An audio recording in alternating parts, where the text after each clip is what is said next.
ಗೀತೆ ನಾವು ಒಂದು ವಾಕ್ಯದಲ್ಲಿ ಅದನ್ನು ನಾವು ತಿಳಿದುಕೊಳ್ಳಿಕ್ಕೂ ಆದೀತು. ಬಹುಶಃ ಜೀವನದ ಉದ್ದಕ್ಕೆ ಅದರ ಬಗ್ಗೆ ಚಿಂತನೆ ಮಾಡಿದ್ರು ನಡೆದಿದ್ದಾರೆ.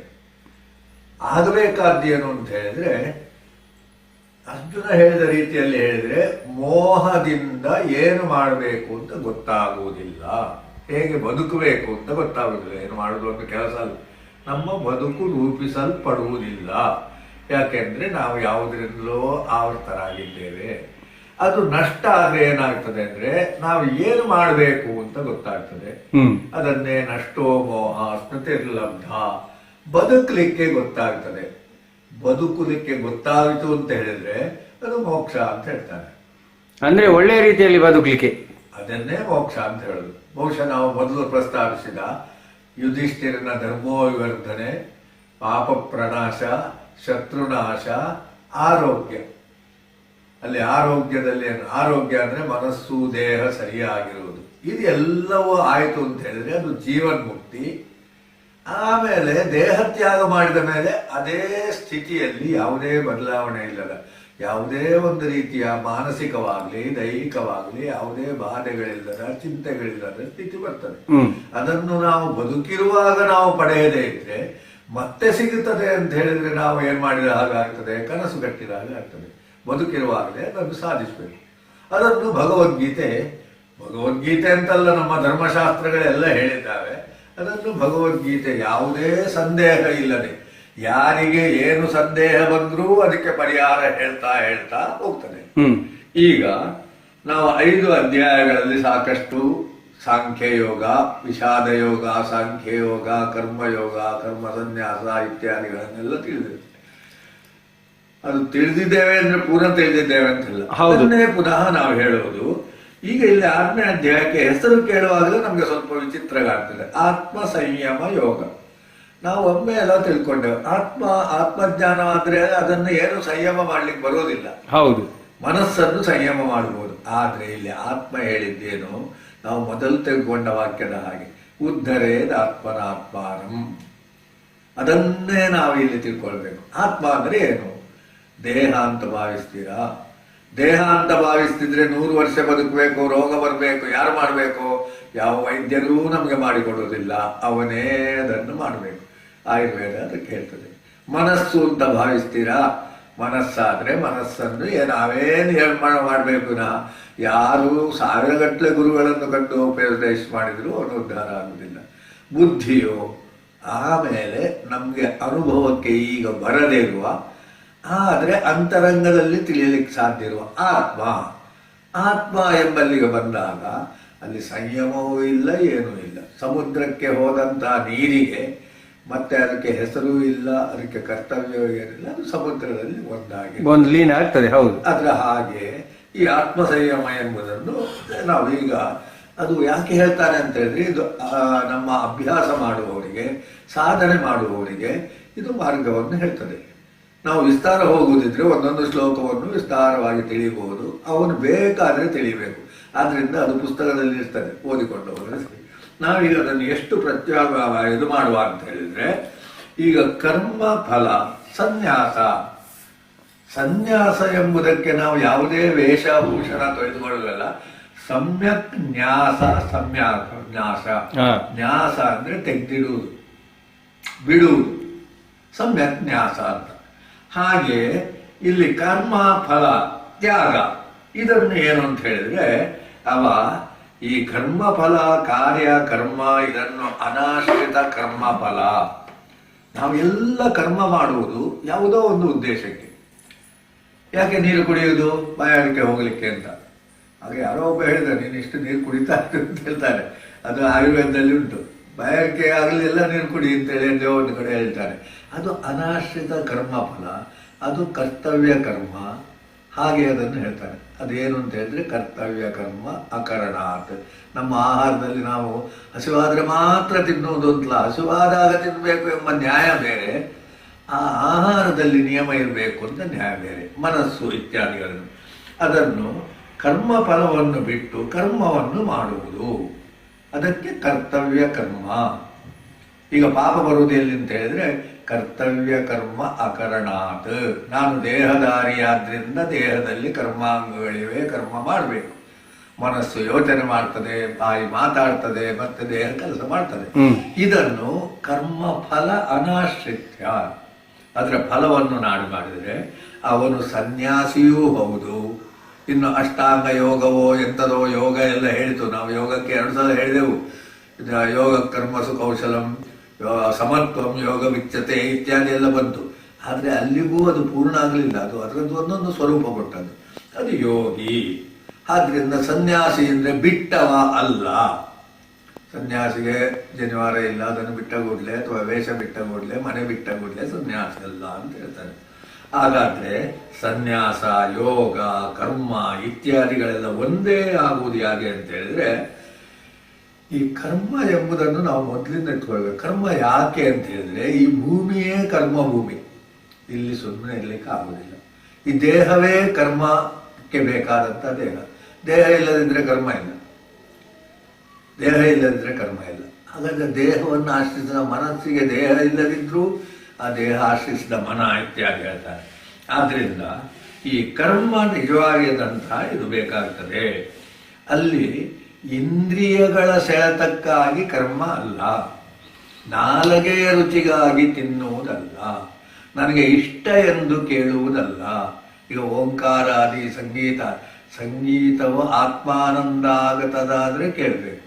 ನಾವು ಸುಮ್ಮನೆ ವಿಮರ್ಶೆ ಮಾಡುವುದು, ಅದು ಮಾಡುವುದು, ಇದು ಮಾಡುವುದು ಅಷ್ಟೇನು ನಮ್ಮನ್ನು ಉದ್ಧಾರ ಮಾಡುವುದಿಲ್ಲ. ಸಂಗೀತವು ಏನಾಗಬೇಕಾದ್ರೆ ಆತ್ಮಾನಂದ. ಹಾಗೆ ಎಲ್ಲ ಕರ್ಮವು ನಾವು ಒಂದೊಂದ್ಸಲ ಹೇಳೋದುಂಟು. ಅಷ್ಟವರಾದ್ರೆ ಹಾಗೆ ಹೇಳುತ್ತೆ, ಅದು ಏನು ಬಾರಿಸ್ತೇವೆ, ಬಾರಿಸುವಾಗ ಒಂದು ಆನಂದ ಆಗ್ತದೆ. ನಾವು ಏನು ಮಾತಾಡ್ತೇವೆ, ಮಾತಾಡಿದಾಗ ಒಂದು ಆನಂದ ಆಗ್ತದೆ. ಹೀಗೆ ನಮಗೆ ಆಂತರಿಕವಾದಂಥ ಆನಂದವೋ ಸಮಾಧಾನ ಆಗಬೇಕು ವಿನಃ ಹೊಗಳ್ತಾನೆ ದೂರ್ತಾನೆ, ಅವರು ಹೊಗಳ್ತಾರೋ ಇಲ್ಲವೋ ಎಂದು ಮಾಡಿದ ಕೂಡಲೇ ನಾವು ಬಂಧಿತರಾದೆವು, ಬಂಧನ. ಅದರಿಂದ ನಿಜವಾದಂತಹ ಒಬ್ಬ ಸಾಧಕ ಹೊರಗೆ ನೋಡುವುದಿಲ್ಲ, ಒಳಗೆ ನೋಡ್ತಾನೆ. ಇದನ್ನೇ ನಾವು ಆಗಲಿಂದ ಹೇಳುದು, ಒಳಗೆ ನೋಡಬೇಕು. ನಿನ್ನೆಯನ್ನು ನಾನು ನೋಡಿದೆ, ಮನಃ ಅಂದರೆ ಅದು ಹೊರಗೆ ಚಲಿಸ್ತದೆ, ನಮಃ ಅಂದರೆ ಒಳಗೆ ನೋಡಬೇಕು ಅಂತ ಹೇಳ್ತಾನೆ. ಅವ ಭಕ್ತಿ ಯೋಗದವನು ನನಗೆ ಬಹಳ ಸಂತೋಷ ಆಯಿತು. ನಮಃ ಅಂದರೆ ಅದನ್ನು ಹಿಂದೆ ಹೊರಗೆ ನೋಡುವಂಥದ್ದು. ಒಳಗಿರುವ ಮನಸ್ಸು ಹೊರಗೆ ನೋಡ್ತದೆ, ಹೊರಗೆ ಮಾಡ್ತದೆ. ಅದನ್ನೇ ಒಳಗೆ ಹೋಗುವ ಮಾಡಿದರೆ ನಮಃ. ಅದೇ ಭಕ್ತಿ ಯೋಗಕ್ಕೆ ಸ್ವಲ್ಪ ಹೆಚ್ಚು ಹತ್ರ ಬರ್ತದೆ, ಅದು ನಮಃ ಅಂತ. ಅದನ್ನು ಹಾಗೆ ಇಂದ್ರಿಯಾದೇಶು ಅದು ಯೋಗ, ಇದನ್ನೇ ಹೇಳ್ತಾನೆ. ಇದನ್ನೇ ಇಲ್ಲಿಯೇ ಬಂದದ್ದು ಉದ್ಧರೇದಾತ್ಮನಾತ್ಮಾನ. ಆಗ ನಾವು ಏನು ಮಾಡಬೇಕು ಅಂತ ಹೇಳಿದ್ರೆ, ಈ ಆತ್ಮ ಅಂತ ಹೇಳಿದ್ರೆ ನಾವು ಸಾಧಾರಣ ಅರ್ಥದಲ್ಲಿ ತಿಳ್ಕೊಳ್ಬೇಕು. ದೇಹ ಆದಿತ್ತು, ಮನಸ್ಸಾದಿತ್ತು. ಈಗ ಆತ್ಮೈವ ಬಂದು ನಮಗೆ ಅವರು ಬಂದು, ನನಗೆ ಅವ್ರಿಗೆ ಇಷ್ಟ, ಇವ್ರಿಗೆ ಇಷ್ಟ, ಅದೆಲ್ಲವೂ ಕೇವಲವಾದಂಥ ಆಂಶಿಕ ತೋರಿಕೆ.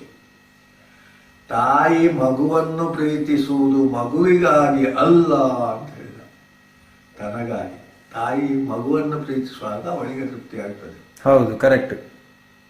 ಮಗುವಿಗೆ ತಾಯಿಯನ್ನು ಪ್ರೀತಿಸಿದಾಗ ಅದಕ್ಕೆ ಸಂತೋಷ ಆಗ್ತದೆ. ವಿನಃ ತಾಯಿ ಮಗುವಿಗಾಗಿ ಮಗುವನ್ನು ಅಷ್ಟು ಚೆನ್ನಾಗಿ ಸಾಕ್ತಾಳೆ ಅಂತ ಹೇಳುವುದು ಎಲ್ಲಿಯೋ ಒಂದು ಕಡೆ ನಾವು ಮೂಲ ವಿಷಯಗಳನ್ನು ಬದಿಗಿಟ್ಟು ಹೊರಗಿದ್ದನ್ನು ನೋಡಿ. ನಾನು ಉದ್ಯೋಗವನ್ನು ಪ್ರೀತಿಸ್ತೇವೆ ಅಂತ ಹೇಳುವಲ್ಲಿಯೂ ಅದು ಬರ್ತದೆ. ಬದುಕನ್ನು ಪ್ರೀತಿಸುವುದು ಅಲ್ಲಿ ಬರ್ತದೆ. ಬದುಕಿಗಾಗಿ ಅಲ್ಲ, ನಮಗಾಗಿ ನಾವು ಬದುಕನ್ನು ಪ್ರೀತಿಸುವುದು, ನಮಗಾಗಿ ನಾವು ನಮ್ಮ ಉದ್ಯೋಗವನ್ನು ಪ್ರೀತಿಸಬೇಕು. ಅಲ್ಲಿ ನೋಡಿ ಎಂಬುದಕ್ಕೆ ನೀವು ಬಂದ ಅಲ್ಲಿ ನಾವು ನಮ್ಮ ಇಡೀ ಪತನ ಆಯ್ತು, ಅದು ಬಂಧನ ಆಯ್ತು. ಅಂದ್ರೆ ಅಲ್ಲಿ ನಮ್ಮ ಉದ್ಯೋಗವನ್ನು ಪ್ರೀತಿಸುವುದು ಆ ಉದ್ಯೋಗ ಮಾಡುವುದರಿಂದ ದೊರಕುವ ಸಂಬಳಕ್ಕಿದ್ದಲ್ಲ, ಆ ಕೆಲಸವೇ ನಮಗೆ ತೃಪ್ತಿಯನ್ನು ಕೊಡುವಂತ ಆನಂದವನ್ನು ಅಲ್ಲಿ ಬೇಕಾದ್ರೆ ಏನು ಹೇಳ್ಬೋದು, ಸಚ್ಚಿತ್ ಆನಂದ ಉಂಟಾಗ್ತದೋ ಅದು ಸತ್. ನಾನು ಮಾಡುವ ಕರ್ಮ ಸತ್. ಅದನ್ನು ಇನ್ನೊಮ್ಮೆ ತತ್ ಸತ್ ಅಂತೇಳಿ ಬರ್ತಾನೆ. ನಾನು ಮಾಡುವ ಕರ್ಮ ಸತ್, ಈಗ ನಾನು ಮಾಡುದು, ಆದ್ರಿಂದ ಅದು ಬೇಕು ಅಂತ ಹೇಳುವಂತ ಒಂದು ಇದು ಬರ್ತದೆ. ಇಲ್ಲಿ ಮೂಲತಃ ಒಂದು ಪ್ರಶ್ನೆ, ನಾವು ಹೊರಗಿನಿಂದ ಮಿತ್ರ ಶತ್ರು ಅಂತ ಗುರುತಿಸ್ತಾ ಇದ್ದೇವೆ. ಅದು ಇಲ್ಲವೇ ಇಲ್ಲ ಹೇಳುದು. ಬಂಧು ಆತ್ಮವೇ, ಮಿತ್ರ ಆತ್ಮವೇ, ಶತ್ರು ಆತ್ಮವೇ. ಬಹುಶಃ ಕರ್ಮದಲ್ಲಿಯೂ ಅದನ್ನೇ ತಿಳಿದುಕೊಂಡ್ರೆ ಸರಿ. ಕಷ್ಟ ಬಂದದ್ದು ಅವನಿಂದ ಅಂತ ಹೇಳಿದ ಕೂಡಲೇ ನಾವು ಸಿಕ್ಕಿ ಹಾಕೊಳ್ತೇವೆ. ಅದು ನನ್ನ ಕರ್ಮದ ಫಲ ಎಂದಾಗ ಅವನು ಬಿಡಿಸಿಕೊಳ್ತಾನೆ.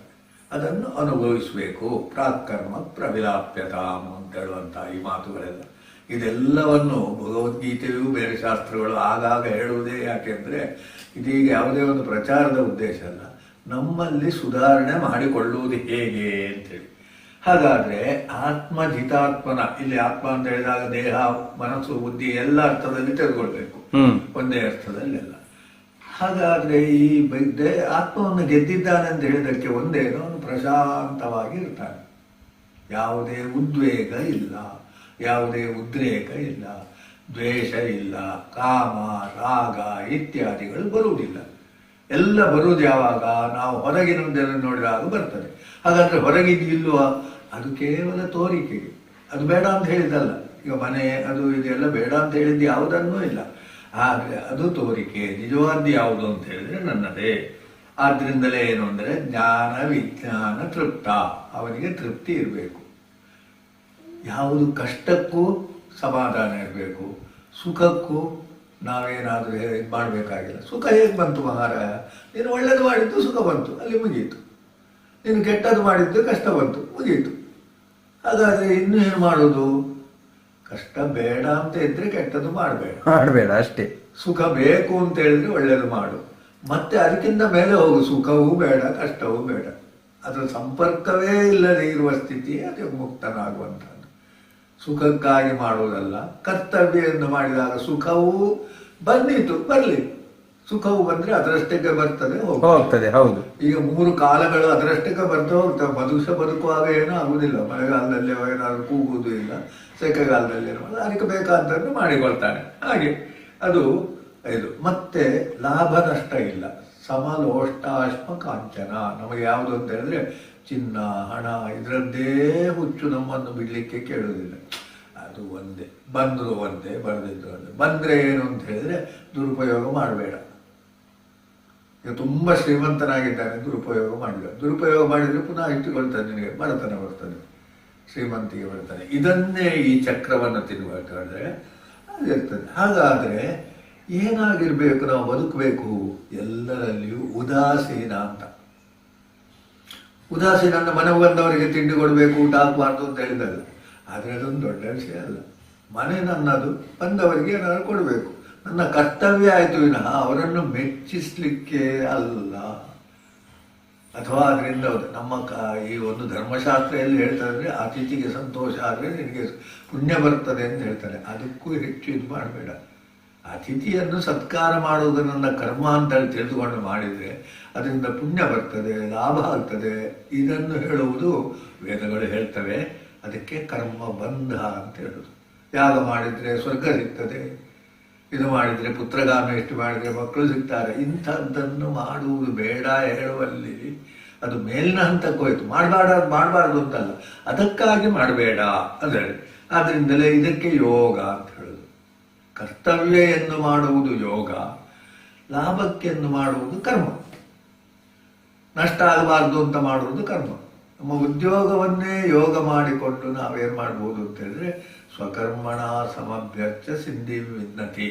ಇಲ್ಲಿ ಸಮಭ್ಯರ್ಚ ಅಂತ ಹೇಳುವ ಭಕ್ತಿ ಯೋಗ ಬಂತು. ಇದು ದೇವರಿಗೆ ಪ್ರೀತಿಗೆ ಮಾಡೋದು ಅಂತ ಹೇಳಿದಾಗ ಭಕ್ತಿ ಯೋಗ ಬಂತು. ದೇವರಿಗೆ ಪ್ರೀತಿ ಅಂತ ಮಾಡದೇ ಇದ್ರೆ, ಅದು ನನ್ನ ಕರ್ತವ್ಯ ಅಂತ ಮಾಡಿದ್ರೆ ಅದು ಏನಾಯ್ತು? ಜ್ಞಾನ ಬಂತು. ಜ್ಞಾನ ಭಕ್ತಿಯಲ್ಲಿ ವ್ಯತ್ಯಾಸ ಬಹಳ ಏನಿಲ್ಲ. ನನಗೆ ಅಂತ ಮಾಡಿದ್ರೆ ಬಂಧನ, ನನ್ನ ಲಾಭಕ್ಕೆ ಅಂತ ಮಾಡಿದ್ರೆ ಬಂಧನ ಆಗ್ತದೆ. ಹೀಗೆ ಇದರಲ್ಲಿ ಮನಸ್ಸನ್ನು ನಾವು ಚಂಚಲ ಆಗ್ಲಿಕ್ಕೆ ಬಿಡಬಾರ್ದು. ಮನಸ್ಸು ಸ್ವಾಭಾವಿಕವಾಗಿ ಹೇಳ್ತದೆ, ಇವತ್ತೇನೋ ಒಳ್ಳೆ ತಿಂಡಿ ಉಂಟು, ಸ್ವಲ್ಪ ಹೆಚ್ಚು ತಿನ್ನು ಅಂತ ಹೇಳ್ತದೆ. ಅಥವಾ ಅದು ಉಂಟು, ಅಲ್ಲಿಗೆ ಹೋಗು ಅಂತ ಹೇಳ್ತದೆ. ಲಾಭ ಆಗ್ತದೆ, ಅಲ್ಲಿಗೆ ಹೋಗು ಅಂತ ಹೇಳ್ತದೆ, ಇತ್ಯಾದಿ ಎಲ್ಲ. ಅಂಥದ್ದು ಸಾವಿರ ಎಳೆತಗಳೆಲ್ಲ ಉಂಟು.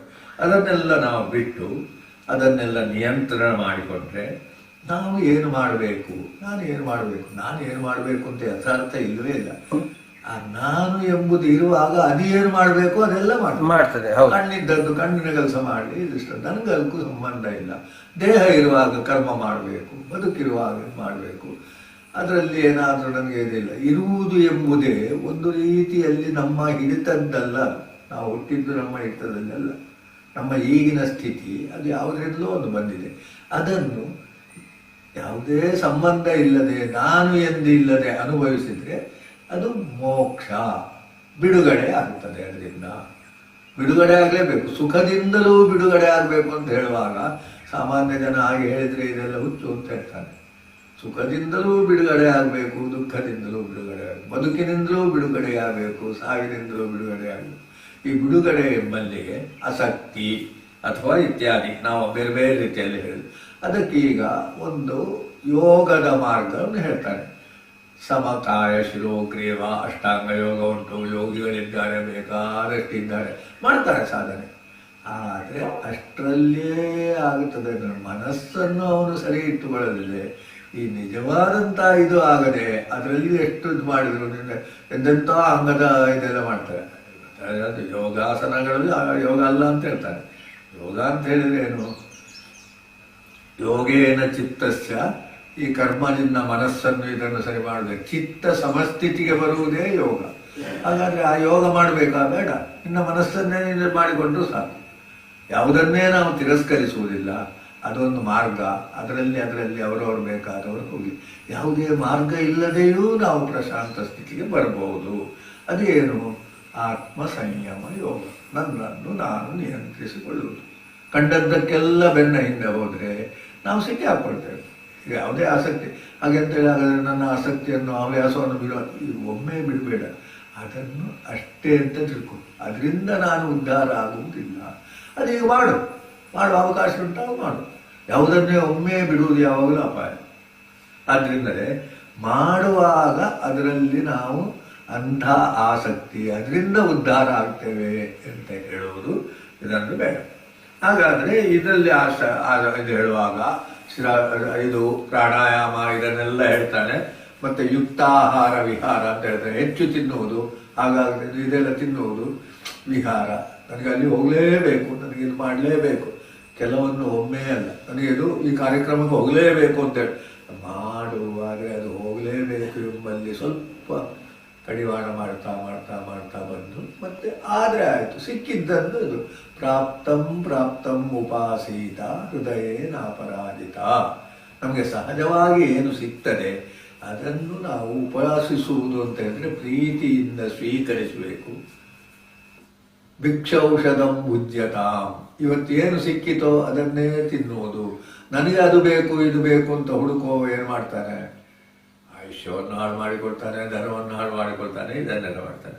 ಇದಕ್ಕೆ ನಿಯತ, ಅದನ್ನೇ ಯಮ ನಿಯಮ ಎಂಬುದಾಗಿ ಬೇರೆ ಬೇರೆ ಹೆಸರಿಂದ ಕರೆಯುವಾಗಲೂ ವಿಷಯ ಇರುವುದಷ್ಟೇ. ಹಾಗಾದರೆ ಏನಾಗಬೇಕು ಅಂತೇಳಿ ಇನ್ನೂ ಸರಿ ಅರ್ಥ ಆಗಲ್ಲ. ಇನ್ನೊಂದು ಉದಾಹರಣೆ ಕೊಡುವ. ಈ ಗಾಳಿ ಇಲ್ಲದ ಕಡೆ ದೀಪ ಒಂದೇ ರೀತಿ ಉರಿಯುತ್ತದಲ್ಲ, ನಿನ್ನ ಬದುಕು ಹಾಗೇ ಇರಲಿ. ಗಾಳಿ ಬಂದ ಕೂಡಲೇ ಆಚೆ ಈಚೆ ಹೋಗ್ತದೆ, ನಂದುತ್ತದೆ. ಈ ಅಲ್ಪಾಯುಷ್ಯದಲ್ಲಿ ಹೋಗುದು ಅಂದರೆ ನನ್ನೋದು. ಮತ್ತೊಂದು ಚಿತ್ರ ಶಬ್ದ ಉಂಟು, ಆತ್ಮಹತ್ಯೆ ಅಂತ. ಆತ್ಮಹತ್ಯೆ ಮಾಡಿಕೊಳ್ಳಿಕ್ಕೆ ಬರೋದಿಲ್ಲ, ಆದರೆ ನಾವು ಅದನ್ನೇ ಉಪಯೋಗಿಸ್ತೇವೆ. ಯಾಕಂದರೆ ದೇಹ ಬಿಟ್ಟು ಹೋಗುವುದು ಸಾವು, ಅದು ನಿಲ್ಲುವುದಿಲ್ಲ. ದೇಹ ಬಿಟ್ಟು ಹೋಗ್ತದೆ. ದೇಹವನ್ನು ಬೇಡ ಅಂತ ನಾವು ಬಿಟ್ಟು ಹೋಗುವಾಗ ಮಾಡುವುದು ಆತ್ಮಹತ್ಯೆ ಅಂತ ಹೇಳ್ತೇವೆ. ಆತ್ಮಹತ್ಯೆ ಅಲ್ಲ, ದೇಹವನ್ನು ನಾವು ತ್ಯಾಗ ಮಾಡೋದು. ಯಾಕೆ ಮಾಡಿದ್ವಿ ಮಾತ್ರ ಅಂತ ಹೇಳಿದ್ರೆ ಗೊತ್ತಿಲ್ಲ. ಈಗ ಈ ದೇಹವನ್ನು ತೆಗೆದು ಬಿಸಾಡಿತು, ಇನ್ನೆಂಥದ್ದು ಮಾಡ್ತೀವಿ ಅಂತ ಕೇಳಿದ್ರೆ ಗೊತ್ತಿಲ್ಲ, ಇನ್ನೆಂಥದ್ದು ಸಿಗ್ತದೆ. ಅದರಿಂದ ಪಾಪ ವಿನಃ ಮತ್ತೇನಿಲ್ಲ. ಆತ್ಮಹತ್ಯೆ ಎಂಬ ಶಬ್ದವೂ ತಪ್ಪು. ಅಲ್ಲಿ ನಿಜವಾಗಿ ಹೇಳುವುದೇನು ಅಂದರೆ, ದೇಹವನ್ನು ನಿನಗೆ ಬಂದಿದೆ, ನೀನು ತಂದದ್ದಲ್ಲ, ದೇಹ ಧಾರಣೆ ಆಗಿದೆ, ಅದನ್ನು ಜಾಗ್ರತೆಯಲ್ಲಿ ನೋಡು. 100 ವರ್ಷ ಬದುಕಾದ ಅದು ಬೇಡ. ಈ ದೇಹವನ್ನು ನಾನು ವಿಷ ಕುಡಿದ ಮತ್ತೆ ತೆಗಿತೇನೆ ಅಂತ ಆಯ್ತು ತೊಂದರೆ ಇಲ್ಲ, ನಿನಗೆ ಮತ್ತೆಂಥದ್ದು ಎಂಬ ಪ್ರಶ್ನೆಗೆ ಅಲ್ಲಿ ಉತ್ತರವೇ ಇಲ್ಲ. ಯಾಕೆಂದ್ರೆ ಸಿಕ್ಕಿದ್ದನ್ನು ನಾವು ನಷ್ಟ ಮಾಡಿಕೊಂಡವನಿಗೆ ಅದಕ್ಕಿಂತ ದೊಡ್ಡ ಅನರ್ಥ ಇಲ್ಲ. ಹೌದು, ದೇಹ ಮಾತ್ರ ಅಲ್ಲ, ಹಣವೂ ಹಾಗೆ. ನಮ್ಮಲ್ಲಿ ಹಣವನ್ನು ದುರುಪಯೋಗ ಮಾಡ್ತಾಗಿತ್ತು, ಮತ್ತೆ ಅದರಲ್ಲೇ ಸಾಲ ಮಾಡಿದ್ರು. ಎಲ್ಲವೂ ಅಷ್ಟೇ, ಸಿಕ್ಕಿದ್ದನ್ನು ಸದುಪಯೋಗ ಮಾಡುವುದು. ದೇಹವು ಏನು ಅಂತ ಹೇಳಿದ್ರೆ ಅದು ಧರ್ಮ ಸಾಧನ. ದೇಹವು ಮೊದಲನ ಧರ್ಮ ಸಾಧನ. ಏನು ಮಾಡಬೇಕಾದ್ರೂ ದುಡ್ಡಿಲ್ಲ, ಅದಿಲ್ಲ, ಇದಿಲ್ಲ, ಎಂಥದಿಲ್ಲ, ಕಣ್ಣು ಕಾಣುವುದಿಲ್ಲ, ಅದು ನೀನು ಬದುಕಿದ್ರೆ ನೀನು ಧರ್ಮ ಸಾಧನೆ ಮಾಡ್ಬೋದು. ದೇಹದಲ್ಲಿ ಏನಿಲ್ಲದಿದ್ರೂ ಸಾಧನೆ ಮಾಡೋದು. ದೇಹ ಇರುವುದೇ, ಆದ್ರಿಂದಲೇ ಅದನ್ನು. ಹಾಗಾದ್ರೆ ಸಾಯುವುದು ಅದು ವಿಷಯವೇ ಅಲ್ಲ, ಅದು ಬಂದದ್ದು ಅಂತದೆ. ಹೌದು, ಅದು ಬಂದದ್ದು ವಿನಃ ತಂದದ್ದಲ್ವಲ್ಲ. ತಂದೆ ತಾಯಿ ನಾನು ಮಕ್ಕಳನ್ನು ಹುಟ್ಟಿಸಿದ್ದು ಇತ್ಯಾದಿ ಶಬ್ದಗಳಿಗೆಲ್ಲ ಅರ್ಥ ಇಲ್ಲ. ಹೌದು, ನಾನು ಹುಟ್ಟಿದ್ದು ಎಂಬುದಕ್ಕೂ ಅರ್ಥ ಇಲ್ಲ. ಕರೆಕ್ಟ್. ಒಂದು ಕಡೆಯಲ್ಲಿ ಏನು ಹೇಳ್ತಾನೆ ಅಂದ್ರೆ ಇವನ ಕರ್ಮಕ್ಕೆ ಸರಿಯಾದ ತಂದೆ ತಾಯಿಗಳಿಗೆ ದ್ವೇಷ ಮಾಡ್ಲಿಕ್ಕೆ ಒಬ್ಬ ಹುಡ್ತಾನೆ. ಅದಕ್ಕೆ ಹೌದು. ಅಂದ್ರೆ ನಾನು ಒಮ್ಮೆ ಸಿಕ್ಕಿದಾಗ ಆ ದೈವ ಒಂದು ಅಲ್ಲಿ ನಿನಗೂ ನೋಡಿ ಇದೊಂದು ಅವಕಾಶ, ಇದನ್ನು ಕೊಡ್ತೇನೆ, ಇನ್ನು ಏನ್ ಬೇಕಾದ್ರೂ ಮಾಡಿ ಅಂತ ಬಿಡ್ತದೆ. ಜನನ ಆದ್ಮೇಲೆ ಬಿಟ್ಬಿಡ್ತದೆ. ಅಂದ್ರೆ ನಾನೊಂದು ಕಡೆ ಓದಿದ ಹಾಗೆ ಸಾಮಾನ್ಯ ಒಂದೇ ರೀತಿಯ ಕರ್ಮ ಇದನ್ನು ಅನುಭವಿಸಲಿಕ್ಕೆ ಇರುವವರು ಅವರೆಲ್ಲ ಒಂದು ಕುಟುಂಬದಲ್ಲಿ ಹುಟ್ಟುತ್ತಾರೆ ಅಂತ ನಾನು ಓದಿದ್ದು. ಅದು ಒಳ್ಳೇದುಂಟು. ಜ್ಞಾನಿಗಳ ಕುಟುಂಬದಲ್ಲಿ ಸಾಧನೆ ಮಾಡಿದವ ಹುಟ್ಟುತ್ತಾರೆ. ಈ ಜಗಳ ಮಾಡಿದವರ ಕುಟುಂಬ ಸ್ವಭಾವದವ ಜಗಳ ಮಾಡುವ ಕುಟುಂಬದಲ್ಲಿ ಮತ್ತೆ ಮುಂದುವರಿಸ್ತಾನೆ ಅದನ್ನು. ತಾಯಿಗಳನ್ನು ಕೊಲ್ಲಿಕ್ಕೆ ಹೋಗುವಂತಹದ್ದೆಲ್ಲವೂ ಕೂಡ ಸಮಾನವಾದ ಕರ್ಮದ ದುಷ್ಕರ್ಮದ ಇದು. ಕರೆಕ್ಟ್. ನಾವು ಯಾವುದನ್ನು ಗಮನಿಸಬೇಕು? ಸತ್ಕರ್ಮ ಅಂತ ಹೇಳಿದ್ರೆ ಯೋಗಿನಾಮೇವ ಇಲ್ಲಿಯೇ ಬರ್ತದೆ. ಯೋಗಿಗಳ ಕುಟುಂಬದಲ್ಲಿ ಹುಟ್ಟಬೇಕಾದ್ರೆ ನೀನು ಯೋಗ ಸಾಧನೆ ಮಾಡಬೇಕು. ನಾವೀಗ ಸಾಧನೆ ಮಾಡಿದ್ದು ಒಂದಿಷ್ಟೂ ವ್ಯರ್ಥ ಆಗುವುದಿಲ್ಲ. ನಾವು ಸಾಯುವಾಗ ಒಂದಿಷ್ಟು ವ್ಯರ್ಥ ಆಗುತ್ತೆ. ನಾವು ಏನು ಮಾಡಿದ್ದೇವೋ ಅಂಥದ್ದೊಂದು ಜನ್ಮವನ್ನು ಕೊಡ್ತದೆ.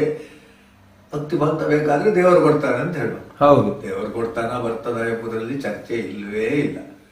ಅದು ಸಿಗ್ತದೆ. ಸಿಕ್ಕಿದ್ದನ್ನು ಏನು ಮಾಡಬೇಕು? ಮತ್ತೆ ಪುನಃ ಉಪಯೋಗಿಸಿಕೊಳ್ಬೇಕು. ಜಗಳ ಮಾಡ್ಲಿಕ್ಕೆ ಉಪಯೋಗಿಸಿಕೊಳ್ಳುವುದು ಅವನನ್ನು ಸೆಳೆಯುತ್ತದೆ. ಅದು ಹೌದು. ಯಾಕಂದ್ರೆ ಜಗಳ ಮಾಡಿ ಅದನ್ನು ನಿಯಂತ್ರಿಸಬೇಕು. ಆತ್ಮಸಂಯಮ ಅಲ್ಲಿ. ಹೌದು. ನನ್ನ ಸ್ವಭಾವದಲ್ಲಿ ನಾನು ಹುಟ್ಟಿದ್ದೇ ಜಗಳ ಮಾಡ್ಲಿಕ್ಕೆ. ನಾನು ಜಗಳ ಮಾಡಿದ್ರಿಂದ ಇಲ್ಲಿ ಹುಟ್ಟಿದ್ದು ಈ ಮನೆಯಲ್ಲಿ. ಅದೇ ಕುಟುಂಬ ದೋಷ ಹೇಳುವಾಗ ನಾನು ಬಹಳ ಚಂದ ಕಾಣ್ತದೆ. ಆ ದೋಷ ಇರುವ ಕುಟುಂಬದಲ್ಲಿ ಹುಟ್ಟಿದ್ದ ದೋಷವನ್ನು ಪರಿಹಾರ ಮಾಡ್ಲಿಕ್ಕೆ ಹೇಳುವಾಗ ಕೆಲವರಿಗೆ ಆಗ್ತದೆ, ನಾನು ಯಾಕೆ ಮಾಡಬೇಕು, ನಾನೇನು ಇಲ್ಲ, ನೀನು ಹುಟ್ಟಿದ್ದೆ ಅದನ್ನು ಸರಿ ಮಾಡ್ಲಿಕ್ಕೆ. ನಿನ್ನಲ್ಲಿ ದೋಷ ಉಂಟು, ಅದನ್ನು ಸರಿ ಮಾಡ್ಲಿಕ್ಕೆ ನಿನಗೆ ಈಗ ಜನ್ಮ ಇರುವುದು. ನನಗೆ ಸಿಟ್ಟು ಹೆಚ್ಚು ಬರ್ತದೆ, ಅದನ್ನು ತಪ್ಪಿಸಿಕೊಳ್ಳಿಕ್ಕೆ ಇರುವುದು. ಈಗ ಸಾಧ್ಯ, ಎಲ್ಲವೂ ಈಗ ಸಾಧ್ಯ. ಕರೆಕ್ಟ್. ಅದೇ ದೇಹ ಜನ್ಮ, ಅದೇ ಆತ್ಮ ಉದ್ಧಾರ, ಅದೇ ಆತ್ಮ ಸಂಯಮ. ಇದು ಒಂದೊಂದನ್ನು ಕೂಡ ನಮಗೆ ಪೂರ್ಣವೇ ಆಗುತ್ತದೆ. ಯಾವುದೇ ಒಂದು ಅಪೂರ್ಣ ಏನಿಲ್ಲ. ಅದರಿಂದಲ ಇನ್ನು ಪುನಃ ನಮ್ಮದೇ ಪ್ರಶಾಂತ ಮನಸ್ಸು. ದೀಪ ಇಲ್ಲ, ಇದು ಗಾಳಿ ಇಲ್ಲದ ಕಡೆ ದೀಪ. ಅಂದ್ರೆ ಇಲ್ಲಿ ಆತ್ಮ ಸಂಯಮ ಅಂತಂದ್ರೆ ನಾವು ಎರಡು ರೀತಿಯಲ್ಲಿ, ಈಗ ನೀವು ಹೇಳಿದ್ದನ್ನು ಅರ್ಥ ಮಾಡಿಕೊಂಡದ್ದು ಹೀಗೆ.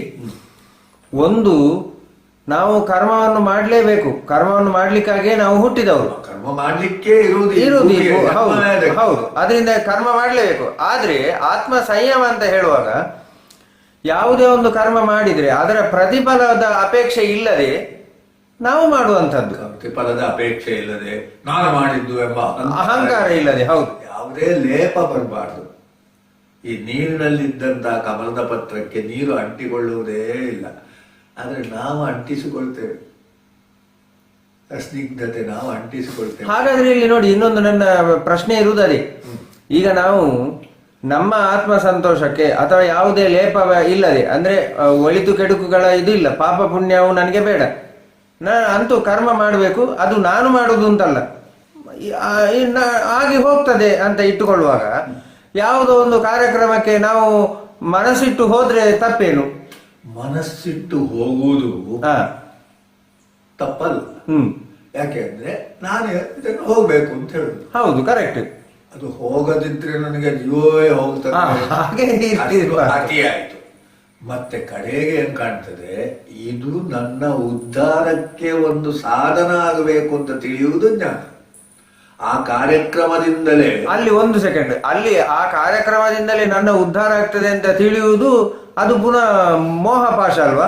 ಇಲ್ಲ, ಕಾರ್ಯಕ್ರಮದಿಂದ ಉದ್ಧಾರ ಆಗುವುದು ಏನು ಅಂತ ಹೇಳಿದ್ರೆ, ಈಗ ನಾವು ಮಗ್ಗಿ ಕಲ್ತು ಮಗ್ಗಿ ಬೆಡ್ತಿದ್ದೇ ಕಲ್ತ. ಹೌದು, ಕರೆಕ್ಟ್. ಕಲ್ತ ಮೇಲೆ ಅದರದ್ದು ಉಪಯೋಗ ತನ್ನಷ್ಟಕ್ಕೆ ಸಿಕ್ಕಿತಲ್ಲ. ಹೌದು. ಮತ್ತೆ ಕಲಿಯುವುದು ಕಷ್ಟ ಅಲ್ಲ, ಅದು ಕಲ್ತದ್ರಲ್ಲಿಯೂ ಕಷ್ಟ ಏನಿಲ್ಲ.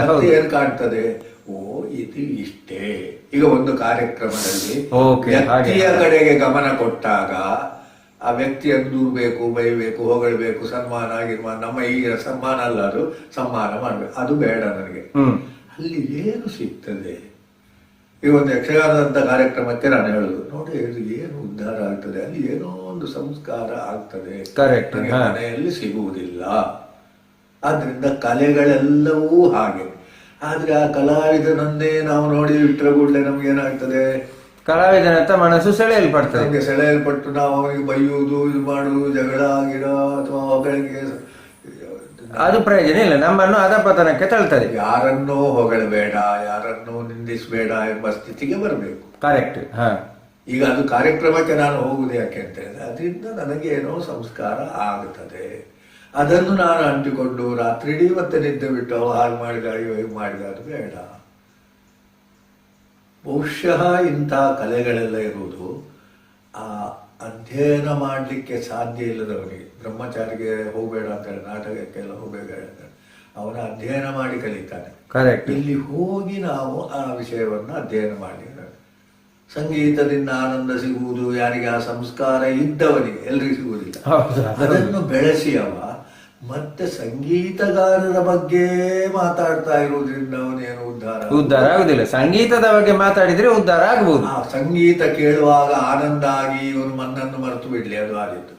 ಆ ಸಂಗೀತದ ಒಂದು ಅದೇ ಅದರಲ್ಲಿ ಏನು ಹೇಳಿದ್ರೆ, ಸಂಗೀತ ಅಂತ ಹೇಳಿದ್ರೆ ಯೋ ವೇದಾದವು ಸ್ವರ ಪ್ರೋಕ್ತ, ಸ್ವರವೇ ನಮ್ಮನ್ನು ಸೆಳೆಯುವುದೇ ಒಂದು ಇದು.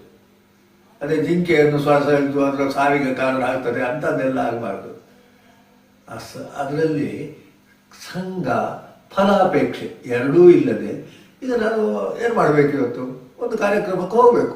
ಆ ಕಾರ್ಯಕ್ರಮವು ನಿಧಾನವಾಗಿ, ಒಮ್ಮೆ ಅಲ್ಲದಿದ್ರು ಶುರುವಿಗೆ ನಮಗೆ ಸ್ವಲ್ಪ ರಗಳೆ ಮಾಡ್ಬೋದು, ನಿಧಾನವಾಗಿ ಅದು ನಮ್ಮ ಕರ್ಮದ ಭಾಗವಾಗಬೇಕು.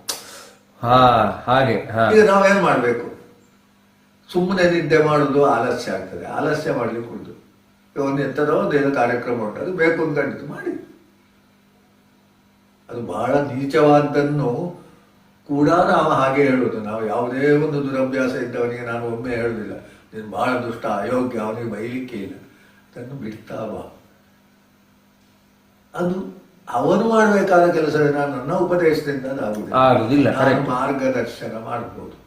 ಕೈಕಂಬ ರಸ್ತೆಯನ್ನು ತೋರಿಸುವುದು ವಿನಃ ಕೈಕಂಬನ್ನು ನಮ್ಮನ್ನು ಕೊಂಡೋಗುವುದಿಲ್ಲ. ಕೈಕಂಬ ನೋಡಿಕೊಂಡು ನಾವು ರಸ್ತೆ ಹಿಡಿಬೇಕು ವಿನಃ ಕೈಕಂಬ ನಮ್ಮನ್ನು ಕೊಂಡು ಹೋಗುವುದು ಇಲ್ಲ. ಹೀಗೆ ಮಾಡಿಕೊಂಡು ಇಂಥದ್ದೆಲ್ಲ ಹೇಳಿದ ಮೇಲೆ ಅವನೇನು ಹೇಳ್ತಾನೆ ಅಂದರೆ ಆತ್ಮ ಎಂಬುದಕ್ಕೆ ಬರ್ತಾನೆ. ಆಗ ಸ್ತುತಿ, ನಿಂದೆ, ಅದು ಇದು ನಾನು ಯಾಕೆ ಅವನ ಬಗ್ಗೆ ಆಕರ್ಷಕನಾದೆ, ನನ್ನ ಆತ್ಮದ ಒಂದು ಸಂಸ್ಕಾರ, ಅವನ ಆತ್ಮದ ಸಂಸ್ಕಾರ ಸರಿ ಇರುವುದರಿಂದ ಸಂಕರ್ಷಣ. ಯಾಕೆ ಜಗಳ ಆಯಿತು, ಅದಕ್ಕೂ ಇದಕ್ಕೂ ತುಂಬಾ ವಿರೋಧ ಇರುವುದರಿಂದ ಅದೇನಾಗ್ತದೆ, ಪಾಯಸಕ್ಕೆ ಅಷ್ಟು ಕಹಿ ಇದು ಹಾಕಿದ್ರೆ ಆಗ್ತದ, ಆಗುವುದಿಲ್ಲ. ಆದರೆ ಕಹಿಯಾಗಿರುವಂತಹ ಇದಕ್ಕೆ ಬೇರೆ ಎಂಥದ ಮಿಶ್ರ ಮಾಡಿದ್ರೆ ಆಗ್ತದೆ. ಅದೆಲ್ಲವೂ ಏನು ಅಂತ ಹೇಳಿದ್ರೆ ಅದು ಒಂದು ಯೋಗ ಕರ್ಮಸು ಕೌಶಲಂ. ನಾವು ಏನು ಮಾಡ್ತೇವೋ ಅದನ್ನೇನು ಮಾಡಬೇಕು. ಇಲ್ಲಿ ಸ್ವಲ್ಪ ಭಕ್ತಿ ಪಂಥಕ್ಕೆ ಬರ್ತಾನೆ, ಅದನ್ನು ದೇವರಿಗೆ ಅರ್ಪಣೆ ಮಾಡು. ಅಂದ್ರೆ ಅದೇ ಕರ್ಮ ಸನ್ಯಾಸ ಅಂತ. ಅಂದ್ರೆ ನೀವು ಹೇಳಿದ್ದಾಗ ಏನು ಗಾಳಿಯ ಇಲ್ಲದ ಕಡೆ ದೀಪ ಉರಿಯುವಂಥದ್ದು, ಅದು ಆತ್ಮವನ್ನು ಸ್ವಯಂ ಸಂಯಮ ಮಾಡಿಕೊಳ್ಳಿಕ್ಕೆ ಆಗದೇ ಇರುವವರಿಗೆ ದೇವರಿಗೆ ಬಿಡು ಪ್ರತಿಫಲ ಅಂತ ಹೇಳಿ ಅದು ಆ ರೀತಿ ಮಾಡಿರಬಹುದು. ಭಾವುಕನು ದೇವರು ಅಂತ ಹೇಳ್ತಾನೆ, ತಪ್ಪಿಲ್ಲ. ಅವನನ್ನು ನಾವು ಬುದ್ಧಿಜೀವಿ ಅಂತ ಹೇಳಿ ಬರೋದಿಲ್ಲ. ಈ ವಿಚಾರವಾದಿ ವಿವೇಕ ಪ್ರಧಾನವಾಗಿರುವವನು ದೇವರನ್ನು ಹೇಳುವುದೇ ಇಲ್ಲ. ದೇವರಿಲ್ಲ ಅಂತ ಹೇಳಿದವನಿಗೆ ಏನೂ ನಾವು ಬೈಯೋದು ಬೇಡ. ನಿನ್ನ ಪಾಲಿಗೆ ದೇವರಿಲ್ಲ ಬೇಡ, ನನಗೆ ದೇವರಿಲ್ಲ ಅಂತ ಹೇಳಿದ್ರೆ ನನಗೆ ಒಮ್ಮೆ ಆಧಾರ ಬಿಟ್ಟು ಹೋದಾಗ ಆಗ್ತದೆ. ಹೌದು, ಕರೆಕ್ಟ್. ಮಗುವಿಗೆ ತಾಯಿ ಇಲ್ಲದೆ ಬದುಕಲಿಕ್ಕೆ ಸಾಧ್ಯ ಇಲ್ಲ, ಆದ್ರೆ ಬೆಳೆದ ಮೇಲೆ ಬೆಳೆದ ಅಂತ ಹೇಳಿದ್ರೆ, ಹಾಗಾದ್ರೆ ತಾಯಿಯನ್ನು ಬಿಡುವುದು ಬೇಡ, ಆದ್ರೆ ಅವಲಂಬನೆ ಬೇಕಾಗಿಲ್ಲ. ಅವಲಂಬನೆ ಎಲ್ಲಿವರೆಗೆ ಬೇಕು?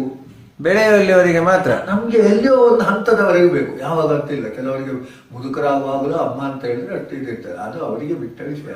ಇದು ಭಾವುಕತನ, ಅವಲಂಬನೆ ವಿನಃ ಕಡೆಗೆ ಇರುವುದು ಯಾವುದು? ನಾನು ಮಾತ್ರ. ನನಗೆ ತಾಯಿ ಬೇಕೇ, ಯಾಕಂದ್ರೆ ನನಗಾಗಿ ತಾಯಿ ಬೇಕು, ತಾಯಿಗಾಗಿ. ಹೌದು, ಕರೆಕ್ಟ್. ಈ ಮಾತನ್ನು ನಾವು ಯೋಚನೆ ಮಾಡಿಕೊಂಡೇ ಇದ್ದಾಗ ನಮಗೆ ಅರ್ಥ ಆಗ್ತದೆ. ನನಗೆ ಯಕ್ಷಗಾನ ಬೇಕು, ಯಕ್ಷಗಾನಕ್ಕಾಗಿ ನನಗೆ ಯಕ್ಷಗಾನ ಬೇಕು, ಯಾಕಂದ್ರೆ ಅದರಿಂದ ನನಗೆ ಆನಂದವೋ ಇನ್ನೇನೋ ಸಿಗ್ತದೆ. ಅದನ್ನು ನಾನು ಅಂಟಿಸಿಕೊಂಡು ತಲೆಹಾಳು ಮಾಡಿಕೊಂಡು ನಿದ್ದೆ ಕೆಡುವಂತಹ ಪರಿಸ್ಥಿತಿ ಬರಬಾರ್ದು.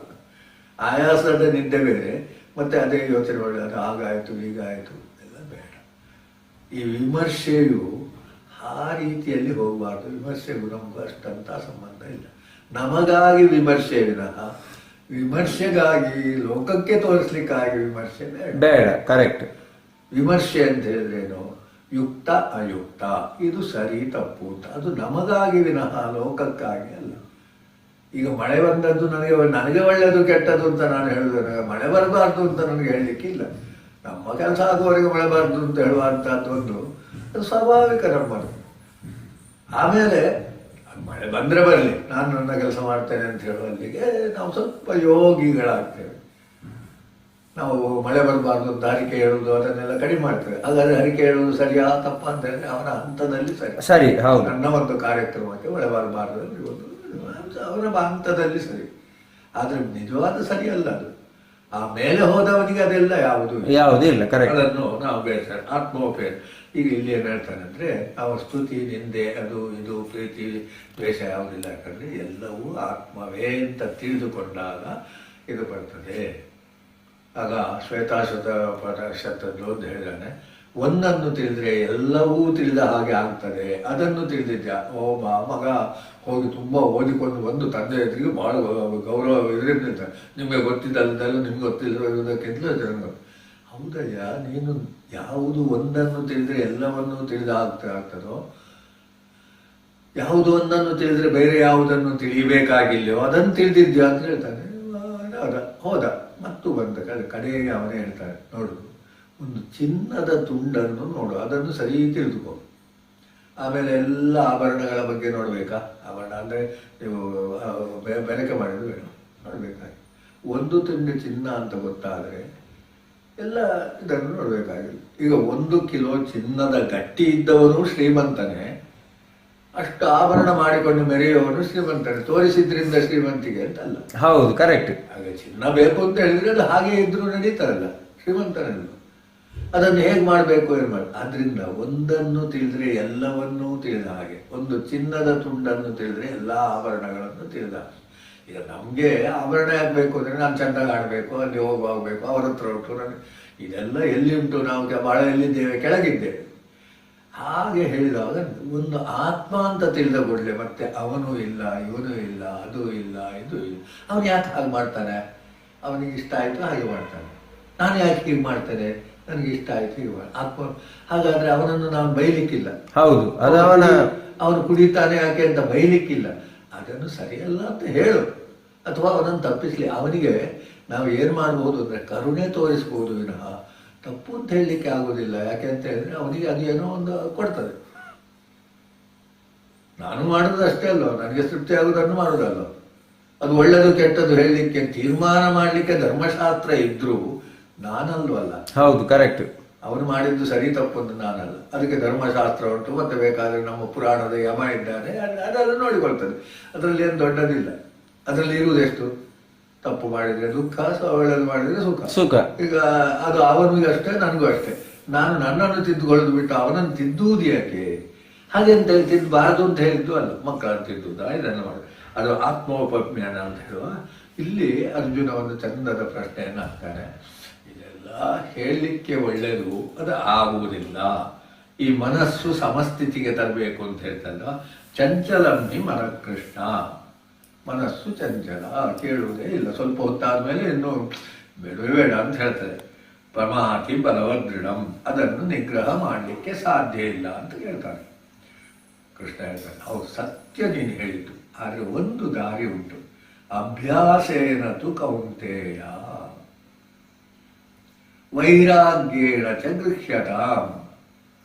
ಇದನ್ನ ಉದಾಹರಣೆ ಹೇಳುವ, ಆಟಕ್ಕೆ ಹೋಗಲೇಬೇಕು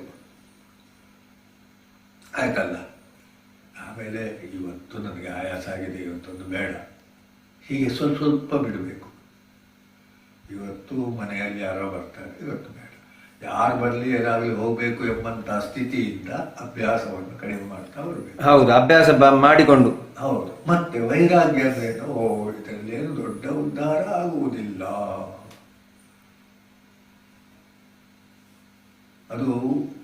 ಅದನ್ನು ಉದಾಹರಣೆ ಕುಡಿಯುವವನಿಗೂ ಹಾಗೇ ಹೇಳುವುದು. ಅದು ಕುಡಿಯದಿದ್ರೆ ನಾನು ಬದುಕುವುದೇ ಇಲ್ಲ ಅಂತ ಹೇಳ್ತಾನೆ. ಅದನ್ನು ಬೈಬೇಡು ಬೇಡ. ಯಾಕಂದ್ರೆ ಅವನು ಆ ಸ್ಥಿತಿಯಲ್ಲಿದ್ದಾನೆ, ಆ ಸ್ಥಿತಿಯ ಬಂಧನದಲ್ಲಿದ್ದಾನೆ. ಅದನ್ನು ನಾವು ಹಾಗೆ ಎಲ್ಲರನ್ನೂ ನಾವು ಏನು ಮಾಡಬೇಕು?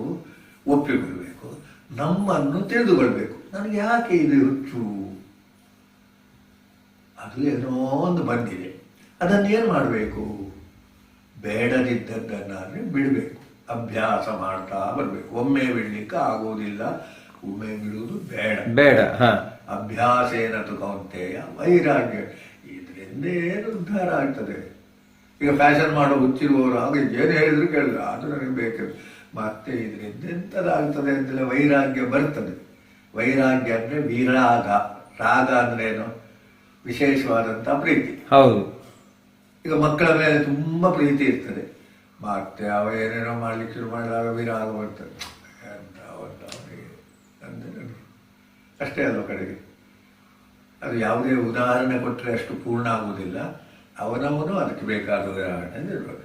ಅದನ್ನು ಬಹಳ ಚೆಂದ ಮಾಡಿ ಶ್ರದ್ಧೆ. ಇದಕ್ಕೆ ಏನಾಗಬೇಕು ಅಂತ ಹೇಳಿದ್ರೆ ಶ್ರದ್ಧೆ ಬೇಕು. ಈಗ ಅರ್ಜುನನ ಪ್ರಶ್ನೆ ಅದೆಲ್ಲ ಹೌದು, ನಾನು ಪ್ರಯತ್ನ ಮಾಡ್ತೇನೆ, ಆದರೆ ನಂದು ಪ್ರಯತ್ನ ಫಲಿತವಾಗಲಿಲ್ಲ. ಇದು ಈಗ ನಾವು ಆಗ ಹೇಳಿದ ಪ್ರಶ್ನೆಗೆ ಬರ್ತದೆ. ಫಲಿತ ಆಗದಿದ್ರೆ ನಾನು ಅಷ್ಟು ನಷ್ಟ ಆಗ್ತದೆ. ಇದರಿಂದ ಕುಡಿಯುವ ಆನಂದವೂ ಸಿಗಲಿಲ್ಲ, ಬಿಡ್ಲಿಕ್ಕೂ ಆಗಲಿಲ್ಲ. ಅಲ್ಲ, ಅತಂತ್ರ ಮಾತ್ರ ಅಲ್ಲ, ಅವನ ಸಾಯ್ತಾನೆ ಬೇಗ. ಇದರಿಂದ ನನಗೆ ನಷ್ಟ ಆಯ್ತಲ್ಲ, ಇದರಿಂದ ವಿಭಿನ್ನ ಇದಷ್ಟ. ನಮ್ಮ ಸಾಧನೆಯೂ ಮುಗಲಿಲ್ಲ. ಸಾಧನೆ ಮಾಡದೇ ಇದ್ರಿಂದ ನಾನು ಅದರಿಂದ ಪಡೆಯುತ್ತಿದ್ದದ್ದು ನಮಗೆ ಸರಿ. ಕುಡಿಯುವುದನ್ನು ಉದಾಹರಣೆ ನಾವು ಯಾಕೆ ತೆಗೆದುಕೊಳ್ಬಾರ್ದು, ಎಲ್ಲವನ್ನು ತೆಗೆದುಕೊಳ್ಬೇಕು. ಆಗ ಇದನ್ನು ಏನು ಮಾಡಬೇಕು? ಆಗ ಇಲ್ಲಿ ಬಹಳ ಒಳ್ಳೆ ಮಾತನ್ನು ಹೇಳ್ತಾನೆ. ಇಲ್ಲಿ ನ ಕಲ್ಯಾಣ ಕೃತ್ ಕಶ್ಚಿತ್ ದುರ್ಗತಿ ಆಗ್ತದೆ. ನೀನು ಒಂದನ್ನು ಯೋಚನೆ ಮಾಡು, ಒಳಿತು ಕೆಡುಕು ಎಂಬುದನ್ನು ಸ್ವಲ್ಪ ಮೊದಲು ಗುರುತಿಸು. ಈಗ ಕುಡಿಯುವವರಿಗೆ ಕುಡಿಯುವುದು ಒಳಿತಲ್ಲ ಅಂತ ಒಂದು ತಿಳಿದುಕೊಳ್ಳಿಕ್ಕೆ ನೋಡು, ಯಾಕಂದ್ರೆ ಅವರಿಗೆ ಮತ್ತೆ ಗೊತ್ತಾಗ್ತದೆ. ಅಥವಾ ಈ ಹುಚ್ಚು ಒಳಿತಲ್ಲ ಎಂಬುದು ಗೊತ್ತಾಗ್ತದೆ. ಹಾಗೆ ಗೊತ್ತಾದಾಗ ನೀನು ಸ್ವಲ್ಪ ಪ್ರಯತ್ನ ಮಾಡಿದಿ, ಬಿಡ್ಲಿಕ್ಕೆ ಆಗಲಿಲ್ಲ, ನೀನು ಅದರಲ್ಲೇ ಸತ್ತಿ, ಆ ದುರ್ಬುದ್ಧಿಯಲ್ಲೇ ಸತ್ತದ್ದು, ಬಿಡ್ಲಿಕ್ಕಾಗಲಿಲ್ಲ. ಆದರೆ ಸ್ವಲ್ಪ ಪ್ರಯತ್ನ ಮಾಡಿದೆಯಲ್ಲ, ಅದು ನಿನಗೆ ತುಂಬ ಒಳ್ಳೆಯದಿರುತ್ತೆ. ನೀನು ದುರ್ಗತಿಗೆ ಹೋಗುವುದಿಲ್ಲ. ನಾವು ಒಂದು ಸಣ್ಣ ಪ್ರಯತ್ನ ಮಾಡಿದ್ರೂ ನಡೀತದೆ. ಸಣ್ಣನಲ್ಲಿ ಏನೋ ಕೆಲವು ಮಾಡಿ ಮತ್ತೆ ಬಿಟ್ಟದ್ದು ತೊಂದರೆ ಇಲ್ಲ. ಮಾಡಿದ್ಯಲ್ಲ, ಮಾಡಿದ್ದು ಎಲ್ಲಿಗೂ ಬಿಟ್ಟು ಹೋಗುವುದಿಲ್ಲ. ಕೆಟ್ಟದು ಒಳ್ಳೆಯದು, ಕೆಟ್ಟದು ಎರಡು ಕರೆಕ್ಟ್. ಆದರೆ ನಮ್ಗೀಗ ನಾವು ಸಾಧನೆ ಮಾಡುವವರಿಗೆ ಬರುವಾಗ ಕಲ್ಯಾಣ ಒಳಿತು. ನೀನು ಮಾಡಿದ್ದು ತಪ್ಪು ಅಂತ ನನಗೆ ಕಾಣ್ತದೆ, ಅದು ಗೊತ್ತಿಲ್ಲ ನನಗೆ. ಆದರೆ ನೀನು ಒಳಿತು ಅಂತ ಮಾಡಿದ್ರೆ ಅದು ನಿನ್ನನ್ನು ಮುಂದೆ ಕೊಂಡೋಗ್ತದೆ. ನಾವೆಲ್ಲ ಬೈದದ್ದು ಅದು ನಿನಗೆ ಸಂಬಂಧವೇ ಇಲ್ಲ. ಕಲ್ಯಾಣ ಕಶ್ಚಿತ್ ದುರ್ಗತಿ ಅಂದ್ರೆ ಕಲ್ಯಾಣ ಅಂದ್ರೆ ಒಳ್ಳೆಯ ಕೆಲಸಗಳು ಮಾತ್ರ ಇದು ಹೇಳುದು. ಒಳ್ಳೆಯ ಕೆಲಸ ಮಾತ್ರ ಅಲ್ಲ, ಒಳ್ಳೆಯದು ಅಂತ ನನಗೆ ಕಾಣಬೇಕು. ಲೋಕಕ್ಕೆ ಕಂಡದ್ದಲ್ಲ, ಧರ್ಮಶಾಸ್ತ್ರ ಹೇಳಿದ್ದು ಕೂಡ ಅಲ್ಲ. ಮತ್ತೆ ಮಾತಾಡಿದೆ, ನನಗೆ ಇವತ್ತು ಇದು ಸರಿ ಅಂತ ಕಾಣ್ತದೆ, ಮಾಡು. ಹಾಗೆ ಮಾಡ್ತಾ ಹೋದಾಗ ನಿಮಗೆ ಸುಲಭ ಒಂದು ಅಭ್ಯಾಸ ಇದೆ. ಏನು ಮಾಡ್ಬೇಕಾದ್ರೂ ಸರಿಯಾ ತಪ್ಪು ಅಂತ ಯೋಚನೆ ಮಾಡುವಂತದ್ದು ಬಂತಲ್ಲ, ಪರಮ ಲಾಭ. ಮಾಡ್ತಾ ಹೋಗುವುದಲ್ಲ, ಪ್ರಾಣಿಗಳು ಅಷ್ಟೇ ಮಾಡ್ತಾ ಹೋಗುದು. ಸರಿಯಾ ತಪ್ಪ ಅಂತ ಯೋಚನೆ ಮಾಡುವಂತಹದ್ದು ಮೂಢ ಯೋನಿಯಲ್ಲಿ ಇಲ್ಲ. ನೀನು ಮನುಷ್ಯ ಅಲ್ವೋ, ನಿನಗೆ ಬದುಂಟು. ಅದೇ ವಾಚ್ ಪ್ರಕರಣ ಆಗಲಿ ಎಂಥದಕ್ಕೆ ನಾನು ಮಾಡಿದ್ದು ಸರಿಯಾ ತಪ್ಪ, ಹಾಗಂತ ಹೇಳಿ ತಪ್ಪೊಂದು ಬಿಡ್ಲಿಕ್ಕೆ ಆಗ್ತದೆ ಅಂತ ಹೇಳೋದು ಬೇಡ. ಅದನ್ನು ನಿಶ್ಚಯ ಮಾಡಿಕೊಂಡು ಸ್ವಲ್ಪ ಪ್ರಯತ್ನ ಮಾಡಿದ್ರು ಅದೇನಾಗ್ತದೆ. ಈ ಕಲ್ಯಾಣ ಎಂಬುದನ್ನು ಕೂಡ ನಾವು ಲೋಕದಿಂದ ತಿಳಿಲಿಕ್ಕೆ ಬರುವುದಿಲ್ಲ, ಧರ್ಮಶಾಸ್ತ್ರದಿಂದಲೂ ತಿಳಿಲಿಕ್ಕೆ ಬರುವುದಿಲ್ಲ, ಕೃಷ್ಣನಿಂದಲೂ ತಿಳಿಲಿಕ್ಕೆ ಬರುವುದಿಲ್ಲ. ಅವನವನೇ ತಿಳಿಲಿಕ್ಕೆ ಪ್ರಯತ್ನ ಮಾಡಬೇಕು. ಅದಕ್ಕೆ ಇದೆಲ್ಲ ಸಹಾಯಕ. ಈಗ ಬೇರೆಯವರೆಲ್ಲ ಗುರುಗಳ ಉಪದೇಶ, ಇದು ಯಾವುದು ಕೈಕಂಬ ಸಹಾಯಕ ವಿನಃ ಅದು ನಮ್ಮನ್ನೇನು ಕೊಂಡು ಹೋಗುದಿಲ್ಲ. ಅದನ್ನು ನೋಡಿ ನಾವು ಉಪಯೋಗ ಮಾಡಬೇಕು. ಈಗ ಹಾಗಾದ್ರೆ ಒಂದು ಸಣ್ಣ ಪ್ರಯತ್ನ ಮಾಡಿದ್ರೆ ನಾನು ಸಬಲ ಆಗಲಿಲ್ಲ, ನಾನು ಹಾಗೇ ಸತ್ತೆ ಅಂತ ಇಟ್ಟುಕೊಂಡ್ರೆ ನೀನು ಏನಾಗ್ತದೆ ಅಂತ ಹೇಳಿದ್ರೆ, ಪುಣ್ಯಕೃತಾಂ ಲೋಕ, ಪುಣ್ಯವಂತರ ಮನೆಯಲ್ಲಿ ಹುಟ್ಟಿ ನೀನು ಮಾಡಿದ್ದು ಒಂದು ಚೂರು, ಅದು 10 ಪಾಲು ದೊಡ್ಡದಾಗಿ ಅಲ್ಲಿ ಬೆಳೀಲಿಕ್ಕೆ ಬೇಕಾದ ವಾತಾವರಣ ಸಿಗ್ತದೆ. ಅದು ಮಾಡದೇ ಇದ್ರೆ, ಪ್ರಯತ್ನ ಮಾಡಲೇ ಇಲ್ಲ ಚೂರು ಸಹ, ಅದರಲ್ಲೇ ಇದ್ದು ಸತ್ರೆ ಅದೇ ದುಸ್ಥಿತಿಯಲ್ಲೇ ಹುಟ್ಟಾನೆ, ಮತ್ತೆ ಪುನಃ ದುಸ್ಥಿತಿ ಮಾಡ್ತಾನೆ. ಅದನ್ನು ಪುನಃ ಜೋರಾಗಲೇ ಹೇಳ್ತಾನೆ ಅವ. ನೀನು ಏನು ಮಾಡದೇ ಇದ್ರೆ, ಈಗ ನೀವು ಹುಟ್ಟಿದ ಮೇಲೆ ಒಂದಿಷ್ಟು ಉಪಯೋಗಿಸದಿದ್ರೆ, ನೀನು ಬುದ್ಧಿಯನ್ನು ಉಪಯೋಗಿಸಿದ್ರೆ, ಒಳ್ಳೆಯದು ಕೆಟ್ಟದ್ದು ಯೋಚಿಸದೇ ಇದ್ರೆ, ನೀನು ಅದೇ ದಾರಿಯಲ್ಲಿ ಹೋಗಿ ಪುನಃ ಏನಾಗ್ತದೆ, ಆ ದಾರಿಯಲ್ಲೇ ಪತನ ಅಥವಾ ಅದೆಲ್ಲ ಅದನ್ನೇ ಇವರೆಲ್ಲ ಹೇಳಿದ್ದು ಏನಂದ್ರೆ ನಿತ್ಯ ನಾರಕಿಗಳು ಎಂಬ ಶಬ್ದ ಉಪಯೋಗಿಸಿದ್ರು. ನಿತ್ಯ ನಾರಕಿಯಾಗದದ್ದು ಯಾರಿಂದ? ನನ್ನಿಂದಲೇ. ಅಂದ್ರೆ ಒಳ್ಳೆದನ್ನು ಯೋಚನೆ ಮಾಡಲೇ ಇಲ್ಲ. ಅದೇ ಸರಿ, ನಾನು ಮಾಡಿದ್ದೇ ಸರಿ.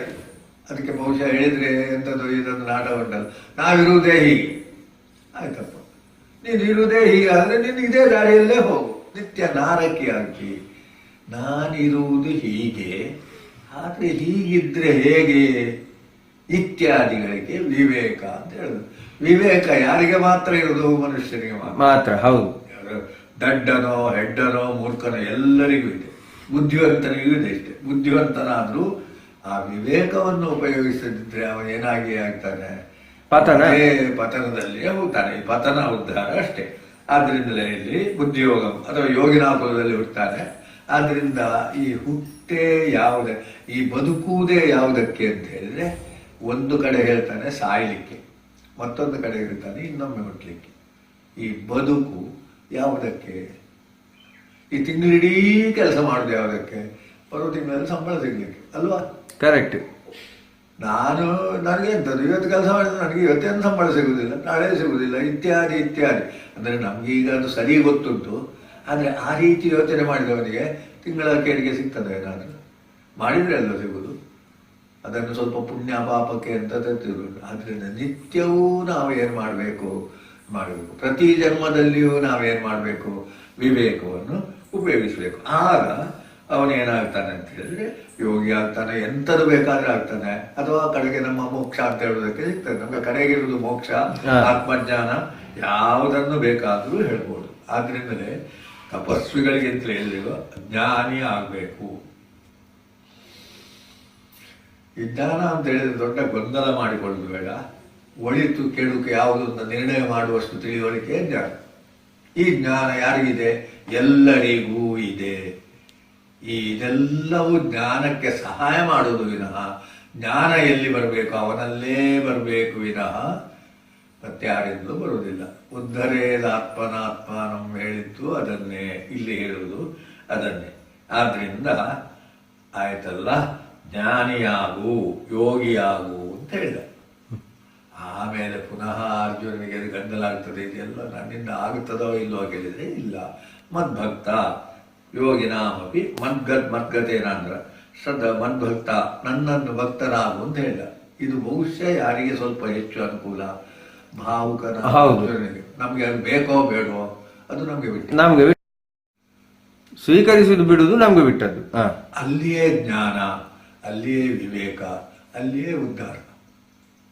ಅದು ನಾವೇ ಮಾಡಬೇಕು ವಿನಃ ಬೇರೆ ಯಾವುದು ಮಾಡೋದು. ಈಗ ಭಗವದ್ಗೀತೆ ಉಂಟು, ಯಾರಿಗೆ ತೆಗೆದುಕೊಳ್ಬೇಕು ಕಾಣ್ತದೆ? ತೆಗೆದುಕೊಳ್ಬೇಕು ಅಂತ ಕಂಡ್ರೂ ನಿನಗೆ ಪುಣ್ಯ. ಇಲ್ಲೊಂದು ಕಡೆಯಲ್ಲಿ ಹೇಳ್ತಾರೆ, ಈಗ ಪುಸ್ತಕ ಇದ್ರೂ ಪುಣ್ಯ, ಎಂಥದೆಂಥದೋ ಪುಣ್ಯದ ಬಗ್ಗೆ ಹೇಳ್ತಾರೆ. ಸತ್ಯನಾರಾಯಣ ಕಥೆ ಮಾಡುವಾಗ ಅದೆಲ್ಲ ಪುಣ್ಯದ ಬಗ್ಗೆ ಹೇಳ್ತಾರೆ.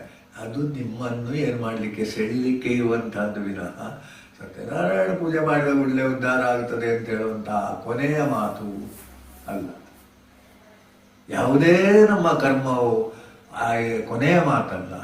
ಅದು ನಮ್ಮನ್ನು ಏನು ಮಾಡ್ತದೆ? ಅದು ನಮ್ಮನ್ನು ಆ ಕಡೆಗೆ ಇಳೀತದೆ, ಮನುಷ್ಯನನ್ನು ಮನುಷ್ಯನಾಗಲಿಕ್ಕೆ ಮಾಡ್ತದೆ. ಸಂಧ್ಯಾ ವಂದನೆ ಮಾಡುವ ಎಲ್ಲವನ್ನು ಹಿಡಿಯುವ, ಎಲ್ಲವೂ ಅಷ್ಟಕ್ಕೆ ವಿನಃ ಯಾವುದೇ ಒಂದು ಇದಮಿತ್ತಂ ಅಲ್ಲ. ಅದು ಅವನೇ ಅದನ್ನು ಇದು ಮಾಡಬೇಕು.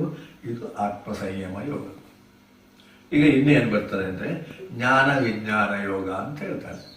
ಈ ಜ್ಞಾನ ವಿಜ್ಞಾನ ಯೋಗವು ಕೂಡ ಅಷ್ಟೇ. ಈ ವಿಜ್ಞಾನ ಅಂತ ಹೇಳಿದ್ರೆ ನಮ್ಮ ಈಗಿನ ಈ ನಮ್ಮ ಭಾಷೆಯಲ್ಲಿ ಉಪಯೋಗ ಸೈನ್ಸ್ ಎಂಬ ಅರ್ಥ ಅಲ್ಲ. ಜ್ಞಾನ ಅಂದರೆ ಇಂದ್ರಿಯಗಳ ಮೂಲಕ ಬರುವಂತಹದ್ದು ಜ್ಞಾನ. ಈಗ ಇವರು ಯಾವ ಗ್ರಹಕ್ಕೆ ಹೋಗಲಿ, ಇದು ಮಾಡಲಿ, ಆಟೋಂಬ ಮಾಡಲಿ, ಇಂದ್ರಿಯಗಳ ಮೂಲಕ ಬರುವಂತಹದ್ದು. ಒಳಗಿಂದ ಹೊರಗೆ ಬರುವಂತಹದ್ದು ವಿಜ್ಞಾನ, ಅಂತರಂಗದಿಂದ ಹೊರಗೆ ಬರುವಂತಹದ್ದು. ಈ ಆತ್ಮವು ವಿಜ್ಞಾನದ ವಸ್ತು, ಜ್ಞಾನದ ವಸ್ತು ಅಲ್ಲ. ಉದ್ಧಾರವು ವಿಜ್ಞಾನದ ವಸ್ತು, ಜ್ಞಾನದ ವಸ್ತು ಅಲ್ಲ. ಸಾವಿರ ಪುಸ್ತಕ ಓದಿದ್ರು ಇವರು ಉದ್ಧಾರ ಆಗುವಂತಹ ಅವಕಾಶ ಇರುವುದು ಕಷ್ಟ. ಪುಸ್ತಕದಿಂದ ಉದ್ಧಾರ ಆಗುವುದಿಲ್ಲ. ಅದು ಪುಸ್ತಕದಿಂದ ಜ್ಞಾನ ಮಾತ್ರ ಸಿದ್ಧಿಸುವುದಿಲ್ಲ. ಉದ್ಧಾರಕ್ಕೆ ಸಹಾಯ ಮಾಡಬಹುದು. ಜ್ಞಾನವು ಕೂಡ ಅವನಿಗೆ ಬೇಕಾದ್ದನ್ನು ಮಾತ್ರ ಎತ್ತಿಕೊಳ್ತಾನೆ, ಬೇರೆದನ್ನು ಎತ್ತಿಕೊಳ್ತಾನೆ. ಹೌದು, ಅವನಿಗೆ ಬೇಕಾದ ಸಬ್ಜೆಕ್ಟ್ ಅನ್ನು ಆರಿಸ್ತಾನೆ, ಬೇರೆದನ್ನು ಆರಿಸ್ತಾನೆ. ಯಾವುದೇ ಆದಿತ್ತು ಆಗ ನಮಗೇನು ಕಾಣೋದು? ಅದಕ್ಕೆ ಒಂದು ಬಲ್ಲ ಒಳ್ಳೆ ಹೇಳ್ತಾರೆ, ಸ್ವಕರ್ಮಣ ತಮಭ್ಯರ್ಥ. ನೀನು ಯಾವುದನ್ನ ಆರಿಸ್ಕೊಂಡಂತೆ ಅದನ್ನೇ ಚೆನ್ನಾಗಿ ಮಾಡು. ಬಹುಶಃ ರಾಮಕೃಷ್ಣ ಪರಮಹಂಸರಲ್ಲಿ ಒಂದು ಹೆಂಗಸು ಹಾಗೆ ಮಾಡ್ತಾರೆ, ನನಗೆ ದೇವರ ಪ್ರಾರ್ಥನೆ ಮಾಡಲಿಕ್ಕೆ ಆಗುದೇ ಇಲ್ಲ, ನಾನು ದೇವರನ್ನು ಧ್ಯಾನ ಮಾಡಬೇಕು ಕೂತ್ಕೊಂಡ್ರೆ ನನ್ನ ಮಗು ಇದ್ದೇ ನೆನಪಾಗುತ್ತದೆ ಅಂತ ಹೇಳಿದ್ರು. ಆಯ್ತು, ಒಳ್ಳೆದಾಯ್ತು, ನಿನ್ನ ಮಗುವನ್ನೇ ದೇವರು ಅಂತೇಳಿ. ಇದನ್ನು ಹೆಚ್ಚು ಯೋಚನೆ ಮಾಡಿದರೆ ಸ್ವಕರ್ಮಣ ತಮಭ್ಯರ್ಥ. ನಾನು ಮಾಡುವ ಕರ್ಮವೇ ದೇವರ ಸೇವೆ, ಅದು ಭಾವುಕನಿಗೆ. ನಾನು ಮಾಡುವ ಕರ್ಮವೇ ಉದ್ಧಾರಕ್ಕೆ ಮಾರ್ಗ. ಅದು ವಿವೇಕಿಯ, ಜ್ಞಾನಿಯ, ಸಾಂಖ್ಯ ಅಂತ ಹೇಳಿದ್ರೆ ಅದರಲ್ಲಿ ಏನು ಜಗಳ ಇಲ್ಲ ನಮಗೆ.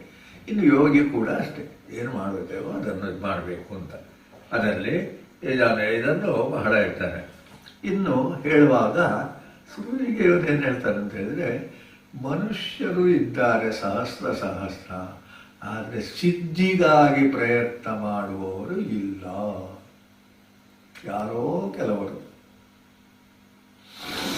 ಭಗವದ್ಗೀತೆ ಪುಸ್ತಕ ಎಲ್ಲರೂ ನೋಡಿದ್ದಾರೆ, ಅದನ್ನು ಉಪಯೋಗಿಸಬೇಕು ಅಂತ ಕಾಣುವವನು ಯಾರಿಗೋ ಒಬ್ಬನಿಗೆ. ಹೌದು, ಉಪಯೋಗಿಸಿಕೊಂಡು ಅವನಿಗೂ ಸಿದ್ಧಿ ಆಗುವುದಿಲ್ಲ, ಯಾರೋ ಒಬ್ಬ ಸಿದ್ಧಿಯನ್ನು ಪಡೀತಾನೆ. ಭಗವದ್ಗೀತೆ ಒಂದು ಉದಾಹರಣೆ. ಯೋಗವೂ ಆದೀತು, ಎಲ್ಲವೂ ಆದೀತು, ಅದರಿಂದ ಸಿದ್ಧಿ ಪಡೆಯುವುದು. ಸಂಗೀತ ಆದೀತು, ಅದರಿಂದ ಅವನ ಆತ್ಮಾನಂದವನ್ನು, ಮೋಕ್ಷವನ್ನು ಪಡೀಲಿಕ್ಕಾಗ್ತದೆ. ಸ್ವಕರ್ಮಣ ತಮಭ್ಯರ್ಥ. ಆದ್ದರಿಂದಲೇ ಈಗ ಈ ಮನುಷ್ಯ ಉಂಟಲ್ಲ, ಈ ಮನುಷ್ಯ ಈ ಏನನ್ನೋ ಮಾಡ್ತಾನೆ ಅಂತ ಹೇಳ್ತಲ್ವ, ಏನು ಮನುಷ್ಯ ಎಂಥದ್ದು ಮಾಡ್ತಾನೆ? ಆಗ ಇದು ಹೇಳ್ತಾನೆ, ಈ ಪ್ರಕೃತಿ ಅಂತ ಒಂದುಂಟು. ವಿಶ್ವ ಅಂದರೆ ಪ್ರಕೃತಿಯ ಅಧೀನ. ಅದು ಬೇಕಾದಷ್ಟು ಉಂಟು ತತ್ವಗಳು, 92 ಈಗ ಬೇರೆ ಬೇರೆ ಕಡೆಯಲ್ಲಿ ಬೇರೆ ಬೇರೆ ಹೇಳ್ತದೆ. ಇವತ್ತು ಇದೆಯಲ್ಲಿ ಏನು ಹೇಳ್ತಾನೆ, ಭೂಮಿ, ಆಪಹ, ಅನಿಲ, ವಾಯು, ಖಂ, ಪಂಚಭೂತಗಳಾಯಿತು. ಈ ಪಂಚಭೂತಗಳ ಬಗ್ಗೆ ಒಂದು ವಿಚಿತ್ರ ಉಂಟು, ನಮಗೆ ನಿಜವಾಗಿ ಅವುಗಳು ಸಿಗುವುದಿಲ್ಲ ಅಂತ, ಅದು ಪಂಚೀಕರಣ ಆಗಿ ಸಿಗುವುದು, ಇನ್ನೊಮ್ಮೆ ಬಂದಾಗ ನೋಡ್ಬೋದು. ಆಮೇಲೆ ಮನಸ್ಸು ಒಂದುಂಟು, ಮನಸ್ಸಿಲ್ಲದೆ ಇದು ಯಾವುದೂ ಇಲ್ಲ. ಈಗ ಗಾಳಿ ಬಂದಾಗ ನನಗೆ ಸಂತೋಷ ಆಯಿತು, ಕಾರಣ ಯಾವುದು? ಗಾಳಿಯೂ ಅಲ್ಲ, ನಾನು ಅಲ್ಲ, ಮನಸ್ಸು. ತುಂಬ ಆಯಿತು ಅಂತ ಹೇಳ್ತೇವಲ್ಲ. ಈ ಪಂಚಭೂತಗಳಿಂದ ಉಪಯೋಗಿಸ್ಬೇಕಾದ್ರೆ ಒಂದು ಆಹಾರ ತಿಂದಾಗ ಸಂತೋಷ ಆಯಿತು, ಯಾರು ಬೇಕು? ಇಷ್ಟ ಆಗೋದು ಅನಿಷ್ಟ ಆಗೋದು ಮನಸ್ಸು.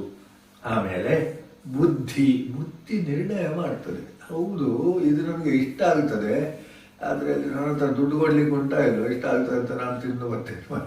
ಅದು ಸಣ್ಣ ಉದಾಹರಣೆ. ಇದು ಇಷ್ಟ ಆಗುತ್ತದೆ ಅಂತೇಳಿ ಅದು ನನ್ನದೋ ಬೇರೆಯವ್ರದ್ದು? ಕರೆಕ್ಟ್. ಇದನ್ನು ಯಾವುದು ಹೇಳ್ತದೆ? ಬುದ್ಧಿ ಹೇಳ್ತದೆ. ಮನಸ್ಸು ಏನು ಹೇಳ್ತದೆ? ಇಷ್ಟ ಆಗ್ತದೆ, ಬೇಕು ಅಂತ ಹೇಳ್ತದೆ. ಅಲ್ಲಿ ಮುಗಿಯಿತು. ಮನಸ್ಸಿನ ಹಿಂದೆ ಹೋದ್ರೆ ಕಳ್ಳತನವ ಎಂಥದೋ ಮಾಡ್ತಾನೆ.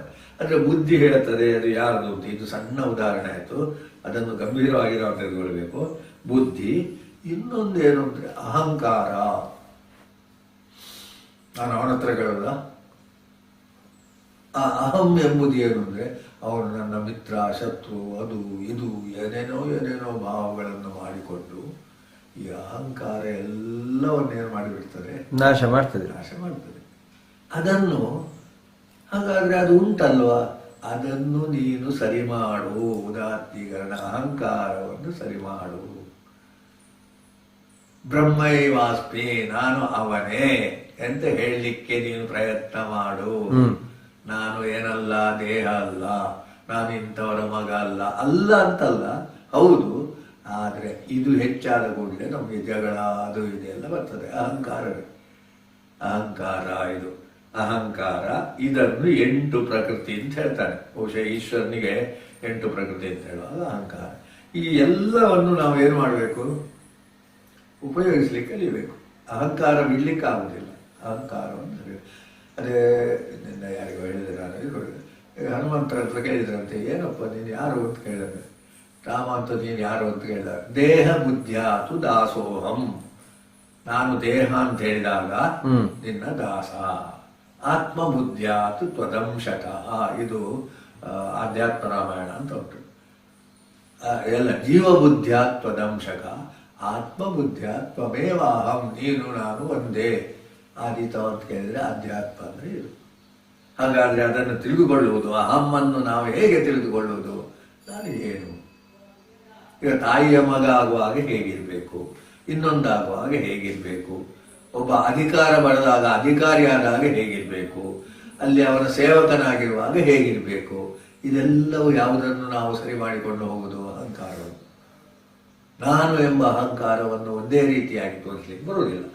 ಹಾಗೆಯೇ ಬುದ್ಧಿಯನ್ನು ನಾವು ಉಪಯೋಗಿಸಬೇಕು, ಮನಸ್ಸನ್ನು ಉಪಯೋಗಿಸಬೇಕು, ಇತ್ಯಾದಿಗಳನ್ನೆಲ್ಲ ಆ ಏದಂ ಧಾರಿತೆ ಜಗತ್ತು. ಇದನ್ನು ಇಷ್ಟ ಆದ ಮೇಲೆ ಈ ಇದೆಲ್ಲ ಈ 8 ನಾವು ಸ್ವಲ್ಪ ನೋಡಿತಲ್ಲ, 8ರ ಬಗ್ಗೆ ಇನ್ನೂ ಹೆಚ್ಚುಂಟು, ಅದು ಆ ಸಂದರ್ಭಕ್ಕೆ ನೋಡುವ. 8ರ ಮೇಲೆ ಇದು ಪ್ರಕೃತಿ ನಮಗೆ ಗುರ್ತಕ್ಕೆ ಸಿಗುವಂತಹದ್ದು ಇದೆಲ್ಲ.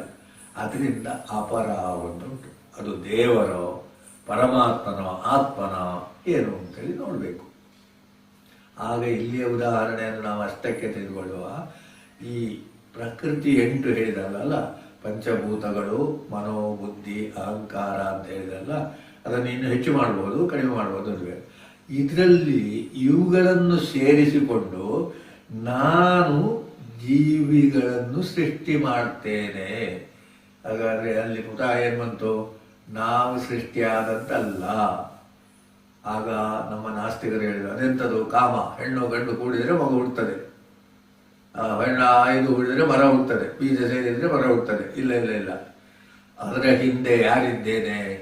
ನಾನು ಅಂತ ಹೇಳ್ತಾನೆ. ನಾನು ಅಂದ್ರೆ ದೇವರು ಅಂತ ತಿಳ್ಕೊಳ್ಳುವ, ಪರಮಾತ್ಮ ಅಂತ ತಿಳ್ಕೊಳ್ಳುವ, ಅಥವಾ ನಾನೇ ಅಂತ ತಿಳ್ಕೊಳ್ಳುವಂತದ್ದು ಒಂದು ಉಂಟು. ವಿಚಿತ್ರ ಇದು.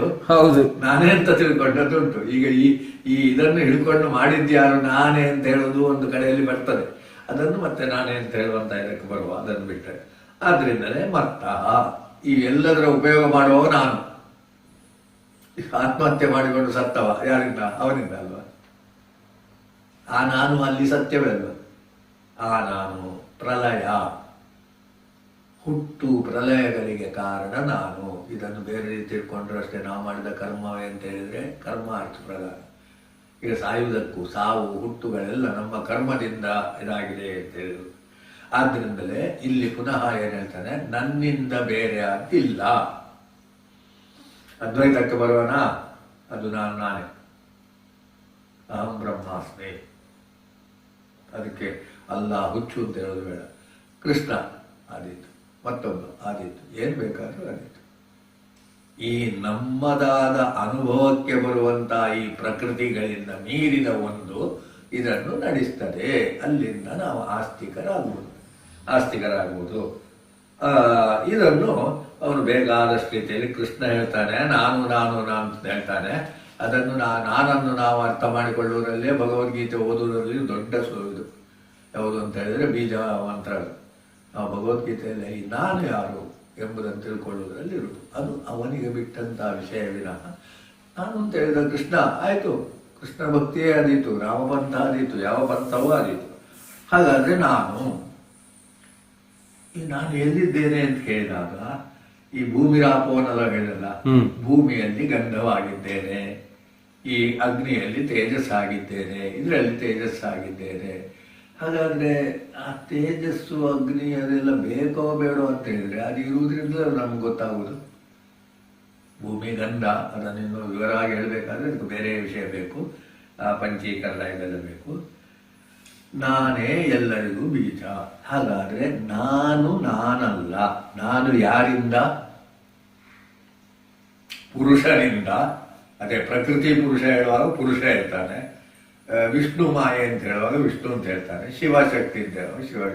ಜಗಳ ಮಾಡುವುದೇ ಬೇಡ. ನಾವು ಯಾರೋ ಒಂದು ಬೇರೆ, ನಾವು ಹೊರಗೆ ಕಾಣುವ ನಮ್ಮ ಅಮನೋಕ್ಕೆ ಬರುವಂತ ಇದ್ರೆ ಹಿಂದೆ ಯಾರೋ ಒಂದಿದ್ದಾರೆ.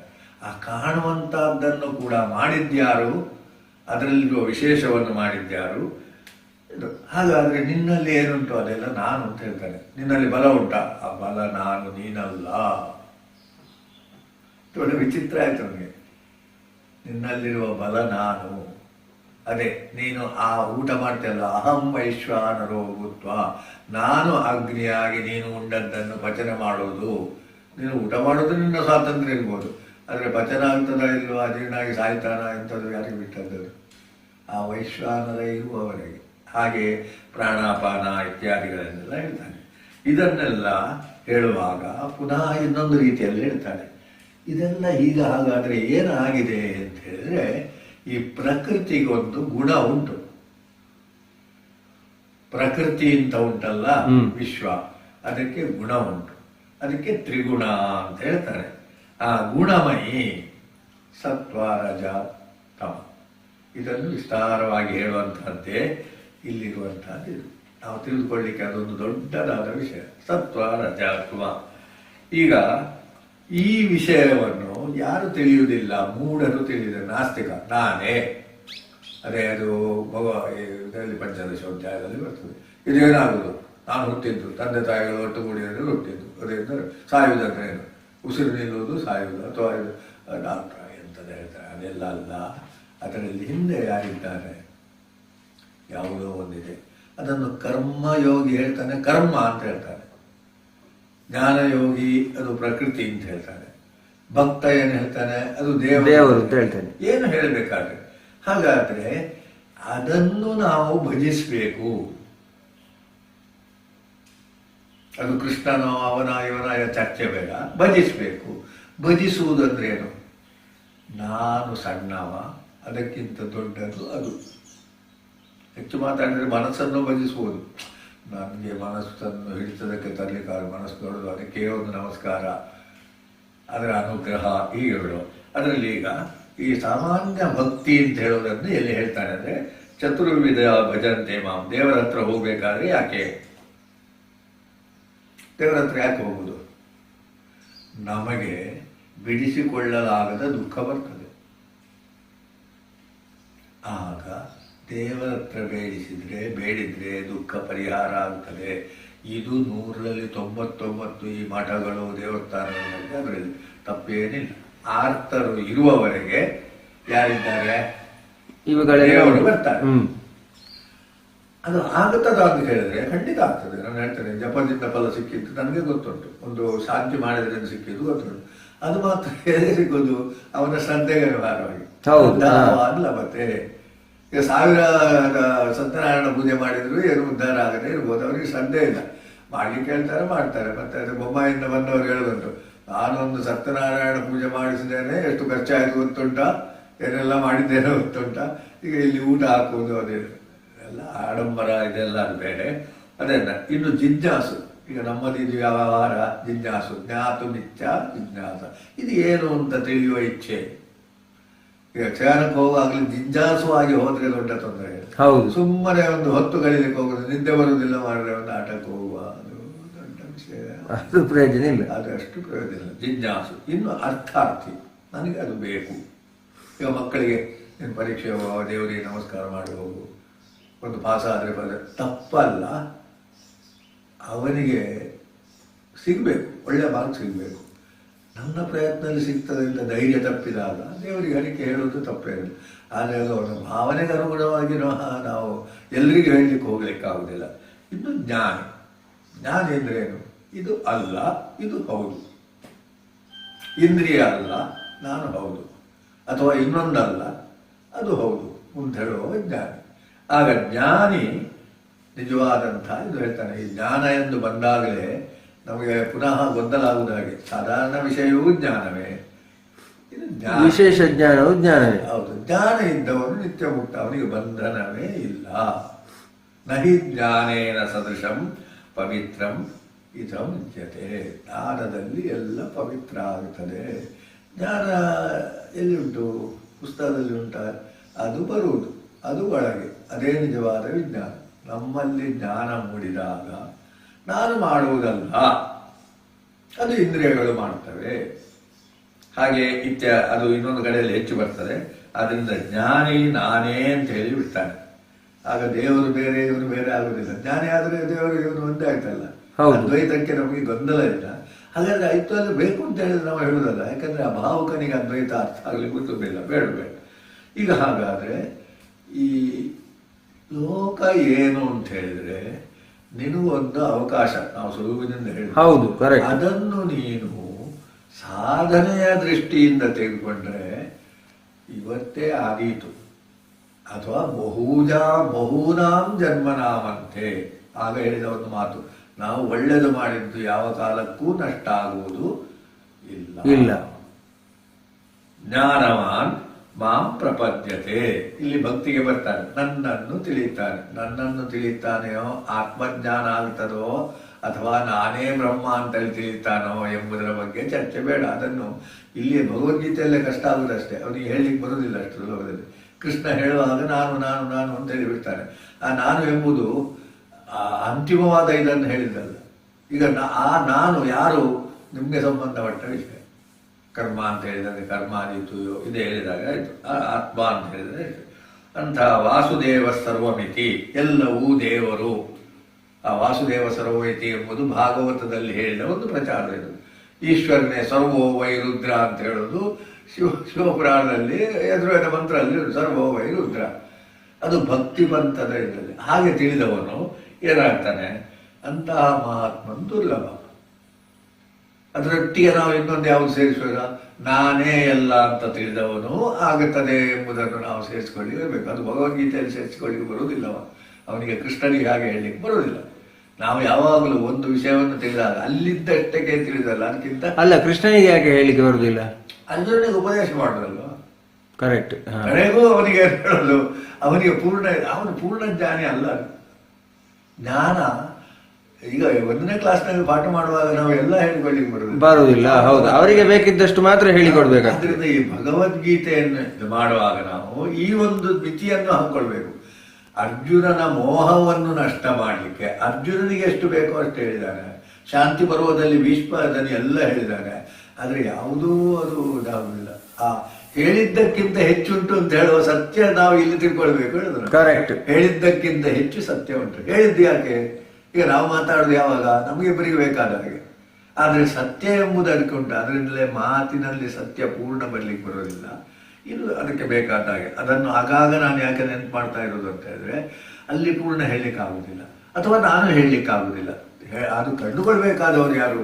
ಅವನವನೇ ಕಾಣಬೇಕು. ಅದೇ ಜ್ಞಾನಿನ ಬಹುಜಾನತ. ಈಗ ಇಷ್ಟ ಆದರೂ ಕೂಡ ಈ ಜ್ಞಾನಿ ಅಂತ ಹೇಳ್ತಾರಲ್ಲ, ಜ್ಞಾನಿಯೂ ಕೂಡ ಕಾಮದಿಂದ ಮನಸ್ಸನ್ನು ಅಪಹರಿಸಲ್ಪಟ್ರೆ ಅದರಿಂದ ಏನಾಗುವುದಿಲ್ಲ ಅಂತ ಹೇಳ್ತಾರೆ. ಒಂದು ಆದರೆ ಅವನನ್ನು ಹಿಡ್ಕೊಳ್ಳುವ ಕಾಮ ಅಂತ ಹೇಳಿದ್ರೆ ಯಾವುದು? ಆರ್ಥ, ಜಿಜ್ಞಾಸು ಇತ್ಯಾದಿ. ಅರ್ಥಾರ್ಥಿ, ಅದು ಬೇಕು ನನಗೆ, ಮದುವೆ ಆಗಬೇಕು, ಸ್ವಯಂವರ ಭಾರತಿ ಯೋಜನೆ ಮಾಡು, ತಪ್ಪೇನಿಲ್ಲ. ಅವರೆಲ್ಲ ಏನು ಮಾಡ್ತಾರೆ ಅಂತ ಹೇಳಿದ್ರೆ, ಅವರು ನಿಯಮ ಮಾಡ್ತಾರ ಈ ದೇವತೆಗಳನ್ನು ಪೂಜಿಸ್ತಾರೆ. ಈ ದೇವತೆ ಅಂದ್ರೆ ಏನು? ಆಂಶಿಕವಾದಂತಹದ್ದನ್ನು ಕಾಣುವಂತಹದ್ದೇ ದೇವತೆ. ಆಂಶಿಕವಾಗಿ ಕಾಣುವಂತಹದ್ದು ದೇವತೆ ಅಂದ್ರೆ ಖಂಡವಾಗಿ. ನಿಮ್ಮ ದೇವಿ ಮಾತ್ರ ತಿಳ್ಕೊಳ್ತೇವೆ, ಸೃಷ್ಟಿಗೆ ಸಂಬಂಧಪಟ್ಟದ್ದು. ಹೌದು, ಅದೇ ಅಂದ್ರೆ ಖಂಡವಾಗಿ ಕಾಣುವಂಥದ್ದು, ಅಖಂಡವಾಗಿ ಅಲ್ಲ. ಈಗ ನನ್ನ ಕೈ ಏನ್ ಮಾಡ್ಬೋದು? ಕೈ ಏನಾದ್ರೂ ಯೋಚನೆ ಮಾಡ್ಲಿಕ್ಕೆ ಸಾಧ್ಯ ಇಲ್ಲ. ಹೌದು. ಅಥವಾ ಈ ಬೆರಳು ಏನ್ ಮಾಡ್ಬೋದು? ಈ ಬೆರಳು ಮಾಡುವ ಕೆಲಸ ಈ ಬೆರಳಿಗೆ ಮಾಡ್ಲಿಕ್ಕೆ ಆಗುದಿಲ್ಲ. ಕರೆಕ್ಟ್. ಹಾಗೆ ದೇವತೆಗಳು 33 ಕೋಟಿ 66 ಕೋಟಿ. ಹಾಗೆ ಆ ದೇವತೆಗಳನ್ನು ಗುರುತಿಸಿ ನಾವು ಆರಾಧನೆ ಮಾಡುವುದು ತಪ್ಪೇನಿಲ್ಲ. ಅದು ಕಾಮಕ್ಕೆ. ಅದೇ ಯಾವುದು? ಇಂಥ ಹೋಮ ಇದಕ್ಕೆ ಮಾಡಬೇಕು, ಮೃತ್ಯುಂಜಯ ಹೋಮ ಮಾಡಬೇಕು, ಸ್ವಯಂವರ ಭಾರತಿ ಮಾಡಬೇಕು, ಮತ್ತೊಂದು ಕಟೀಲಿನಲ್ಲಿ ಹೂವಿನ ಪೂಜೆ ಮಾಡಬೇಕು. ಎಲ್ಲವೂ ಏನಲ್ಲ, ಕಾಮ ಅಥವಾ ಯಾವುದೋ ಒಂದು ಬಯಕೆ. ಕಾಮ ಎಂಬುದನ್ನು ಕೆಟ್ಟ ಅರ್ಥದಲ್ಲಿಯೇ ಉಪಯೋಗಿಸಬೇಡ ನಾವು. ಬಯಕೆ ಎಂಬುದು ಈ ಜೀವಿಗೆ ಬಯಕೆ ಎಂಬುದು ಸಹಜ. ಅದರ ಹಾಗೆ ಅದು ಮನಸ್ಸಿನ ಕೆಲಸ. ಬಯಕೆಗಳು ಯಾರದ ಕೆಲಸ? ಇಂದ್ರಿಯಗಳದ್ದು ಕೆಲಸ ಅಲ್ಲ, ಅದು ಮನಸ್ಸಿನ ಕೆಲಸ. ಹೌದು, ನನಗೆ ಇದು ಬೇಕು ಅಂತ ಕಾಣುವುದು. ಅದರಿಂದ ಅವರೆಲ್ಲ ಏನ್ ಮಾಡ್ತಾರೆ ಅಂದ್ರೆ ದೇವತೆಗಳನ್ನು ಪ್ರಾರ್ಥಿಸ್ತಾರೆ. ಯಜ್ಞ ಬೇಕಾದಷ್ಟು ಉಂಟು. ಅನ್ನವಾನ್ ಭವತಿ, ಪ್ರಜಾವಾನ್ ಭವತಿ, ಪಶುಮಾನ್ ಭವತಿ, ಎಂತೆಂಥದೇ ಅಲ್ಲ, ಎಲ್ಲದಕ್ಕೂ ಉಂಟು. ಈಗ ಅಶ್ವಮೇಧಾದಿ ಯಾಗಗಳೆಲ್ಲ ಉಂಟು. ಈಗ ಯಾರ್ಯಾರು ಯಾವ ಭಕ್ತಿಯಿಂದ ಇದು ಮಾಡ್ತಾರ ಅವರಿಗೆ ಅದನ್ನೇ ನಾನು ಕೊಡ್ತೇನೆ. ಕಟೀಲಿನಲ್ಲಿ ಹೂವಿನ ಪೂಜೆ ಬಿಟ್ಟರೆ ಸಿಕ್ಕಿದ್ರೆ ಫಲ ಸಿಗ್ತದೆ ಸಾರಿ. ಎಲ್ರಿಗೂ ಸಿಕ್ಕಿದ ಕೇಳಿದ್ರೆ ಎಲ್ರಿಗೂ ಸಿಗುತ್ತಿಲ್ಲ, ಶ್ರದ್ಧೆ ಇದ್ದವನಿಗೆ ಮಾತ್ರ ಪೂರ್ಣ ಸಿಕ್ಕಿದೆ. ಅವಳೊಂದು ಹೇಳಿದ ಹಾಗೆ ಆಗ್ತದೆ ಅಂತ ಹೇಳ್ತಾರೆ. ನಾನು ಹಾಗೆ ಯಾವ ಹೇಳಿದ್ದಾರಂತ ನಾನು ಹೋದರೆ ನನಗೆ ಆಗ್ತದೆ ಇಲ್ಲೋ ಹೇಳಲಿಕ್ಕೆ ಬರೋದಿಲ್ಲ. ಆದ್ರಿಂದ ಅದು ದೇವರೇ ಸ್ಪಷ್ಟ ಹೇಳ್ತಾನೆ. ಅವನು ಯಾವ ಭಾವದಿಂದ ಭಜಿಸ್ತಾನ ಅದಕ್ಕೆ ಸರಿಯಾಗಿ ನಾನು ಅವನಿಗೆ ಫಲವನ್ನು ಕೊಡ್ತೇನೆ. ಕರ್ಮಕ್ಕೆ ಫಲ ಅಂತೇಳಿ ಇಲ್ಲ, ಅದು ಭಾವ. ಭಾವಕ್ಕೆ ಯಾರೋ ಮಾರ್ಗದರ್ಶನ. ಆಚರಣೆ ಮಾಡ್ತಾರೆ, ಆಯ್ತು. ಜೋಯಿಸರು ಹೇಳಿದರು, ಆಯ್ತು. ಅಥವಾ ನಮಗೆ ಆತ್ಮೀಯರೊಬ್ಬರು ಹೇಳಿದ್ರು, ಆಯಿತು, ಹೇಗೋ ಆದಿತ್ತು, ಅದಕ್ಕೆಲ್ಲ ಏನು ಅದೇ ಇಲ್ಲ.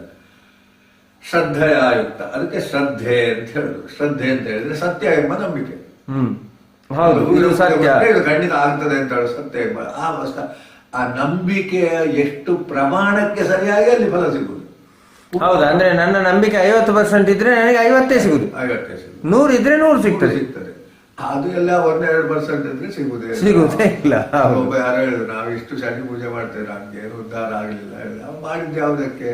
ದುಡ್ಡಿಗ ಎಂಥದಕ್ಕೋ ಮಾಡಿದ್ದಾರೆ, ಅದರಲ್ಲೆಲ್ಲ ಉದ್ಧಾರ ಆಗುವುದಿಲ್ಲ. ಆದ್ದರಿಂದಲೇ ಜಪ, ಪೂಜೆ, ತಪಗಳೆಲ್ಲ ಅವನವನ ಉದ್ಧಾರಕ್ಕೆ ವಿನ ಪ್ರದರ್ಶನಕ್ಕೆ ಅಲ್ಲ. ಹಾಗಾದ್ರೆ ಈಗ ಪೌರೋಹಿತ್ಯ ಅದು ಇದೆಲ್ಲ ಅದೆಲ್ಲ ಬೇಡ ನಾವು. ಈಗ ಅದು ಬಿಸ್ನೆಸ್ ಆಗಿದೆ. ಆದರೆ ಮೊದಲು ಬಿಸ್ನೆಸ್ ಅಲ್ಲ. ಮೊದಲು ಏನು ಅಂತ ಹೇಳಿದ್ರೆ ನನಗೆ ಗೊತ್ತಿದ್ದದ್ದನ್ನು ನಾನು ಮಾಡಬೇಕು. ಈಗ ಸ್ವಾಧ್ಯಾಯ ಈಗ ನಾನು ಯಾಕೆ ಹೇಳಬೇಕು? ನನಗೆ ತಿಳಿದದ್ದನ್ನು ಕೇಳಿದರೆ ಹೇಳಬೇಕು. ಅದು ಎಲ್ಲೋ ಒಂದು ಕಡೆಯಲ್ಲಿ ನಿನ್ನೆ ನಾನು ಓದಿದ್ದು, ಎಲ್ಲ ದೇವಕರದ್ದು ತಯಾರಿದ್ದಾರಂತೆ. ಅವ್ರು ಕೇಳುವ ಇದ್ರೆ ಹೇಳಲಿಕ್ಕೆ. ಯಾರು ತಯಾರಿದ್ದಾರೆ? ದೇವತೆಗಳೆಲ್ಲ ತಯಾರಿದ್ದಾರೆ. ನಚಿಕೇತನರು ಹೋದಾಗ ಕಡೆಗೆ ಯಮನತ್ರ ಇದರ ಮೇಲೆ ಏನು ಅಂತ ಪ್ರಶ್ನೆ. ನೋಡುವಾರೆ, ಆ ಪ್ರಶ್ನೆ ಬೇಡ, ಯಾರಿಗೂ ಆಗೋದಿಲ್ಲ. ನಿನಗೇನು ರಾಜ್ಯ ಬೇಕಾ, ಅದು ಬೇಕಾ, ಇದು ಬೇಕಾ ಕೇಳು. ಇಲ್ಲ, ಅಲ್ಲ, ನನಗೆ ಅದೇ ಬೇಕು, ಜ್ಞಾನವೇ ಬೇಕು ಅಂತ ಹೇಳಿ. ನಿನ್ನಂಥ ಶಿಷ್ಯರು ಸಿಗುವುದಿಲ್ಲ. ಎಂಥ ಶಿಷ್ಯರು? ಅದೇ ಬೇಕು, ಶ್ರದ್ಧೆ ಇರುವಂಥ ಶಿಷ್ಯರು ಸಿಗುವುದಿಲ್ಲ. ಆದ್ರಿಂದ ಗುರುಗಳು ಕಾಯ್ತಾ ಇರ್ತಾರೆ, ದೇವತೆಗಳು ಅನುಗ್ರಹ ಮಾಡ್ಲಿಕ್ಕೆ ಕಾಯ್ತಾ ಇರ್ತಾರೆ. ತಯಾರಾಗಬೇಕಾದ್ದು ಮಾತ್ರ ಅವರು, ನೀವು, ನಾವು. ಅದು ಶ್ರದ್ಧೆ. ನಮಗೆ ಏನು ಬೇಕು ಅಂತ ನಾವೇ ಯೋಚಿಸ್ಬೇಕು. ನಚಿಕೇತರನ್ನು ಬಹಳ ಹೊಗಳ್ತಾನೆ, ಮತ್ತೆ ಅಗ್ನಿಗೆ ಅದೇ ಹೆಸರು ಕೊಡ್ತಾನೆ. ಆದ್ರೆ ಅದರಲ್ಲಿ ಮತ್ತೆ ಉಪನಿಷತ್ತಲ್ಲಿ ಘಟದಲ್ಲಿಯೂ ಅವರಿಗೆ ಉಪದೇಶ ಮಾಡಿದ್ದನ್ನು ಸರಿ ಹೇಳೋದಿಲ್ಲ. ಅವರು ಬಹಳ ಚೆನ್ನ ಉಂಟು, ಬಹಳ ಉಂಟು. ಎಲ್ಲ ಉಪನಿಷತ್ತುಗಳ ಸಾರ ಎಲ್ಲ ಹೌದು, ಎಲ್ಲ ಸಾಮಾನ್ಯ ಹೆಚ್ಚು ಓದಿದಾಗ ಎಲ್ಲ ಉಪನಿಷತ್ತುಗಳು ಹಾಗೆ ಕೊಡ್ತೇವೆ. ಆದ್ರಿಂದ ಈ ಆಯಾ ಶ್ರದ್ಧೆಗೆ ಕೊಡ್ತೇನೆ ಅಂತ. ಇದನ್ನು ಪಡೆದವನು ಏನಾಗ್ತದೆ, ಅವನು ಹಾಗೆ ಶ್ರದ್ಧೆಯಿಂದ ಮತ್ತೆ ನಿಧಾನವಾಗಿ ಅವನು ಬರ್ತಾನೆ, ಮುಂದೆ ಹೋಗ್ತಾನೆ. ಮೊದಲು ಯಾವುದೋ ಕೆಲಸಕ್ಕಾಗಿ ಹೂವಿನ ಪೂಜೆ ಕೊಟ್ಟದ್ದು, ಈಗ ನಾವು ಅದನ್ನೇ ಉದಾಹರಣೆ ತಗೊಂಡ್ರೆ ಮತ್ತೆ ಆ ದೇವರಲ್ಲಿ ಭಕ್ತಿ ಹುಟ್ಟುವುದು. ಭಕ್ತಿ ಹುಟ್ಟಿದ ಮೇಲೆ ಭಕ್ತಿಯಿಂದಲೇ ಕೊಡ್ಬಹುದು. ಮೊದಲು ಹೋದದ್ದು ಹಾಗಲ್ಲ, ಮೊದಲು ಯಾವುದಕ್ಕೂ ಅದಕ್ಕೆ ಹೋಗ್ತಾರೆ. ಆದ್ರಿಂದ ಇಂಥದ್ದು ಇದ್ರೆ ಇಲ್ಲಿ ಈಗ ಪುರ ಕೃಷ್ಣ ಹತ್ರ ಎದುರಿಗೆ ಬರ್ತಾನೆ. ಈಗ ಕೃಷ್ಣ ದೇವರಾಗಿ ಬರ್ತಾನೆ. ಕೃಷ್ಣನನ್ನು ಭಜಿಸಿದವರಿದ್ದಾರೆ, ಬೈಯುವವರಿದ್ದಾರೆ. ಹಾಗಾದ್ರೆ ಅವ್ರು ಹೇಳ್ತಾರೆ ಏನು ಅಂತ ಹೇಳಿದ್ರೆ, ನನ್ನನ್ನು ಈ ಕೆಲವರು ತಿಳಿದುಕೊಳ್ಳಿಲ್ಲ, ಬುದ್ಧಿ ಇಲ್ಲದವರು ನನ್ನನ್ನು ಏನು ಅಂತ ಬೈತಾರೆ, ಕೃಷ್ಣನಿಂದ ನಡೀತಾರೆ. ಅದು ಆಗಲೇ ಆ ಕಾಲಕ್ಕೆ ನಾವು ಇತಿಹಾಸವಾಗಿ ತಿಳಿದವರು ನನ್ನನ್ನೇನು ಪರಬ್ರಹ್ಮ. ಗೋಪಿಗೆಯರು ಯಾಕೆ ಕೃಷ್ಣ ಹತ್ರ ಹೋದ್ರು? ಅವನೇ ದೇವರು ಅಂತ ತಿಳಿದು. ಅಕ್ರೂರಾದಿಗಳು ಯಾಕೆ ಹೋದ್ರು, ಅಥವಾ ಉಳಿದವರು ಯಾಕೆ ಹೋದ್ರು, ಅದೆಲ್ಲ ಅವನೇ ಅಂತ ತಿಳಿದು. ಹಾಗಾದ್ರೆ ನಾನು ಹೌದು, ಆದರೆ ಮೂಢ ನಾನೇನು ಅಂತ ತಿಳಿಯುವುದಿಲ್ಲ. ಈ ಕೃಷ್ಣ ಹೇಳಿದಲ್ಲಿಯೇ ನಮ್ಗೊಂದು ದೊಡ್ಡ ಇದು, ನಾನೇ ಹೌದು, ಆದ್ರೆ ನನಗೇ ತಿಳಿದಿಲ್ಲ, ಉಳಿದವರಿಗೆ ಕರೆಕ್ಟ್ ಆಯ್ತಲ್ಲ. ನಾನು ಹೌದು, ನನಗೇ ತಿಳಿದಿಲ್ಲ, ಉಳಿದವರಿಗೆ ಹೇಗೆ ತಿಳಿಯುತ್ತದೆ? ಕೃಷ್ಣ ನಾನು ಹೌದು, ನನಗೆ ತಿಳಿದಿದೆ, ಉಳಿದವರಿಗೆ ತಿಳಿದಿಲ್ಲ ಅಂತ ಹೇಳ್ತಾರೆ. ಕೃಷ್ಣನ ಅಧಿಕಾರಯುಕ್ತವಾಗಿ ಮಾಡ್ತಾನೆ. ನಾನೇನು ಅಂತ ನನಗೆ ತಿಳಿದಿದೆ, ಆದರೆ ನಾನು ಈ ಅವತಾರದಲ್ಲಿ ಹೀಗೆ ನಟಿಸ್ತೇನೆ, ಕಪಟ ನಾಟಕವ. ರಾಮನಿಗೆ ತಿಳಿದಿದೆ, ಆದರೆ ನಾನು ಮನುಷ್ಯ ಎಂದು ನಾನು ಏನು ಮಾಡ್ತೇನೆ, ವರ್ತಿಸ್ತೇನೆ. ಅವನಿಗೆ ತಿಳಿದಿದೆ ಎಂಬುದನ್ನು ಯಾರು ತಿಳಿದಿದ್ದಾರೆ? ಋಷಿಗಳು ತಿಳಿದಿದ್ದಾರೆ. ಶುದ್ಧ ಬ್ರಹ್ಮ ಪರಾತ್ಪರ ರಾಮ ಅಂತ ಹೇಳಿ ಋಷಿಗಳು ಹೇಳ್ತಾರೆ. ರಾಮ ಹೇಳುವುದಿಲ್ಲ, ಇಲ್ಲಪ್ಪ ನಾನು ದಶರಥರ ಮಗ ಅಂತ ಹೇಳ್ತಾರೆ. ತಿಳಿದಿದ್ರೂ ಅವನು ಹೇಳುವುದಿಲ್ಲ. ಯಾಕೆ? ಅದು ಹೀಗೆ. ಆದ್ರಿಂದ ನಾನು ತಿಳಿದಿದ್ದೇನೆ, ಆದರೆ ಉಳಿದವರು ತಿಳಿಯುವುದಿಲ್ಲ, ಕಷ್ಟ ಇಲ್ಲ. ತಿಳಿದವರು ಅದರಿಂದ ಲಾಭ ಪಡೀತಾರೆ. ಆದರೆ ನಮಗೆಲ್ಲ ನಾನು ತಿಳಿದಿದ್ದೇನೆ ಅಂತ ಹೇಳುವ ಮಟ್ಟಕ್ಕೆ ನಾವು ಬರಲಿಲ್ಲ. ಆದರೂ ಆ ಕೃಷ್ಣನ ನಾನು ಹೇಳುವುದಕ್ಕೆ ಏನು ಅಡ್ಡಿಯಿಲ್ಲ. ನಾನು ತಿಳಿದಿದ್ದೇನೆ ಎಂಬವನಿಗೆ ಮತ್ತೆ ತಿಳಿದಿದ್ದೇನೆ ಅಂತ ಹೇಳಲಿಕ್ಕೂ ಆಗುವುದಿಲ್ಲ ಅಂತ. ತಿಳಿದವನಿಗೆ ತಿಳಿದಿದ್ದೇನೆ ಹೇಳಲಿಕ್ಕೂ ಬರುವುದಿಲ್ಲ, ಆಗ್ತದೆ. ಆದ್ದರಿಂದಲೇ ಈ ಎಲ್ಲವನ್ನು ನೋಡಿದಾಗ ಏನಾಗ್ತದೆ ಅಂತ ಹೇಳಿದ್ರೆ, ಅಹಂ ಎಂಬಂತ ಮಾತನ್ನು ನಾವು ಸ್ವಲ್ಪ ವಿಸ್ತಾರವಾಗಿ ತಿಳ್ಕೊಳ್ಬೇಕು. ನಾನು ಇಲ್ಲಿಲ್ಲದಕ್ಕಿಂತ ಹೆಚ್ಚು ಹೇಳಿದಾಗ ಅಹಂ ನಾನೇ ಎಲ್ಲ, ಆದರೆ ನನಗೆ ತಿಳಿದಿಲ್ಲ, ಬೇರೆಯವರಿಗೂ ತಿಳಿಯುವುದಿಲ್ಲ. ನಾನು ಮೂರ್ಖ, ದುಷ್ಟ, ಮತ್ತೊಂದು ಹೀಗೆ ಜನ ತಿಳಿದಿದ್ದಾರೆ. ಕೆಲವು ಸಲ ನಾನೇ ಹಾಗೆ ತಿಳಿದುಕೊಂಡೆ, ನಾನೊಬ್ಬ ಮೂಢ ಉಂಟು. ಆದ್ರೆ ನಿಜವಾಗಿ ನೀನು ಮೂಢ ಅಲ್ವೇ ಅಲ್ಲ. ಇದು ಸ್ವಲ್ಪ ನಾವು ಅದಕ್ಕಿಂತ ಮುಂದೆ ಹೇಳುದು. ಆದರೆ ಕೃಷ್ಣ ಸ್ಪಷ್ಟ ಹೇಳ್ತಾನೆ, ನಾನೇನು ಅಂತ ನನಗೆ ತಿಳಿದಿದೆ. ಇಚ್ಛಾ ಈಗೆಲ್ಲೋದನ್ನು ಭಾಗ. ಈಗ ಇದಕ್ಕೆಲ್ಲ ಕಾರಣ ಏನು ಅಂದ್ರೆ ಇಚ್ಛಾ ದ್ವೇಷ. ಕಂಸನಿಗೆ ಯಾಕೆ ಕೃಷ್ಣ ಶತ್ರು ಆದ? ಅಷ್ಟಮ ಗರ್ಭದಲ್ಲಿ ಹುಟ್ಟಿದ ಮಗು ನನ್ನ ಕೊಲ್ತದೆ ಅಂತ ಹೇಳಿದ್ರೆ ಶತ್ರು ಆದ ಅಲ್ವಾ? ಹೌದು. ಯಾಕೆ ಶತ್ರುತ್ವ? ನಾನು ಬದುಕಬೇಕು ಎಂಬ ಇಚ್ಛೆ ಇದ್ದದ್ರಿಂದ ಕೃಷ್ಣ ಶತ್ರು ಮಕ್ಕಳನ್ನು ಕೊಂದ, ಏನೆಲ್ಲ ಅನ್ಯಾಯ ಮಾಡಿದ. ನಿನ್ನನ್ನು ಕೊಲ್ತಾನೆ ಅಂತ ಹೇಳಿದಾಗ ಸಹಜವಾಗಿ ಒಪ್ಪಿಕೊಂಡ್ರೆ ಏನು? ಇಷ್ಟೊತ್ತಿಗೆ ಕತ್ತಲಾಗ್ತದೆ ಮಾರೆ, ನೀನು ಮನೆಗೆ ಹೋಗು ಅಂತ ಹೇಳಿದ ಕೂಡಲೇ ಕತ್ತಲಾಗ್ತದೆ ಎಂಬುದನ್ನು ಒಪ್ಪಿಕೊಂಡವನಿಗೆ ತಲೆಬಿಸಿ ಉಂಟಾ? ತಲೆಬಿಸಿ ಇಲ್ಲ, ಅವನು ಅದಕ್ಕೆ ತಯಾರಾಗ್ತಾನೆ. ನೀನು ನಿನ್ನನ್ನು ಕೊಲ್ತಾನೆ ಅಂತ ಹೇಳಿದ್ರಿಂದ ಅವನಿಗೆ ಹಾಗೆ ಇದಾದ್ದು. ನೀನು ಸಾಹಿತಿ ಅಂತ ಹೇಳಿ ಅವನ ಕೈಯಿಂದ ಸಾಹಿತಿ ಅಂತ ಹೇಳಿದ್ರೆ ಸ್ವಲ್ಪ ಅಷ್ಟು ತಲೆ ಕಟ್ಟಿಕೊಳ್ತಿರ್ಲಿಲ್ವೋ ಏನೋ ಅವನಿಗೆ. ಸಾಯುವುದಕ್ಕೆ ಅವನ ನಿಮಿತ್ತ. ಇದು ಭಗವದ್ಗೀತೆಯಲ್ಲಿ ಚಮತ್ಕಾರ ಹೇಳ್ತಾನೆ, ಯಾರು ಕೊಲ್ಲುವುದಿಲ್ಲ, ಯಾರು ಉಪಕಾರ ಮಾಡುವುದಿಲ್ಲ, ಯಾರು ಉಪದ್ರ ಮಾಡುವುದೂ ಇಲ್ಲ, ನಿಮಿತ್ತ ಮಾತ್ರ. ಬಹುಶಃ ಮುಂದಿನ ಅಧ್ಯಾಯ ಬರ್ತಾರೆ ಅರ್ಜುನ, ನೀನು ಏನು ಮಾಡಲಿಕ್ಕಿಲ್ಲ, ಅದು ನಡೀತದೆ, ಅದಕ್ಕೆ ನೀನು ನಿಮಿತ್ತ. ಇದೊಂದು ಒಳ್ಳೆ ಸತ್ಯ. ನಿಮಿತ್ತ ಮಾತ್ರ. ಈ ಕಲೆ ನಾನು ಉದ್ಧಾರ ಮಾಡಿದೆ, ನೀನು ನಿಮಿತ್ತ. ಯಾರಾದ್ರೂ ಬೇಕಲ್ಲೋ ಆ ಕಲೆಯನ್ನು ಉಳಿಸ್ಲಿಕ್ಕೆ. ಹೌದು, ಇದೊಂದು ಒಳ್ಳೆ ಸತ್ಯ. ಅದು ನಮ್ಮ ಯಕ್ಷಗಾನ ಸಂಘಕ್ಕೆ ನಾನು ಅದೇ ಹೆಸರಿಟ್ಟನು, ಯಕ್ಷಗಾನ ರಕ್ಷಣಾ ವೇದಿಕೆ ಅಂತ. ಯಕ್ಷಗಾನ ರಕ್ಷಣೆ ಯಾಕೆ? ಅದು ಸುಬ್ರಹ್ಮಣ್ಯನ ಹೆಸರು ಹಾಕಿ, ಸುಬ್ರಹ್ಮಣ್ಯ ಯಕ್ಷಗಾನ ರಕ್ಷಣಾ ವೇದಿಕೆ. ಸುಬ್ರಹ್ಮಣ್ಯ ಯಾರು? ನಾನು ಅಲ್ಲಿ ಏನಾದ್ರು ಮಾಡಿದ್ರೆ ನಾನು ನಿಮಿತ್ತ ಮಾತ್ರ. ಅದನ್ನು ಹಾಳು ಮಾಡಿದ್ರೆ ಅದಕ್ಕೂ ನಾನು ನಿಮಿತ್ತ. ಅದಕ್ಕೆ ಯಾರಿಗೆ ಸಿಟ್ಟು ಬರುದು? ಸುಬ್ರಹ್ಮಣ್ಯನಿಗೆ. ಅದು ಹೌದಾದ್ರೆ, ಅಂದ್ರೆ ಆ ಭಾವನೆ ಹೌದಾದ್ರೆ ಅದು ಬರುದು. ಅದರಿಂದ ನಾವು ನಿಮಿತ್ತ ಮಾತ್ರ. ಅದನ್ನು ಮತ್ತೆ ಹೇಳ್ತಾನೆ. ಹಾಗಾಗಿ ಇವ ಏನು ಹೇಳ್ತಾನೆ, ಆಶ್ರಯಿಸು ನನ್ನನ್ನು.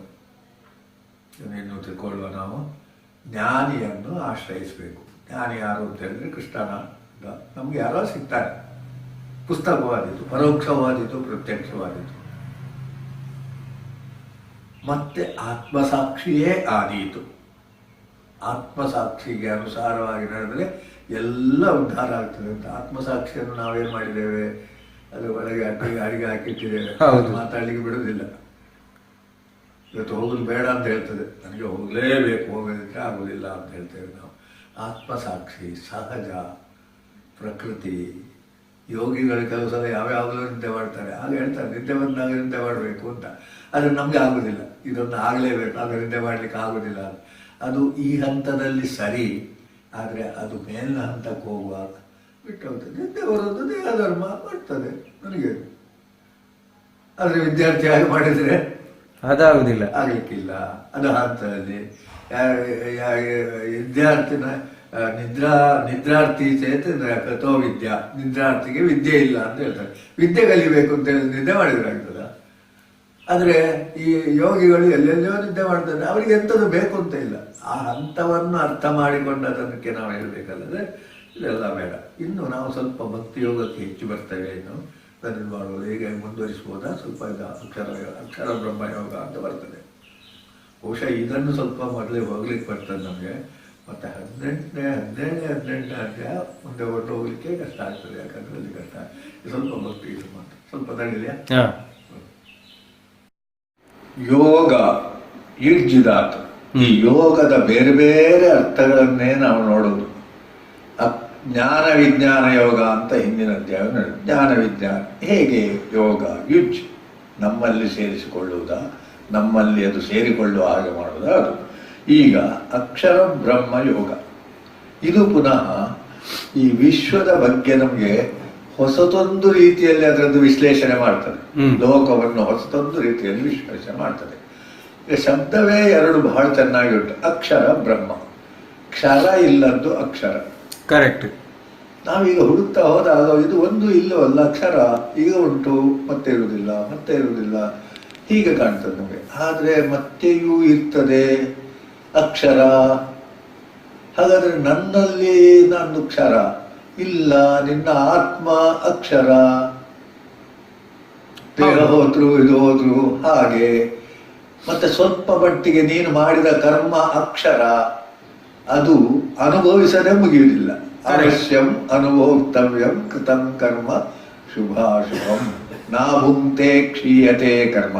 ಅದು ಕ್ಷರ, ಆದರೆ ಅದು ಫಲ ಕೊಟ್ಟು ನಾಶ ಆಗ್ತದೆ. ಶುಭವ ಅಶುಭವ, ಪುಣ್ಯವ ಪಾಪವ ಕೊಟ್ಟು ನಾಶ ಆಗ್ತದೆ. ಫಲ ಕೊಡುವವರೆಗೆ ನಾಶ ಆಗುದಿಲ್ಲ. ನಾನು ಕೆಲಸ ಮಾಡಿದ್ದು ನಾಶ ಆಗಬೇಕು ಅಂದ್ರೆ ನಾಶ ಮಾಡ್ಲಿಕ್ಕೆ ಆಗುದಿಲ್ಲ. ಅದಕ್ಕೆ ಕೆಲವೆಲ್ಲ ಮಾರ್ಗಗಳನ್ನು ಹೇಳ್ತಾನೆ, ಆದ್ರೂ ಅದಲ್ಲ. ಯಾವುದು ಕೆಲವೆಲ್ಲ ಮಾರ್ಗಗಳು ಅಂತ? ಚಿತ್ತಗಳಲ್ಲಿ ಹೋಗ್ತದೆ ಅಂತ ಹೇಳ್ತಾನೆ. ಅಂದ್ರೆ ಪಾಪ ಮಾಡುದು ಪ್ರಾಯಶ್ಚಿತ್ತ ಮಾಡಿದ್ರೆ ಪಾಪ ಹೋಗ್ತದೆ ಅಂತ. ಆದ್ರೆ ಪ್ರಾಯಶ್ಚಿತ್ತ ಮಾಡುವುದೇ ಒಂದು ಕರ್ಮ. ಕಷ್ಟಪಡ್ತಾನೆ, ಪ್ರಾಯಶ್ಚಿತ್ತ ಮಾಡುವುದಕ್ಕೆ ಕಷ್ಟಪಡ್ತಾನೆ. ಕರೆಕ್ಟ್. ಇನ್ನು ದೇವರ ಸ್ಮರಣೆ ಮಾಡಿದ್ರೆ ಕಷ್ಟ ಆಗ್ತದೆ, ಅಲ್ಲಿಯೂ ಅವರ ತ್ಯಾಗವ ಕಷ್ಟವ ಮಾಡ್ತಾನೆ. ಅಂತೂ ಅದು ಧರ್ಮಕ್ಕೆ ಹೋಗುವುದಿಲ್ಲ, ಅದರಷ್ಟಕ್ಕೆ ಹೋಗುದಿಲ್ಲ. ಕರೆಕ್ಟ್. ಹಾಗೆ ಅದು ಅಕ್ಷರ, ಆದ್ರೆ ಫಲ ಕೊಟ್ಟು ಕ್ಷರ. ಹಾಗಾದ್ರೆ ಎಂಥದು ಮಾಡಿದ್ರೂ ಬದಲಾಗದೇ ಇರುವಂತಹದ್ದು ಅಕ್ಷರ. ಅದನ್ನು ನಾವು ಬೇರೆ ಬೇರೆ ಈಗ ನಾವು ಈ ಬರ್ದದ್ದನ್ನು ಅಕ್ಷರ ಅಂತ ಹೇಳ್ತೇವೆ. ಆ ಬರ್ದ ಚಿಹ್ನೆ ಅಲ್ಲ, ಆದರೆ ಆ ಎಂಬುದು ಅಕ್ಷರ. ಏನು ಎಂಥದ್ದು ಗೊತ್ತಿಲ್ಲ. ಅದಕ್ಕೆ ಓಮಿತ್ಯೇಕಾಕ್ಷರಂ ಬ್ರಹ್ಮ, ಓಂ ಎಂಬ ಏಕ ಅಕ್ಷರ, ಅದನ್ನು ಬ್ರಹ್ಮ ಅಂತ ಹೇಳಿದ. ಅದನ್ನು ಮತ್ತೆ ನಾವು ಇನ್ನು ಅರ್ಥ ಮಾಡ್ತಾ ಕೊಳ್ಳಲು ಹೋದ್ರಷ್ಟೇ. ಹಾಗಾದ್ರೆ ಬ್ರಹ್ಮ ಅಂದ್ರೆ ಏನು? ಬೃಹತ್, ಅದಕ್ಕಿಂತ ದೊಡ್ಡದು ಇಲ್ಲ. ನಾವು ಒಂದಕ್ಕಿಂತ ಒಂದು ದೊಡ್ಡದಾದಾಗ ನಾವು ಇದು ಮಾಡ್ತೇವೆ. ಈಗ ಗುರುತ್ವಾಕರ್ಷಣೆ ಅಂದ್ರೆ ಏನು? ಭೂಮಿ ದೊಡ್ಡದು, ನಾವು ಸಣ್ಣದು, ನಮ್ಮನ್ನು ಅದು ಹೇಳ್ಕೊಳ್ತೇವೆ. ನಾವು ಮೇಲೆ ಹಾರಿದ್ರೆ ಕೆಳಗೆ ಬೀಳಲೇಬೇಕು, ಅಥವಾ ನಮಗಿಂತ ಸಣ್ಣದಾದ್ರೆ ನಮ್ಮ ಹತ್ರವೇ ಬರ್ತದೆ ಅಂತೇಳಿ, ಹೀಗೆ ಏನೋ ಒಂದುಂಟು. ಆದ್ರಿಂದ ಬ್ರಹ್ಮ ಬೃಹತ್. ಬೃಹತ್ ಎಲ್ಲದಕ್ಕಿಂತ ಬೃಹತ್. ಎಲ್ಲ ದೇವರನ್ನು ಬ್ರಹ್ಮ ಅಂತ ಹೇಳುದಷ್ಟೇ. ನಾನು ಕೃಷ್ಣನೇ ಪರಬ್ರಹ್ಮ ಅಂತ ಹೇಳ್ತೇನೆ, ಎಲ್ಲದಕ್ಕಿಂತ ದೊಡ್ಡ ಅಂತ ಹೇಳುದು. ಶಿವನ ಮತ್ತೊಂದು ಇದೆ. ಹಾಗಾದ್ರೆ ಬರೇ ಬ್ರಹ್ಮ ಶಬ್ದ ಸಾಕು. ಬೃಹತ್, ಬ್ರಹ್ಮ ಅಂತ ಇನ್ನೊಂದುಂಟು. ಬ್ರಹ್ಮ ಅಂದ್ರೆ ಅದು ದೊಡ್ಡದು ಮಾಡಿ ತೋರಿಸ್ತದೆ. ಈಗ ಒಂದು ಹುಟ್ಟುವಾಗ ಒಂದು ಕಣ ಅಥವಾ ಎರಡು ಕಣಗಳು ಒಂದಾದ್ದು ಅಂತ ಹೇಳ್ತಾನೆ. ಅದು ಬೆಳೀತಾ ಬೆಳೀತಾ ಹೋಗುದೇ ಅದು ಬ್ರಹ್ಮ. ಆ ಬೆಳೀತಾ ಹೋಗಲು ಆ ಕಣ ಅಲ್ಲ ಬ್ರಹ್ಮ, ಅದರಲ್ಲಿ ಸೇರಿಕೊಂಡ ನೀನು ಅಂದ್ರೆ ಆತ್ಮ. ಅದರಿಂದ ಬೆಳೆಯುವುದು ಕಣ ಅಲ್ಲ, ಬೆಳೆಯುವುದು ದೇಹ ಅಲ್ಲ. ಬೆಳೆಯುವುದಕ್ಕೆ ಕಾರಣ ಯಾರು? ಆತ್ಮ. ಆತ್ಮ ಇರುವವರೆಗೆ ಬೆಳೀತಾರೆ. ಅದು ಜೀವ ಅಂತೇಳಿ ಹೇಳುವುದು ಸ್ವಲ್ಪ ಮಟ್ಟಿಗೆ ಆಂಶಿಕವಾಗಿ ಸತ್ಯ. ಆದರೆ ಜೀವವೂ ಕೂಡ ಆತ್ಮದ ಹಿನ್ನೆಲೆಯಲ್ಲಿ ಇರುವಂತಹದ್ದು. ಅದನ್ನು ಬಿಡುವ ಬ್ರಹ್ಮ ಇದನ್ನು ಹೇಳಿದಾಗ, ಅಂದ್ರೆ ಇಲ್ಲಿ ಬ್ರಹ್ಮ ಅಂತಂದ್ರೆ ಈ ಆ ಬ್ರಹ್ಮ ವಿಷ್ಣು ಮಹೇಶ್ವರಲ್ಲಿ ಇರುವ ಬ್ರಹ್ಮ ಅಲ್ಲ. ಪುರಾಣದ ಎಲ್ಲಾ ಶಬ್ದಗಳು ಕೂಡ ಅದು ಆಯಾ ಸಂದರ್ಭಕ್ಕೆ ಹೇಳ್ತಷ್ಟೆ. ಈಗ ಸೃಷ್ಟಿ ಆದಿಯ ಬಗ್ಗೆ ದೇವಿ ಮಹಾತ್ಮೆ ಒಂದು ಹೇಳ್ತದೆ, ಶಿವಪುರಾಣ ಒಂದು ಹೇಳ್ತದೆ, ವಿಷ್ಣು ಪುರಾಣ ಒಂದು ಹೇಳ್ತದೆ. ಈಗ ಶಿವಪುರಾಣ ಏನು ಹೇಳ್ತದೆ ಅಂದ್ರೆ ಶಿವನ ಬಲಭಾಗದಿಂದ ಬ್ರಹ್ಮ, ಎಡಭಾಗದಿಂದ ವಿಷ್ಣು ಹುಟ್ಟಿದ್ದು. ಹೀಗೆ ಒಂದು ಬಹಳ ಪುರಾಣಗಳೆಲ್ಲ ಬಹಳ ಚಂದ ಉಂಟು. ಈ ದಕ್ಷ ಈ ಪಾರ್ವತಿಯ ಮದುವೆ ಆಗುವಾಗ ಪುರೋಹಿತರು ಕೇಳಿದ್ರಂತೆ ಈಶ್ವರನ ಹತ್ರ, ನಿನ್ನ ಅಪ್ಪ ಯಾರು? ಅಪ್ಪ ಬ್ರಹ್ಮ ಅಂತ ಹೇಳಿದಂತೆ. ಅಂದ್ರೆ ಬ್ರಹ್ಮನ ಮುಖದಿಂದ ರುದ್ರ ಬಂದದ್ದು ಅಂತ ಉಂಟು. ಅಜ್ಜ ಯಾರು? ವಿಷ್ಣು ಅಂತ ಹೇಳಿದಂತೆ. ಬ್ರಹ್ಮನ ತಂದೆ. ಅವನ ತಂದೆ ಯಾರು? 3 ಬೇಕಲ್ಲರ, ಅದು ನಾನೇ ಅಂತ ಹೇಳಿ. ಆಗ ಕೆಲವರಿಗೆ ನಗು ಬಂತು, ಕೆಲವರಿಗೆ ಇವನು ಹುಚ್ಚ ಅಂತ ಹೇಳಿದ್ರು. ಈಶ್ವರನಿಗೆ ಉಂಟಲ್ಲ. ಆದ್ರೆ ಪರಮಾರ್ಥ ಸತ್ಯ. ಆದ್ರೆ ಶಿವಪುರಾಣ ಏನ್ ಹೇಳ್ತದೆ ಅಂದ್ರೆ ವಿಷ್ಣುವೇ ಹುಟ್ಟಿದ್ದು ಅವನ ಎಡಬದಿಯಲ್ಲಿ, ಆದ್ರಿಂದ ವಿಷ್ಣು ಪತ್ನಿ. ಎಡಬದಿಯಲ್ಲಿರುವುದು ಪತ್ನಿ, ಶಿವನಿಗೆ ವಿಷ್ಣು ಪತ್ನಿ. ಇವ ಬ್ರಹ್ಮ ಹುಟ್ಟಿದ್ದು ಬಲಬದಿಯಲ್ಲಿ, ಅವ ಇದು ಅಂತ ಅರ್ಥ, ಮಗ ಅಂತ. ಎಂಥದಿದ್ರು ಅದು ತ್ರಿಮೂರ್ತಿ ತತ್ವ. ಈ ಸೃಷ್ಟಿ ಸ್ಥಿತಿ ಲಯ ತತ್ವಗಳೆಲ್ಲ ಪುರಾಣಕ್ಕೆ ಸಂಬಂಧಪಟ್ಟದ್ದು. ಬ್ರಹ್ಮ ಎಂಬಲ್ಲಿ ಅದು ಎಲ್ಲ ಒಂದೇ, ಎಲ್ಲವೂ ಒಂದರಿಂದಲೇ ಆಗುವುದು. ಅದು ಯಾವಾಗಲೂ ನಾವು ಮೊದಲು ತಿಳಿಬೇಕಾ? ಮೊದಲು ಹೀಗೆ ವಿಷ್ಣು ಇದು ಎಲ್ಲ ತಿಳ್ಕೊಳ್ಬೇಕು. ಅಥವಾ ನಮಗೆ ಯಾವುದು ಬೇಕೋ ಅದನ್ನು, ಇಷ್ಟ ದೇವರು, ಗ್ರಾಮದೇವರು, ಕುಲದೇವರು ಎಲ್ಲವನ್ನು ಮಾಡಿಕೊಂಡೇ ನಾವು ಅದರಿಂದ ಮೇಲೆ ಹೋದಾಗ ಬ್ರಹ್ಮ ಸಿಗುವಂತ. ಹೌದು, ಕರೆಕ್ಟ್. ಹಾಗಂತೇಳಿ ಬ್ರಹ್ಮ ಶಬ್ದವನ್ನು ಎಲ್ಲಿಯೂ ಉಪಯೋಗಿಸಿದ್ರೆ ತಪ್ಪಲ್ಲ, ನಾವು ತಿಳಿಯುವಂಥದ್ದು ಇದ್ರೆಲ್ಲ ಸರಿಯಾಗ್ತದೆ. ಅದನ್ನು ಹೇಳಿದಾಗ ಈ ಅರ್ಜುನ ಒಂದು ಪ್ರಶ್ನೆಯನ್ನು ಇನ್ನೂ ಚೆಂದ ಮಾಡಿ ಕೇಳ್ತಾನೆ. ಏನಂತ ಹೇಳಿದ್ರೆ, ಈ 4-5 ಶಬ್ದ ನಮಗೆ ಬರ್ತದೆ. ಅಧ್ಯಾತ್ಮ, ಆಧ್ಯಾತ್ಮ ಅಲ್ಲ, ಅದು ಅಧ್ಯಾತ್ಮ. ಆತ್ಮವನ್ನು ಅಧಿಕರಿಸಿದ್ದು ಅಧ್ಯಾತ್ಮ. ಆಮೇಲೆ ಕರ್ಮ, ಆಮೇಲೆ ಅಧಿಭೂತ, ಆಮೇಲೆ ಅಧಿದೈವ, ಆಮೇಲೆ ಅಧಿಯಜ್ಞ ಇತ್ಯಾದಿ ಎಲ್ಲ ಶಬ್ದಗಳುಂಟಲ್ಲ, ಅದು ಎಂಥದು ಒಂದು. ಮತ್ತೊಂದು, ಈ ಸಾಯುವಾಗ ನಾನು ಏನು ಮಾಡ್ತೇನೋ ಅದನ್ನೇ ಹೋಗಿ ಸೇರ್ತೇನೆ ಅಂತ ಹೇಳ್ತಲ್ವಾ. ಈಗ ಸಾಯುವಾಗ ಏನನ್ನು ನಾವು ಸ್ಮರಿಸಬೇಕು? ಇದೊಂದು ಲೆಕ್ಕದಲ್ಲಿ ಮಕ್ಕಳಾಟಿಗೆ ಪ್ರಶ್ನೆ. ಸಾಯುವಾಗ ಅಲ್ಲ, ನಾವು ಮಲಗುವಾಗ ಏನನ್ನು ಸ್ಮರಿಸ್ತೇವೋ ಅದು ನಾಳೆ ಬೆಳಿಗ್ಗೆ ಅದೇ ಬರ್ತದೆ. ಹೌದು, ಹಾಗೆ ಈ ಮರಣ ಎಂಬುದನ್ನು ನಿದ್ರೆ ಎಂಬುದನ್ನು ಮಾಡಬಹುದು, ಯಾವುದನ್ನು ಮಾಡಬಹುದು. ಆಫೀಸ್ನಿಂದ ಹೊರಡುವಾಗ ನಾಳೆ ಏನು ಅಂತ ನೆನ್ಪಿಟ್ಟುಕೊಂಡ್ರೆ ಮತ್ತೆ ನಾಳೆ ಅದನ್ನು ಮುಂದುವರಿಸಲಿಕ್ಕೆ ಬರ್ತದೆ. ಹೌದು, ಹಾಗೆಯೇ ಮರಣ. ಆದ್ರೆ ನಮ್ಗೆ ಒಂದು ದೊಡ್ಡ ಸಂಗತಿ ಮರಣ ಅಲ್ವಾ. ಆದ್ರಿಂದ ಪ್ರಯಾಣ ಕಾಲ ಎಂಬುದನ್ನು ಮರಣ ಅಂತ ಹೇಳಿ ಬಿಟ್ಟ. ಅಂದ್ರೆ ಇಡೀ ಒಂದು ಕಾರ್ಯಕ್ರಮ ನಮ್ಮ ದಿನದ ಹಾಗೆ, ನಮ್ಮ ಆಫೀಸ್ನ ವರ್ಕಿನ ಹಾಗೆ, ಇಡೀ ಹುಟ್ಟಿನಿಂದ ಸಾಯಿನವರೆಗೆ ಅದು ಕೊನೆ ಆಗುವುದು ಅಪರಾಧದಲ್ಲಿ. ಆಗ ಯಾವುದನ್ನು ಸ್ಮರಿಸಬೇಕು? ಗರುಡ ಪುರಾಣ ಅದನ್ನು ತುಂಬ ಹೇಳ್ತದೆ, ಬಹಳ ಚೆನ್ನ ಮಾಡಿ ಹೇಳ್ತದೆ. ಅದನ್ನೇನು ಅಂತ ಪ್ರಶ್ನೆ ಆಗ್ತಾರೆ. ಆಗ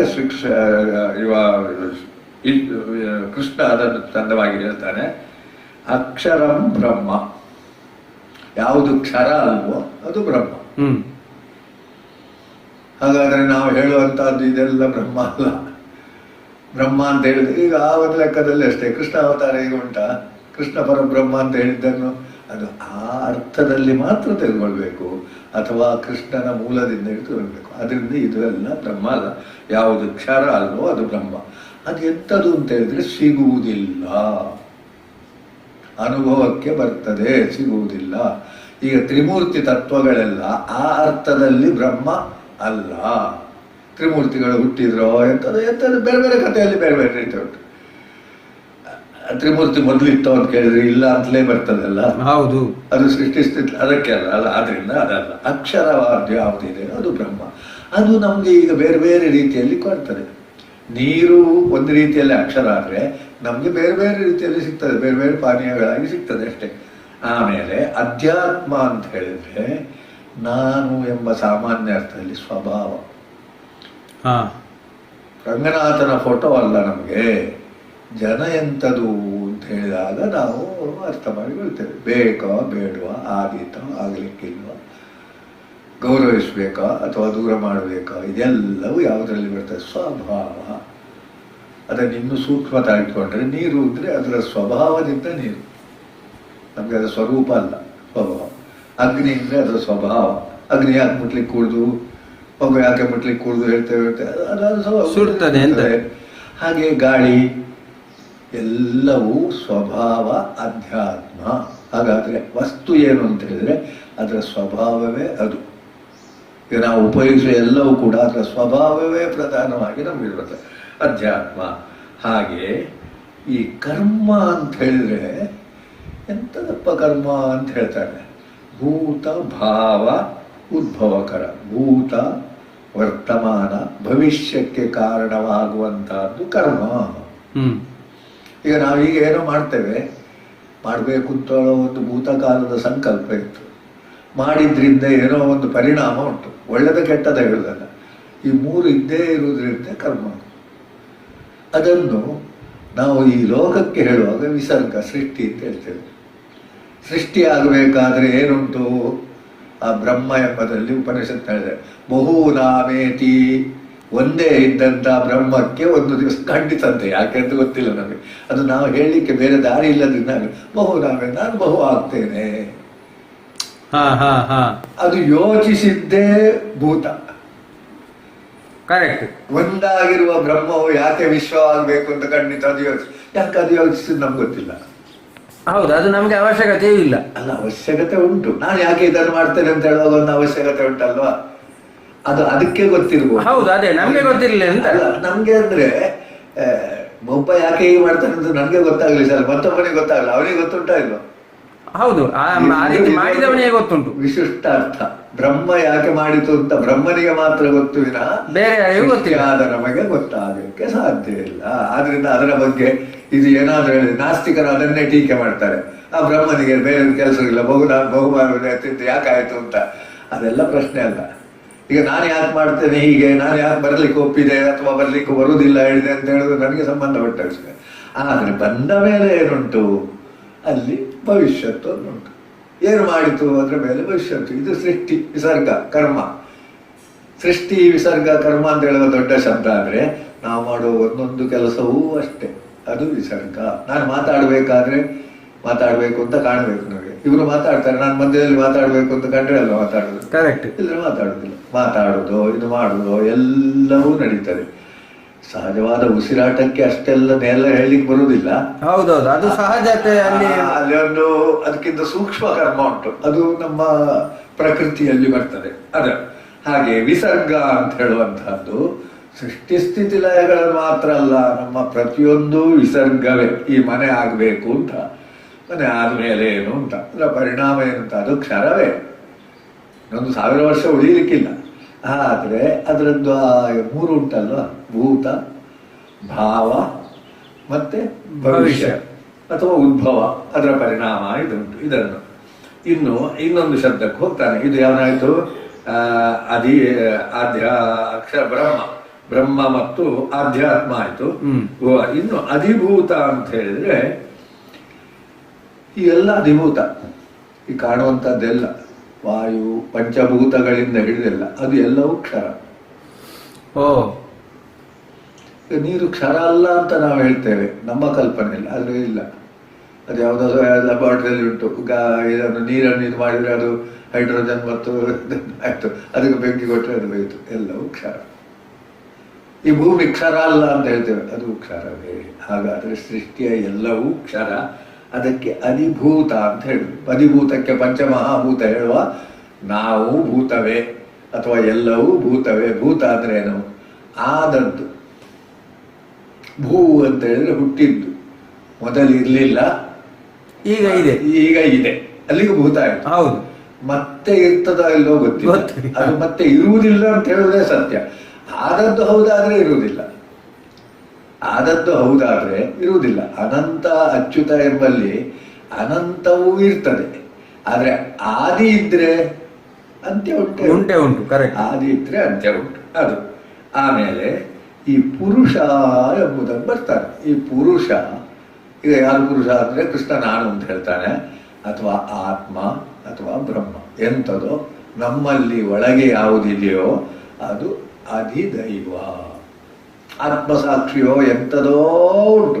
ಎಂಥದ್ದು ಅಂತ ಹೇಳಿಕ್ ಬರುವುದಿಲ್ಲ. ಹೇಳಿದ್ರೆ ಅದು ಪೂರ್ಣ ಅಲ್ಲ, ಹೇಳಲಿಕ್ಕಾದ್ರೆ ಅದು ಪೂರ್ಣ ಅಲ್ಲ. ಅದು ನಮಗೆ ಕಾಣದೇ ಇರುವ, ನನ್ನಲ್ಲಿರುವ, ಈ ಸೃಷ್ಟಿಯ ಹಿನ್ನೆಲೆಯಲ್ಲಿರುವ ಅದು ಅಧಿದೈವ. ದೈವ ಅಂತ ಹೇಳಿದ್ರೇನು, ಒಂದು ಪ್ರಕಾಶಕ್ಕೆ ಕಾರಣವಾದದ್ದೇ ದೈವ, ಅದರಿಂದಲೇ ಬರುವುದು ಪ್ರಕಾಶ, ಅಧಿದೈವ. ಇನ್ನು ಅಧಿಯಜ್ಞ ಅಂತ ಹೇಳ್ತಾರೆ. ಯಜ್ಞ ಅಂದ್ರೆ ಏನು, ಯಜ್ಞ ಅಂದ್ರೆ ಬಿಡುವುದು, ನಮಮ ಅಂತ ಹೇಳುದು.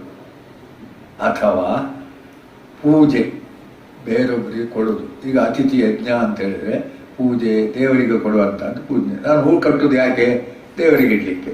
ಹೂ ಕಟ್ಟುವುದು ಯಾಕೆ, ನನಗೆ ಇಡ್ಲಿಕ್ಕೆ. ನನಗೆ ಇಡುವುದು ಕರ್ಮ, ನನ್ನ ಅಲಂಕಾರಕ್ಕೆ.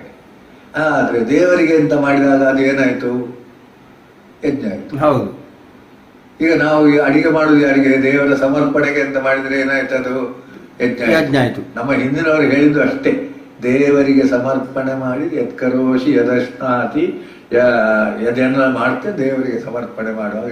ಮತ್ತೆ ಪ್ರಸಾದ ತೆಗೆದುಕೊಂಡಾಗ ನಾವು ಊಟ ಮಾಡಿದ್ದು ನಾನೇ. ಈಗ ಸಾಮಾನ್ಯ ಏನು ಹೇಳ್ತಾರೆ, ನೀವೆಲ್ಲ ಸುಳ್ಳು ಹೇಳುದು ದೇವರಿಗೆ ಅಂತದ್ದು, ದೇವರ ಮುಂದೆ ಇಟ್ಟು ನಿಂತಿದ್ದು ಇಲ್ಲ. ಅದು ನಮ್ಮ ಭಾವ.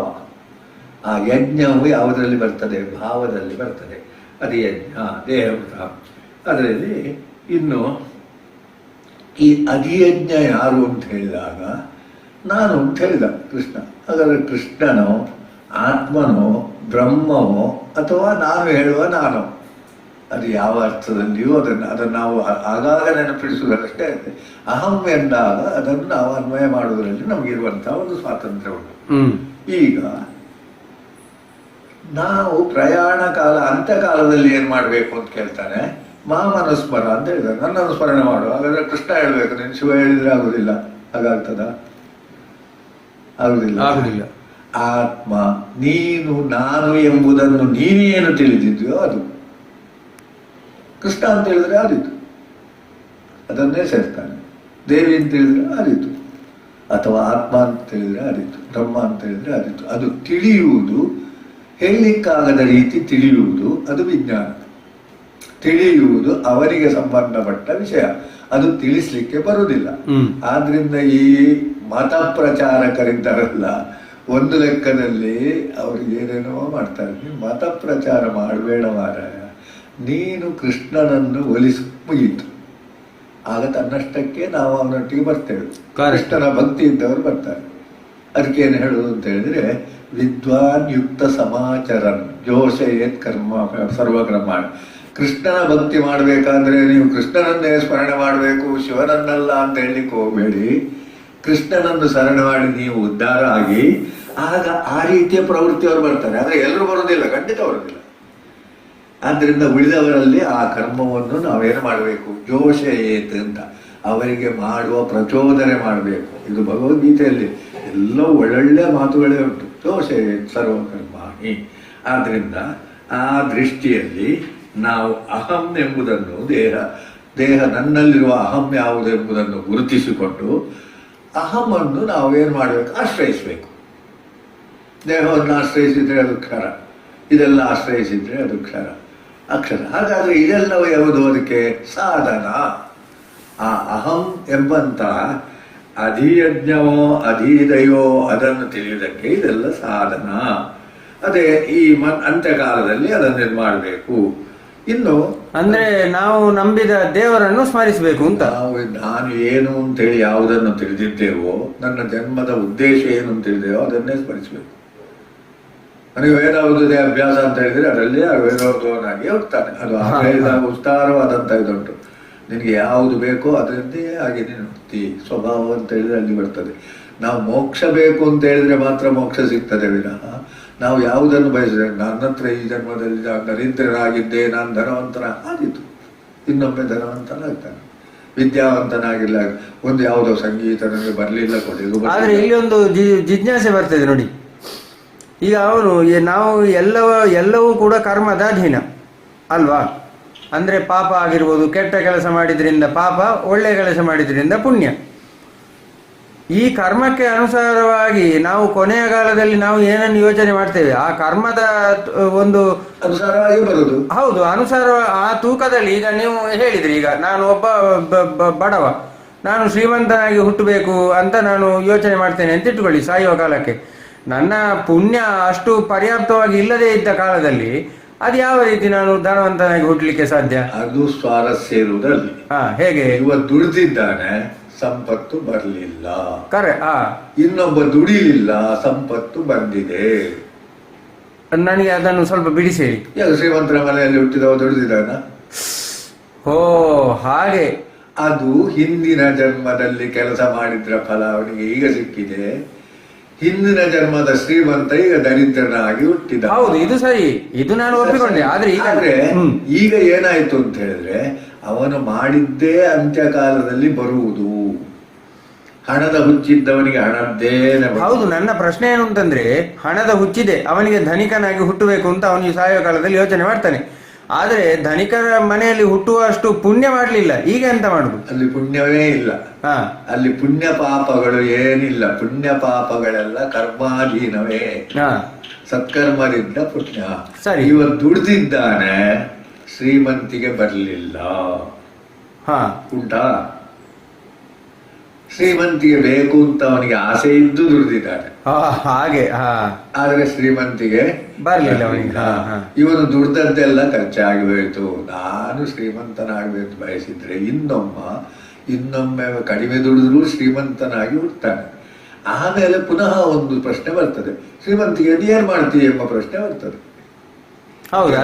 ಬಡತನ ಧರ್ಮಕಾಲದ ವಿಷಯ ಮಾತಾಡಿದನ್ನೇ ಅದೇ ಬರ್ತಾ ಇರ್ತದೆ. ಆದ್ರಿಂದ ಅಂತ್ಯಕಾಲದಲ್ಲಿ ಮಾಮನಸ್ವರ ಅಂತ ಹೇಳುವುದು ಭಕ್ತನಿಗೆ ಅಥವಾ ಜ್ಞಾನಿಗೆ.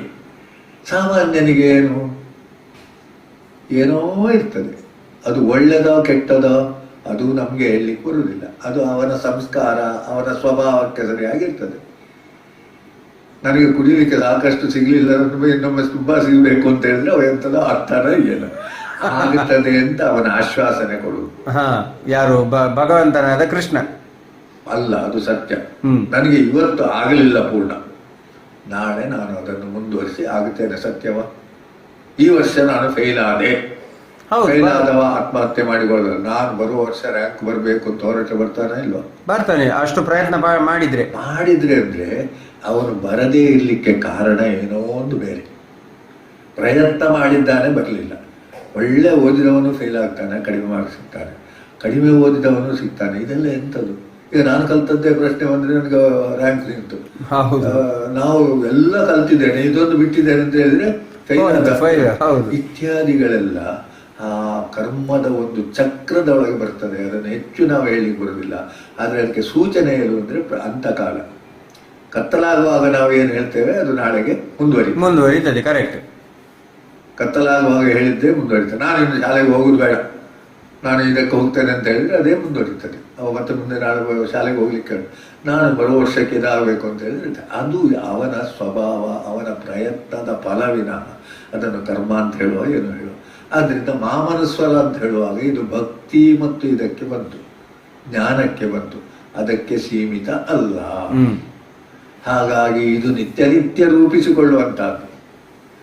ಅದು ನಿತ್ಯ ರೂಪಿಸಿಕೊಳ್ಳುವಂತಾದ್ರಿಂದ ಅದನ್ನು ಮತ್ತೆ ಅದಕ್ಕೆ ಇದನ್ನು ನಾವು ಈಗ ಮರಗಳ ಗಿಡಗಳ ಬೇರೆ ಆಗ್ಲಿಕ್ಕೆ ಕಾರಣ ಏನು ಅಂದ್ರೆ ಅವನು ಮನುಷ್ಯನಾಗಿ ಏನು ಮಾಡ್ಲಿಲ್ಲ.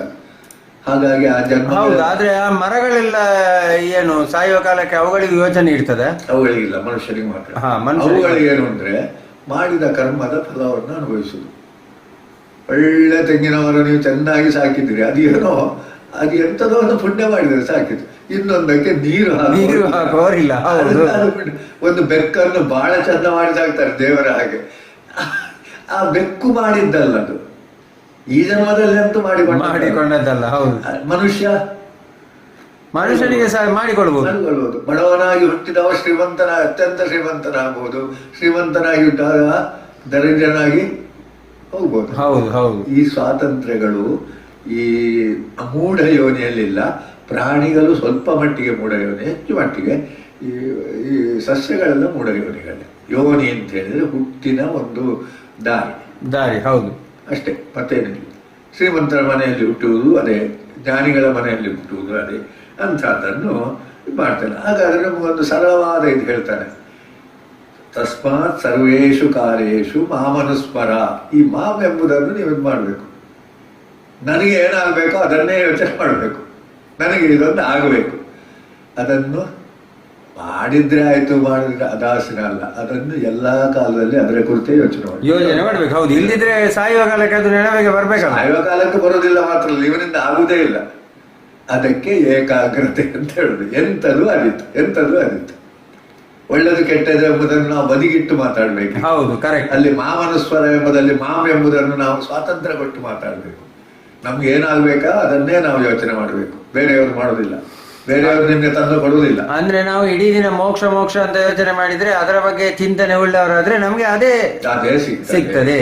ಕೃಷ್ಣ ಅಂದ್ರೆ ಅದೇ ಸಿಗ್ತದೆ, ಸಂಪತ್ತು ಅಂದ್ರೆ ಅದೇ ಸಿಗ್ತದೆ, ಎಂಥದೋ ಅದಿತ್ತು. ಆಗ ಒಳ್ಳೆದು ಕೆಟ್ಟದ್ದು ಹೇಳುವ ಸ್ವಾತಂತ್ರ್ಯವನ್ನು ನಾವು ಉಳಿಸಿಕೊಳ್ಬಾರ್ದು. ಆದ್ರೆ ಇಲ್ಲಿ ಕೃಷ್ಣ ಹೇಳುವಾಗ ಮಾಮನಸ್ವರ ಅಂತ ಯಾಕೆ ಹೇಳಿದ್ದಾನೆ? ಅರ್ಜುನನಿಗೆ ಹೀಗೆ ಹೇಳಿದ್ದಾನೆ. ಆದ್ರೆ ತತ್ವ ಏನು? ನನಗೇನಾಗಬೇಕೋ ಅದನ್ನೇ ನಾನು ಸದಾ ಕಾಲದಲ್ಲಿ ಚಿಂತನೆ ಮಾಡಬೇಕು, ಧ್ಯಾನ ಮಾಡಬೇಕು. ಅದನ್ನೇ ಅದು ಆಗ್ಬೇಕು ಅಂತ ನಾನು ಹೇಳ್ಬೇಕು. ಅದು ಪ್ರಯಾಣ ಕಾಲ, ನಿದ್ದೆ ಮಾಡುವ ಕಾಲ, ಅಥವಾ ಯಾವಾಗಲೂ ಬರ್ತದೆ.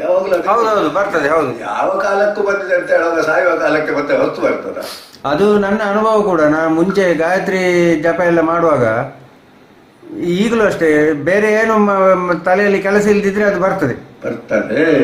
ಈಗ ನಾವು ಮಾಡುವ ಬರುವುದಿಲ್ಲ, ಬರದಿದ್ರೂ ಮಾಡಬೇಕು, ಬಂದ್ರೂ ಬಿಡಬಾರ್ದು. ಹೌದು, ಅಂದ್ರೆ ಬರದಿದ್ರೆ ಅಂದ್ರೆ ಮೊದಲು ಅದು ನಮ್ಗೆ ಅಭ್ಯಾಸ ಆಗುವ ಮಟ್ಟಕ್ಕೆ ನಾವು ಪ್ರಯತ್ನ ಮಾಡಬೇಕು. ಹಾಗಲ್ಲ, ಬರದಿರ್ಬೇಕಾದ್ರೆ ಬೇರೆ ಎಳೆತಗಳ ವ್ಯವಸ್ಥೆ ಉಂಟು ಅಂತ.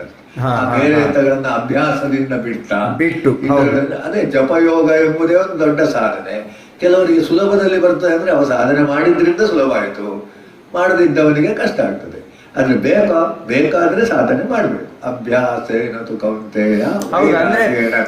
ಇಲ್ಲಿ ಎರಡು ಅಭ್ಯಾಸ ಒಟ್ಟೊಟ್ಟಿಗೆ ಮಾಡಬೇಕು. ಒಂದು ಆ ಕೆಟ್ಟದ್ದನ್ನು ಬಿಡುವಂತದ್ದು, ಅಭ್ಯಾಸ ಮತ್ತು ವೈರಾಗ್ಯ. ಹೌದು, ಅದೇ ಬೇಡದಿದ್ದದ್ರ ಬಗ್ಗೆ ವಿರಾಗ, ಬೇಡ ಬಿಡಬೇಕು. ಈಗ ಹೊಸ್ತನ್ನು ಹಿಡಿಬೇಕು. ಹೌದು, ಈಗ ಗಾಯತ್ರಿ ಮಾಡುವಾಗ ಆಫೀಸ್ನಾಗ ಅದು ನಡೀತದೆ, ಅಲ್ಲಿ ಹೋಗಿ ನೋಡುವ. ಈಗ ಬೇಡ ಅಂತ ಹೇಳುವುದೇ ವೈರಾಗ್ಯ ಅಷ್ಟೇ. ಆಫೀಸ್ ಬೇಡ ಅಂತ ಹೇಳಿದಲ್ಲ ನಾವು, ಆಫೀಸ್ನ ವಿಷಯ ಇಲ್ಲಿ ಯೋಚನೆ ಬರುವುದು ಬೇಡ. ನಿನ್ನೆ ಅವ ನನಗೆ ಬೈದಿದ್ದಾನೆ ಎಂಬುದು ಇಲ್ಲಿ ಯೋಚನೆ ಬರುವುದು ಬೇಡ. ಬಂದ್ರೆ ಈ ಗಾಯತ್ರಿ ನಷ್ಟ ಆಯ್ತು. ಹೌದು, ನಷ್ಟ ಆಯ್ತು, ಅಲ್ಲಿ ಅಭ್ಯಾಸ ಇಲ್ಲ ಅಂತ ಆಯ್ತು. ಆದ್ರಿಂದಲೇ ಸಂಖ್ಯೆ ಮಾಡ್ತಾರೆ, ಫಲ ಸಿಗುವುದಿಲ್ಲ, ಮಾಡ್ತಾನೆ ಫಲ ಸಿಗುವುದಿಲ್ಲ. ಇದೆಲ್ಲ ಕಾರಣಗಳು ಯಾವುದರಲ್ಲಿ ಇರುವಂತಹದ್ದು? ನಮ್ಮ ಅಭ್ಯಾಸ ಮತ್ತು ವೈರಾಗ್ಯದಲ್ಲಿ ಇರುವಂತಹದ್ದು. ಅದನ್ನು ಈ ಮಾಮನಸ್ಮರ ಎಂಬ ಅರ್ಥದಲ್ಲೇ ನಾವು ಇಡೀ ಜೀವನವನ್ನು ಅರ್ಥ ಮಾಡಿಕೊಳ್ಬೇಕು. ಸರ್ವೇಶ್ ಕಾಲೇಶು, ಅದಕ್ಕೆ ಅಭ್ಯಾಸ ಯೋಗ ಆಯ್ತಲ್ಲ. ಇನ್ನೂ ಗೊಂದಲಾದರೂ ಹೇಳ್ತಾನೆ ನಾಣ್ಯಗಾಮಿನ. ಅದೊಂದು ಗಾಯತ್ರಿ ಹೇಳಿದ್ದು ಬಹಳ ಒಳ್ಳೆಯದು. ಗಾಯತ್ರಿ ಮಾಡುವಾಗ ಮನಸ್ಸು ಬೇರೆ ಬೇರೆ ಹೋಗ್ತದೆ, ಕೂಡಲೇ ಎಳೆದು ತಂದು ನಿಲ್ಲಿಸಬೇಕು. ಅದು ಮತ್ತೆ ನೋಡುವ, ಬೇಡ ಅಂತ ಹೇಳುದು ಬಿಡುದು ಬೇಡ, ಅದು ಮತ್ತೆ ನೋಡುವ. ಈಗ ಇದು ನಮಗೆ ಕೆಲಸ ಮಾಡುವಾಗ ಅದು ನಮಗೆ ಸಣ್ಣ ಪ್ರಮಾಣದಲ್ಲಿ ಒಂದು ಪಾಠದಲ್ಲಿ ಇತ್ತು. ಊಟದ ಸಮಯದಲ್ಲಿ ಊಟ, ಪಾಠದ ಸಮಯದಲ್ಲಿ ಪಾಠ. ನಮಗೆ ಊಟದ ಸಮಯದಲ್ಲಿ ಟಿವಿ ನೋಡ್ಬೇಕು, ಊಟ ಮಾಡಿದ್ರೆ. ಆಟದ ಸಮಯದಲ್ಲಿ ಆಟ, ಊಟದ ಸಮಯದಲ್ಲಿ ಊಟ, ಪಾಠ. ಆಟ ನೋಡ್ಲಿಕ್ಕೆ ಹೋಗುವ ಆಟವೇ ಅದು. ಆ ನಾಣ್ಯಗಾಮಿನ ಮನಸ್ಸು ಅದು ಕರ್ಮವಾಗಿಯೇ ಉಳಿಯುತ್ತದೆ. ಮತ್ತೆ ಬೇಕಾದ್ರೆ ಬಿಡುವ. ಆದ್ರೆ ಈಗ ಮಾಡುವಾಗ ಅದನ್ನು ಮಾತ್ರ ಮಾಡಬೇಕು. ಅದನ್ನು ಮಾಡ್ಬೇಕು. ಅದೇ ನಾಣ್ಯಗಾಮಿನ, ಚೇತಸ ನಾಣ್ಯಗಾಮಿನ. ಚೇತನ ಅಂದ್ರೆ ಒಳಗಿನ ಮನಸ್ಸು, ಅದು ಮನಸ್ಸ, ಬುದ್ಧಿಯ, ಧೀಶಕ್ತಿಯ ಏನ್ ಬೇಕಾದ್ರೆ ಚೇತನ ಅಂತ ಹೇಳುವ. ಚೇತಸ ನ್ಯಗಾಮಿನ. ಈಗ ಇವನು ಅಲ್ಲಿಗೆ ಸೀಮಿತ ಮಾಡಿದಾನೆ. ಪರಮ ಪುರುಷಂ ಯಾತಿ ಪರಮ ಪುರುಷಂ. ನೀನು ಭಕ್ತರಾದ್ರೆ ಪರಮ ಪುರುಷನನ್ನು ಹೇಳ್ತಾರೆ. ಪರಮ ಪುರುಷ ಹೇಳ್ತಾನೆ ಕೃಷ್ಣ. ಒಂದು ಕಡೆಯಲ್ಲಿ ನಾನು ಅಂತ ಹೇಳಿದ, ಹೌದು, ಮತ್ತೊಂದು ಕಡೆ ಪರಮ ಪುರುಷ ಹೇಳಿದ. ಆ ಪರಮ ಪುರುಷ ಯಾರು ಅಂತ ಹೇಳಿದ್ರೆ ನಾನೇ ಅಂತ ಹೇಳುವಂತಹ ಅದ್ವೈತಕ್ಕೂ ನಮ್ಗೇನು ಅಡ್ಡಿ. ನೀನು ಏನನ್ನು ಬೇಕು ಅಂತ ಅಷ್ಟು ಸ್ವಾತಂತ್ರ್ಯ ಕೊಟ್ಟಿದ್ದಾನೆ ಕೃಷ್ಣ. ಅಲ್ಲ, ಸ್ವಾತಂತ್ರ್ಯ ಉಂಟು. ಕೃಷ್ಣ ಮಾತ್ರ ಅರ್ಜುನನಿಗೆ ಹೇಳುವಾಗ ಅವನೇನು ಹೇಳಿದಾಗ ನಾನು ನಾನು ಅಂತ ಹೇಳಿದಾಗ ಕಾಣ್ತದೆ ನಮಗೆ. ಯಾಕಂದ್ರೆ ಇದು ಕೃಷ್ಣಾರ್ಜುನ ಸಂವಾದ, ಹೌದು, ಸಂವಾದ ಅಲ್ಲ. ಆದ್ರೆ ನಾವಿಬ್ರು ಮಾತಾಡುವಾಗ ನಮಗೆ ಸಂಬಂಧ ಆಗ್ತಾಗೆ ಅದನ್ನು ಹೇಳುದಲ್ಲ ಕತೆ. ಆದ್ರೆ ವಿಷಯ ಮಾತ್ರ ಹಾಗಿಲ್ವಲ್ಲ, ಹಾಗಿಲ್ಲ. ಕರೆಕ್ಟ್. ಇನ್ನೊಬ್ಬನಿಗೆ ಹೇಳುವಾಗ ಇನ್ನೊಬ್ಬನಿಗೆ ಬೇಕಾದ ಹಾಗೆ ಹೇಳೋದಿಲ್ವಾ? ಅದನ್ನು ಭಗವದ್ಗೀತೆ ಓದುವುದು ಅಂದ್ರೆ ಅರ್ಥ ಮಾಡಿಕೊಳ್ಳೋದ್ರೆ ಅದು. ಇಲ್ಲದಿದ್ರೆ ನಾವೇನಾಗ್ತೇವೆ, ನಾವಿದನ್ನೇ ಹೇಳಿಕೊಂಡು ಬೇರೆಯವರಿಗೆ ಇವನು ಎಂಥದ್ದು ಹೇಳ್ತಾನೆ. ಕೃಷ್ಣನನ್ನು ಏನು ಮಾಡಬೇಕು, ಕೃಷ್ಣನ ನಿಂದೆ ಮಾಡ್ಬೋದು, ಈ ಉಪದೇಶ ಮಾಡುವವರ ನಿಂದೆ ಮಾಡ್ಬೋದು. ಅಲ್ಲ, ವಿಷಯವನ್ನು ನಾವು ತಿಳ್ಕೊಳ್ಬೇಕು. ಅದನ್ನ ಪ್ರಧಾನ ಯಾವುದು ಅಂದ್ರೆ ಕೃಷ್ಣ ಈಗ ಒಂದು ಚುಟುಕಲ್ಲಿ ಹೇಳು, ನಾನು ನೀನು ನನ್ನನ್ನೇ ಮೊರೆ ಹೋಗು, ನಾನೇ ದೇವರು, ನಿನಗೆ ನಾನೇ ಎಲ್ಲ ಅಂತ ಹೇಳಿದರ ಅರ್ಥ ಅರ್ಜುನನಿಗೆ ಹಾಗೆ, ನಮ್ಗೆಲ್ಲ ನಾವು ನಂಬಿದ. ಅರ್ಜುನನಿಗೆ ದೇವಕಿ ನಂದನ ಕೃಷ್ಣ ಇರಬಹುದು, ನಮ್ಗೆ ಹಾಗಲ್ಲ. ಪರಮ ಪುರುಷ, ಹೌದು, ಅದೇ ಬ್ರಹ್ಮ. ಕೃಷ್ಣ ಬ್ರಹ್ಮ, ಶ್ರೀಕೃಷ್ಣ ಪರಬ್ರಹ್ಮಣೇ ನಮಃ ಅಂತ ತಿಳಿದವನಿಗೆ ಅಲ್ಲಿ ಬ್ರಹ್ಮ. ದೇವಕಿ ನಂದನ ಆಗ್ಬೇಕು ಅಂತಿಲ್ಲ. ಇನ್ನೊಂದು ಏನು ಅಂತ ಹೇಳಿದ್ರೆ ಅದು ಎಲ್ಲವೂ ಕೂಡ ಏನೋ ಅವನವನ ಭಾವಕ್ಕೆ ಸರಿಯಾಗಿ ಬರುದಲ್ವಾ? ಹೌದು. ಅಂದ್ರೆ ನನಗೆ ಈಗ ದುರ್ಗೆ ಅಂತ ಆದ್ರೆ ದುರ್ಗೆ, ಶಿವ ಅಂತ ಆದ್ರೆ ಶಿವ ಭಾವ. ಹೌದು. ಈಗ ಒಂದು ಸಣ್ಣವಾದ ಉದಾಹರಣೆ ಕೊಡ್ಬೋದು. ಊಟ ಮಾಡುವುದು ಯಾವುದಕ್ಕೆ ಗೊತ್ತಿದ್ರೆ ಅದೇ ಫಲ ಸಿಗ್ತದೆ. ನಾನು ತಿನ್ನುವುದು ನನ್ನ ದೇಹ ಇಷ್ಟು ಏನಾಗಬೇಕು, ಇಷ್ಟು ತೂಕ ಹೆಚ್ಚಾಗಬೇಕು ಅಂದ್ರೆ ಅದೇ ಆಗುತ್ತದೆ. ಇಷ್ಟು ವಿನಃ ನಾಳೆಗೆ ಇದಕ್ಕೆ ತಿಂದ್ರೆ ತೂಕ ಕಡಿಮೆ ಆಗ್ತದೆ, ಇಂಥದ್ದಾಗ್ತದೆ. ಆದ್ರಿಂದ ನಾಣ್ಯಗಾಮಿನ ಅಂದಾಗ ನಾಲಿಗೆಯ ರುಚಿಗಾಗಿ ತಿನ್ನುವುದಕ್ಕೆ ಉದ್ದೇಶ ಏನು? ಇದು ಆಯುರ್ವೇದಕ್ಕೆ ಬರ್ತವೆ. ನಾವು ಉದ್ದೇಶ ತಿಳಿದು ತಿಂದ್ರೆ 100 ವರ್ಷ ಇರುವಾಗೆ ಆಗಿ ಬದುಕುವುದಕ್ಕೆ ಅವಕಾಶ ಆಗ್ತದೆ. ಯಾಕೆ ತಿನ್ನುವುದು ಅಂತ ಗೊತ್ತಿದ್ದು ಇದು ಮಾಡಿದ್ರೆ ಹಾಗೆ ನಾನು ಯಾಕೆ ಬದುಕುದು ಎಂದು ಗೊತ್ತಿರುವಾಗ ಭಾವುಕ ದೇವರನ್ನು ಕಾಣಲಿಕ್ಕೆ ಅಂತ ಹೇಳಿ ನಾವು ಜ್ಞಾನ ಅಂತ ಹೇಳುವ, ಯಾವುದೂ ಹೇಳುವ ಎಲ್ಲ ಸ್ವಾತಂತ್ರ್ಯ ಉಂಟು. ಇದು ನಾವು ಇಲ್ಲಿ ಇದರ ಎಡೆಯಲ್ಲಿ ನಾವು ಅರ್ಥ ಮಾಡಿಕೊಂಡಾಗ ಮಾತ್ರ ಭಗವದ್ಗೀತೆಗೆ ಬಹಳ ಇದಾಗ್ತದೆ. ಅಭ್ಯಾಸ ಇರ್ತಾರೆ ಅಂದ್ರೆ ಪುರುಷವನ್ನು ಏನು ಬೇಕೋ ಅದು. ಈಗ ಅಲ್ಲಿ ಅರ್ಜುನನಿಗೆ ಸಮಸ್ಯೆ ಬಂದಂತೆ ನಾನು ನರಕಕ್ಕೆ ಹೋಗ್ತೇನೆ, ಇದೆಲ್ಲ ಇಲ್ಲಪ್ಪ ನಿನಗೆ ಮೋಕ್ಷವೇ ಸಿಗ್ತದೆ, ನೀನು ಯುದ್ಧ ಮಾಡು ಆದರೆ ಮೋಕ್ಷ ಸಿಗುತ್ತದೆ ಅಂತ ಹೇಳುವಂಥದ್ದು. ಈಗ ಇವ ಯಾರಪ್ಪ, ಈಗ ನಾನು ಯಾರು? ಅದಕ್ಕೆ ಕವಿಂ ಪುರಾಣಂ ಅನುಶಾಸಿತಾರಂ ಅಂತೇಳಿ ಎಲ್ಲ ಹೇಳ್ತಾನೆ. ಅದು ಒಂದೊಂದು ಶ್ಲೋಕ ನಾವು ಬೇಡ ನಮಗೆ. ಅವನೇ ಕವಿ. ಕವಿ ಅಂದ್ರೆ ಯಾರು? ಕ್ರಾಂತದರ್ಶಿ ಕವಿ. ನಾವು ಆಗ ಹೇಳಿದ ಉದಾಹರಣೆ ಬಹುಶ್ಯಾಮೇತಿ ಅಂತ ಯೋಚಿಸಿದವ ಕವಿ, ಅದೇ ಬ್ರಹ್ಮ. ಸೃಷ್ಟಿ ಆಗುವುದು ಯಾರಿಂದ? ಕವಿಯಿಂದಲ್ವಾ? ಕವಿ ಏನಿದ್ರೆ ಸೃಷ್ಟಿ ಆಗುದು? ಅವನು ಯೋಚಿಸಿದ್ರಿಂದ ಅವನ ಹತ್ರ ವಿಷಯ ಇದ್ದದ್ರಿಂದ ಪದ್ಯ ಬರಿಬೇಕಾದ್ರೆ ಸುಮ್ಮನೆ ಆಗ್ತದ? ಅದು ಕವಿ. ಈಗ ಯಾರು ಕವಿ? ನಿಜವಾದ ಬ್ರಹ್ಮನೇ ಕವಿ ಈ ವಿಶ್ವಕ್ಕೆ. ಮತ್ತೆ ಪುರಾಣ. ಪುರಾಣ ಅಂತ ಹೇಳಿದ್ರೆ ಪುರ, ಅದಕ್ಕಿಂತ ಮೊದಲಿಲ್ಲ. ಪುರ ಅಪಿನವ, ಅದಕ್ಕಿಂತ ಹೊಸ್ತು ಇಲ್ಲ. ನಿತ್ಯ ಹೊಸ್ತು, ಅತ್ಯಂತ ಹಳೆಯದು. ಇದು ನಮ್ಮ ಲೋಕದ ಯಾವ ವಸ್ತುವಿಗೂ ಅನ್ಯವಾಗುವುದಿಲ್ಲ. ಆದರೆ ದೇವರ ಪುರುಷ ಎಂಬಲ್ಲಿ ಪುರಾಣ. ಪುರ ಅಪಿನವ. ನಮೋ ನಮೋ ಭವತಿ ಜಾಯಮಾನೋ. ಹಾಗಾದ್ರೆ ದೇವರು ಹೊಸ್ತು ಹೊಸ್ತ? ಹೌದಪ್ಪ, ಹೊಸ್ತು. ಈಗ ನಿನ್ನೆ ತಿಳಿದ ನಿನಗೆ ಇವತ್ತಿರ್ಲಿಕ್ಕಿಲ್ಲ. ಕರೆಕ್ಟ್. ಇವತ್ತು ನೀನು ಆ ದುರ್ಗೆಯನ್ನು ಬೇರೆಯಾಗಿ ತಿಳಿಯುತ್ತಿ ಇಲ್ವಾ? ಹೌದೌದು. ಅದು ನಮೋ ನಮೋ ಭವತಿ. ದೇವರನ್ನು ತಿಳಿಯುತ್ತಾ ಹೋಗುವುದು, ವಿಶ್ವವನ್ನು ತಿಳಿಯುತ್ತಾ ಹೋಗುವುದು. ವಿಶ್ವವನ್ನು ತಿಳಿಯುತ್ತಾ ಹೋದ ಹಾಗೆ ಹೊಸ್ತು ಸಿಗ್ತದೆ. ಈ ಹೊಸ ಸಂಶೋಧನೆಗಳೆಲ್ಲ ಅದೇ ಅಲ್ವಾ? ಅದು ಅಲ್ಲೇ ಇತ್ತಲ್ವ? ಹೌದು, ಕರೆಕ್ಟ್. ಇದ್ದದ್ದನ್ನೇ ತಿಳಿಯುವುದಲ್ವ? ಹೌದು. ತಿಳಿಯುವ ಯಾರು? ತಿಳಿಯುವವ ತಿಳಿಬೇಕು ಅಂತ ಇದ್ದವಲ್ಲ. ಆದ್ರಿಂದ ಅಂಥದ್ದೊಂದು ಅಣೋರಣೀಯ, ಸೂಕ್ಷ್ಮಕ್ಕಿಂತ ಸೂಕ್ಷ್ಮ. ಇದೆಲ್ಲ ನಾವು ಓದಿದ್ದೆ. ಎಲ್ಲಕ್ಕೆ ಕಾರಣ, ಎಲ್ಲವನ್ನು ಧರಿಸುವವ ಅವ. ಧಾರಣಾತ್ ಧರ್ಮ. ಹೌದು, ಧರ್ಮಸ್ಯ ಪ್ರಭುರ ಅಚ್ಯುತ. ಅಚ್ಯುತ ಅಂತ ಹೇಳಿದ್ರೆ ಕೃಷ್ಣ ಅಂತ ಹೇಳುವ ಸಾಮಾನ್ಯ ಅರ್ಥ ತಗೊಂಡಿದ್ದಾನೆ. ಅಚ್ಯುತ. ಹಾಗಾದ್ರೆ ಆ ಅಂಥ ಅಚ್ಯುತ ಅದು ಎಂಥದು? ನಿನಗೆ ಮನಸ್ಸಿನಲ್ಲಿ ಯೋಚನೆ ಮಾಡಲಿಕ್ಕೂ ಆಗುವುದಿಲ್ಲ, ಬಾಯಿಯಲ್ಲಿ ಹೇಳಲಿಕ್ಕಂತೂ ಆಗುವುದೇ ಇಲ್ಲ. ನಮ್ಮ ದೇವರ ವರ್ಣನೆಗಳು, ಚಿತ್ರಗಳು, ಅದು ಇದೆಲ್ಲ ಯಥಾರ್ಥವಾಗಿ ಅಲ್ಲವೇ ಅಲ್ಲ. ಅದು ಚಿತ್ರ ಏನು? ಅವನು ಕಂಡುಕೊಂಡದ್ದು ಚಿತ್ರ. ನಿನಗಾಗ್ತದ? ಗೊತ್ತಿಲ್ಲ. ಧ್ರುವನು ಕಂಡುಕೊಂಡ ನಾರಾಯಣನು ಇದು ಆಶುಶೇಷದ ಮೇಲೆ ಒಳಗಿನ ನಾರಾಯಣ. ನಮ್ಮ ಮಾವ ಒಬ್ಬರು ಹೇಳ್ತಾ ಇದ್ರು, ನನಗೆ ವಿಷ್ಣು ಅಂತ ಹೇಳಿದ್ರೆ ಆದಿಶೇಷದ ಮೇಲೆ. ಹಾಗಾದ್ರೆ ಧ್ರುವ ನೋಡಿದ್ದು ಅವರಿಗೆ ಅದು ಅಪತ್ಯ ಆಗೋದು, ನಮಗೆ. ಹಾಗಾದ್ರೆ ವಿಷ್ಣು ಶಿವನೋ ಎಂಥದ್ದು ಹೇಳಿದಾಗಲೂ ಏನು ಚಿಂತೆ ಏನಿಲ್ಲಲ್ವ? ಅಚಿಂತ್ಯ ರೂಪ. ಅಚಿಂತ್ಯ ರೂಪ ಅಂದರೆ ಹುಚ್ಚಾಯ್ತಲ್ಲ. ಅನುಭವ ವೈದ್ಯ. ಅನುಭವ, ಭಾವ.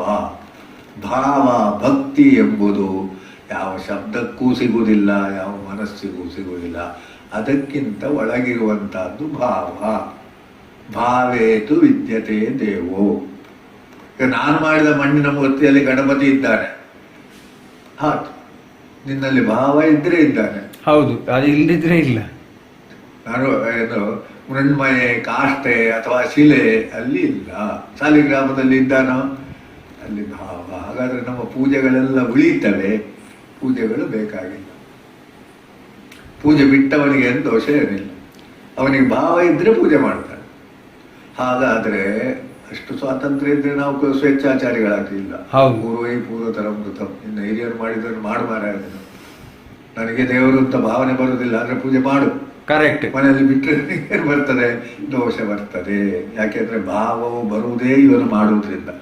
ಅಂದ್ರೆ ಅಲ್ಲ, ಇವ ಹುಟ್ಟಿದ್ದಲ್ಲಿ ಯಾಕೆ ಅಂದ್ರೆ ಅದನ್ನು ಮಾಡ್ಲಿಕ್ಕೆ. ಹೌದು, ಅಂದ್ರೆ ನನಗೆ ಇಷ್ಟ ಆಗುದಿಲ್ಲ ಅಂತ ಬಿಡ್ಲಿಕ್ಕೆ ಆಗುದಿಲ್ಲ. ಹೌದು, ಅಂದ್ರೆ ಹುಟ್ಟಿದ್ದಕ್ಕಾಗಿ ನಾವು ಕರ್ಮವನ್ನು ಮಾಡಲೇಬೇಕು. ಭಾವ, ನನಗೆ ಭಾವ ಇಲ್ಲ ಅಂತ ಹೇಳಿ ಕರ್ಮವನ್ನು ಮಾಡದೇ ಇರುವುದಲ್ಲ. ಕರ್ಮ ಮಾಡುವುದರಿಂದ ಆಮೇಲೆ ಭಾವ ಬರ್ತದೆ. ಮಾಡದೇ ಇರ್ಬೋದು, ಆದ್ರೆ ಹಿಂದಿನವರು ಮಾಡಿದ್ದನ್ನು ಮಾಡದೇ ಇರ್ಲಿಕ್ಕಿಲ್ಲ. ಮಾಡದೇ ತಪ್ಪು. ನನಗೆ ಭೂತದ ಮೇಲೆ ನಂಬಿಕೆ ಇಲ್ಲ, ನಾನು ಭೂತಕ್ಕೆ ಭೋಗ ಕೊಡು. ನಂಬಿಕೆ ಉಂಟ ಇಲ್ಲ, ವರ್ಷಕ್ಕೊಮ್ಮೆ ಭೋಗ ಕೊಡು ಅಥವಾ ದೇವಸ್ಥಾನಕ್ಕೆ ಹೋಗಿ ಹೀಗೆ ಹೇಳುವುದೇ ಅದೊಂದು ರಕ್ಷಣೆ. ಇಲ್ಲದಿದ್ದರೆ ನಾವು ಅಲ್ಲಿ ಹುಟ್ಟಿದ್ದಕ್ಕೆ ಮಾಡಬೇಕಾದ ಕರ್ಮ ಮಾಡಲಿಲ್ಲ ಎಂಬ ದೋಷ ಬರ್ತದೆ. ಅದಕ್ಕೆ ಕಾರಣ ಏನು ಅಂದರೆ ನಮ್ಮ ಬುದ್ಧಿಯು ಪೂರಾ ಚಂಚಲ. ಬುದ್ಧಿಯನ್ನು ಪೂರ ಆಧಾರ ಮಾಡಲಿಕ್ಕೆ ಸಾಧ್ಯ ಇಲ್ಲ. ನನಗೆ ಕಾಣ್ತದೆ ಎಂಬುದು ಆಧಾರ, ಹೌದು, ಆಧಾರ ಅಲ್ಲ. ಆದರೆ ಆತ್ಮಸಾಕ್ಷಿ ಎಂಬುದು ನನಗೆ ಕಾಣ್ತದೆ ಅಲ್ಲ, ನನಗೆ ಭಾಸ ಆಗ್ತದೆ. ನನ್ನ ಹೃದಯದಲ್ಲಿ ಹಾಗೆ ಅನಿಸ್ತದೆ. ಇವತ್ತು ಹೋಗಬೇಕಾಗಬೇಡ ಅಂತ ಅನಿಸ್ತದೆ. ಒಬ್ಬನಿಗೆ ಯಾವುದು ಆ ದಿವಸ ಮರಣದ ಯೋಗ ಉಂಟು, ಆ ಉಳಿಯುವ ಯೋಗ ಇದ್ದರೆ ಅವನಿಗೆ ಬೇಡ ಅಂತ ಅನಿಸ್ತದೆ. ಬೆಕ್ಕು ಅಡ್ಡ ಬರ್ತಾ ಎಂಥದ್ದು ಬರ್ತಾ ಅದೆಲ್ಲ ನಮಗೆ ದೊಡ್ಡ ವಿಷಯ ಅಲ್ಲ. ಅದು ಹೌದು, ಅಲ್ಲ ಅಂತಲ್ಲ. ಅವನಿಗೆ ಅದು ಜೋರು ಹೇಳ್ತಾ ಇದ್ರೆ ಮೃತ್ಯುದು ಯಾರು ತಡೆದ್ರು ಹೋಗ್ತಾನೆ. ಅಭಿಮನ್ಯುನ ಇದೆಲ್ಲ ಬರುವುದು ಹಾಗೆ. ಹಾಗಾಗಿ ಆತ್ಮಸಾಕ್ಷಿ ಏನು? ಆತ್ಮಸಾಕ್ಷಿ ಏನಾಗಬೇಕೋ ಅದನ್ನು ಪ್ರಚೋದಿಸ್ತದೆ. ಅದನ್ನು ನೀನು ಮಾಡು. ಆತ್ಮಸಾಕ್ಷಿ ಎಂಬುದು ಮನಸ್ಸಲ್ಲ, ನನಗೆ ಕಾಣ್ತದೆ ಎಂದು ಮಾಡುವುದಲ್ಲ. ಅದಕ್ಕಿಂತ ಸೂಕ್ಷ್ಮವಾದಂತಹದ್ದು ಅದು ಹೇಳಲಿಕ್ಕೆ ನಮಗೆ ಬರುವುದಿಲ್ಲ. ಆತ್ಮಸಾಕ್ಷಿ ಎಂಬುದನ್ನು ಮನಸ್ಸನ್ನು ನಾವು ಬದಲಾವಣೆ ಮಾಡಿಕೊಟ್ರೆ, ಮನಸ್ಸು ಅಂತ ಹೇಳಿದಾಗ ನಿನ್ನ ಅಪ್ಪ ಬೇಡ ಅಂತ ಹೇಳ್ತಾನಲ್ವಾ, ನೀನು ಬಿಟ್ಟು ಕೂತ್ಕೋ, ಅಥವಾ ಅಮ್ಮ ಬೇಡ ಅಂತ ಹೇಳಿದ್ರು ಹಾಗೂ ಕೂತ್ಕೊಳ್ಬೇಕು. ಆದರೆ ಆತ್ಮಸಾಕ್ಷಿಗೆ ವಿರುದ್ಧವಾಗಿ ಕೂತ್ಕೊಳ್ಲಿಕ್ಕೆ ಆಗುದಿಲ್ಲ. ತಾಯಿ ಹೇಳಿದ್ರು ಅಭಿಮನ್ಯು ಹೋಗದಿರ್ಲಿಕ್ಕೆ ಆಗಲಿಲ್ಲ.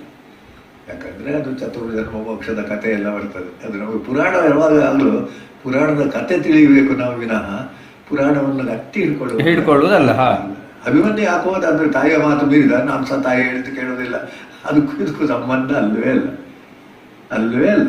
ಅದು ಪುರಾಣಕ್ಕೆ ನಾವು ಪುರಾಣವನ್ನು ತಿಳಿಬೇಕಾದ್ರೆ ಅದಕ್ಕೊಂದು ಸರಿಯಾದಂತಹ ಒಂದು ಇದು ಬೇಕು, ವಿನಃ ಪುರಾಣವನ್ನು ತಿಳಿಲಿಕ್ಕೆ ಆಗುದಿಲ್ಲ. ಆದ್ರಿಂದ ಇಂಥ ಒಂದು ಆದಿತ್ಯವರ್ಣ ಅಂಥವನನ್ನು ನಾವು ಏನು ಮಾಡಬೇಕು, ಸ್ಮರಿಸಬೇಕು. ಶಬ್ದಗಳ ಪ್ರಯೋಗ ಆ ಸಂದರ್ಭಕ್ಕೆ ಸರಿಯಾಗಿ ಬರ್ತದೆ. ಅಹಂ ಹೇಳಿದ ಕೃಷ್ಣನೇ ಈಗ ಕವಿ, ಪುರಾಣ, ಅನುಶಾಸಿತಾರ ಇತ್ಯಾದಿಗಳ ಮೂಲಕ ಅವನನ್ನು ಸ್ಮರಿಸಬೇಕು ಅಂತ ಹೇಳ್ತಾನೆ. ನನ್ನನ್ನೇ ಸ್ಮರಿಸಬೇಕು ಅಂತ ಹೇಳಿದವ ಯಾಕೆ ಬದಲಾಯಿಸಿದ? ಆ ನಾನು ಎಂಬಲ್ಲಿ ಅರ್ಥ ಇದ್ದದ್ದು ಇದೇ ಅಲ್ಲಿಗೆ ಬರ್ತದೆ. ಅದನ್ನು ನಾವು ತಿಳಿದು ಸರ್ವಸ್ಯ ಧಾತಾರ, ನಾನು ಎಂಬಲ್ಲಿಯೂ ಸರ್ವಸ್ಯ ಎಲ್ಲವನ್ನು ಧರಿಸುವ ನಾವು ಧರ್ಮಸ್ಯ ಪ್ರಭುರಚ್ಯುತ ಅಂತ ಉಂಟು, ಅದನ್ನು ಧರಿಸುವ ಅಂತ ಉಂಟು. ಹಾಗೆ ಅಂತಹ ಒಂದು ಅದು ಎಂಥದು ಅಂತ ಕೇಳಿದಾಗ ಆದಿತ್ಯವರ್ಣ ಅಂತ ಹೇಳಿದ. ಅದೇ ದೇವ ದಿವ್ಯತೀತಿ ದೇವ, ಯಾವುದು ಪ್ರಕಾಶವನ್ನು ಕೊಡ್ತದ ಅದು ದೇವ.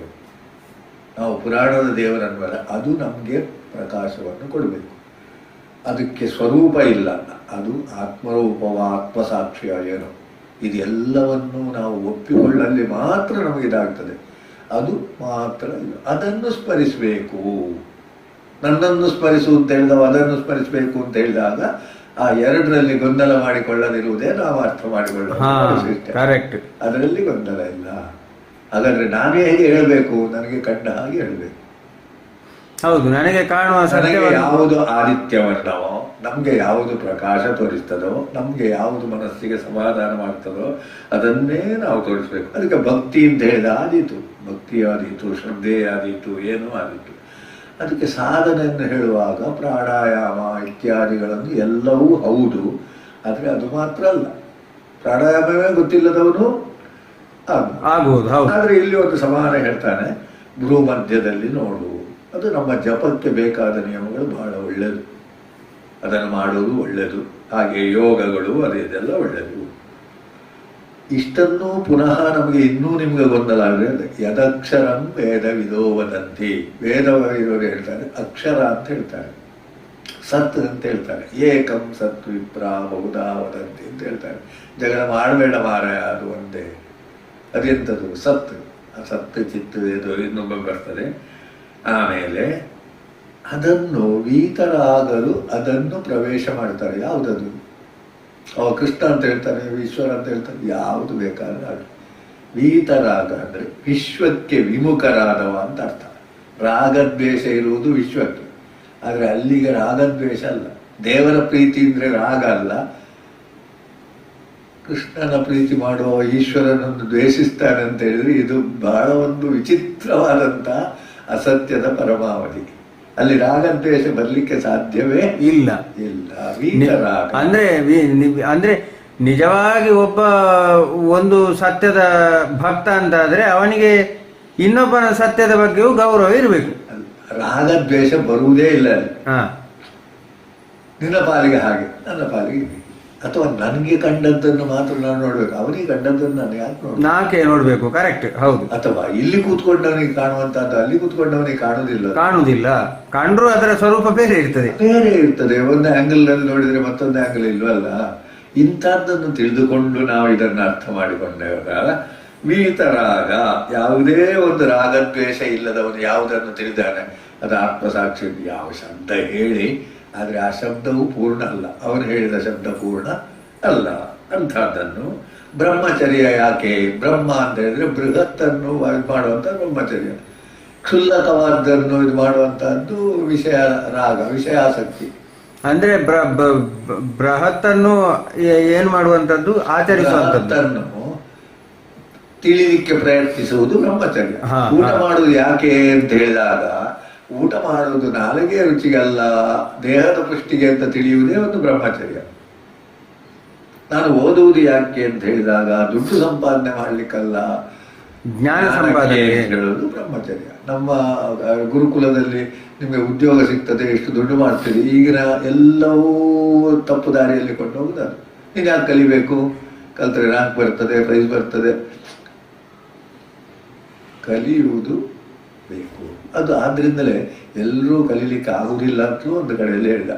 ಈ ಶೂದ್ರಾದಿಗಳೆಲ್ಲ ಬರುವಾಗ ಹಾಗೆ ಆಸಕ್ತಿ ಇಲ್ಲದವರನ್ನು ಕಲಿಸುವುದಲ್ಲ. ನಾವು ಆಸಕ್ತಿ ಇಲ್ಲದವರು ನಿಗೊಂದು ಚಾಕ್ಲೇಟ್ ಕೊಡ್ತೇನೆ, ಅದು ಮಾಡ್ತೇನೆ, ಇದು ಮಾಡ್ತೇನೆ ಹೇಳಿದವರಿಗೆ ಅವರಿಗೆ ಚಾಕ್ಲೇಟ್ ತಿನ್ನಲಿಕ್ಕೆ ಮುಗೀತಾ ಉಂಟು, ಮತ್ತೇನಿಲ್ಲ. ಹಾಗಾಗಿ ಅದನ್ನು ಬಿಟ್ಟು ಬ್ರಹ್ಮಚರ್ಯಂ ಚರಂತಿ ಅಂಥದ್ದೊಂದು ಪದ ಇದೆ, ಅದನ್ನು ವಿವರಿಸ್ತೇನೆ ಅಂತ ಹೇಳ್ತಾನೆ. ಇಷ್ಟು ನಾನು ಹೇಳಿದ ಕೃಷ್ಣನೇ ಅದನ್ನು ಮಾಡ್ತಾರೆ. ಅಂದ್ರೆ ಇಲ್ಲಿ ಬ್ರಹ್ಮಚರ್ಯ ಅಂತಂದ್ರೆ ಇದು ಈಗ ರೂಢಿಯಲ್ಲಿ ಇರುವ ಆ ಅರ್ಥ ಅಲ್ಲ. ಬ್ರಹ್ಮಚರ್ಯ ಎಲ್ಲ ಅರ್ಥದಲ್ಲಿ ಹೌದು.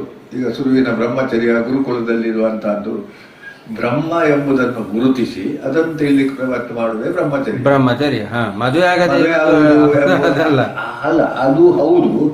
ಅದು ಒಂದು ಸೀಮಿತ ಅರ್ಥದಲ್ಲಿ, ಇದು ವ್ಯಾಪಕ ಅರ್ಥದಲ್ಲಿ. ಅಲ್ಲಿ ಯಾಕೆ ಅಂದ್ರೆ ವಿವಾಹ ಆದವನಿಗೆ ವಿದ್ಯೆಯ ಹಿಂದೆ ಹೋಗ್ಲಿಕ್ಕೆ ಆಗುದಿಲ್ಲ, ಅದು ಸರಿ. ಅವನಿಗೆ ಇಲ್ಲಿ ಕರ್ತವ್ಯ, ಸೆಳೆತ. ಈಗ ಮಕ್ಕಳನ್ನು ಬೆಳೆಸಬೇಕಾದ್ರೆ ಅವನು ನಾನು ಓದ್ತಾ ಇರ್ತೇನೆ ಅಂತ ಹೇಳಿದ್ರೆ ಆಗುದಿಲ್ಲ. ಕೆಲವರು ಸ್ಟಡಿ ಮಾಡುವುದು ಮತ್ತೆ ಮನೆಯಲ್ಲಿರುವುದು, ಆಗ ಮನೆಯಲ್ಲಿ ವಿರಸ ಬರ್ತದೆ.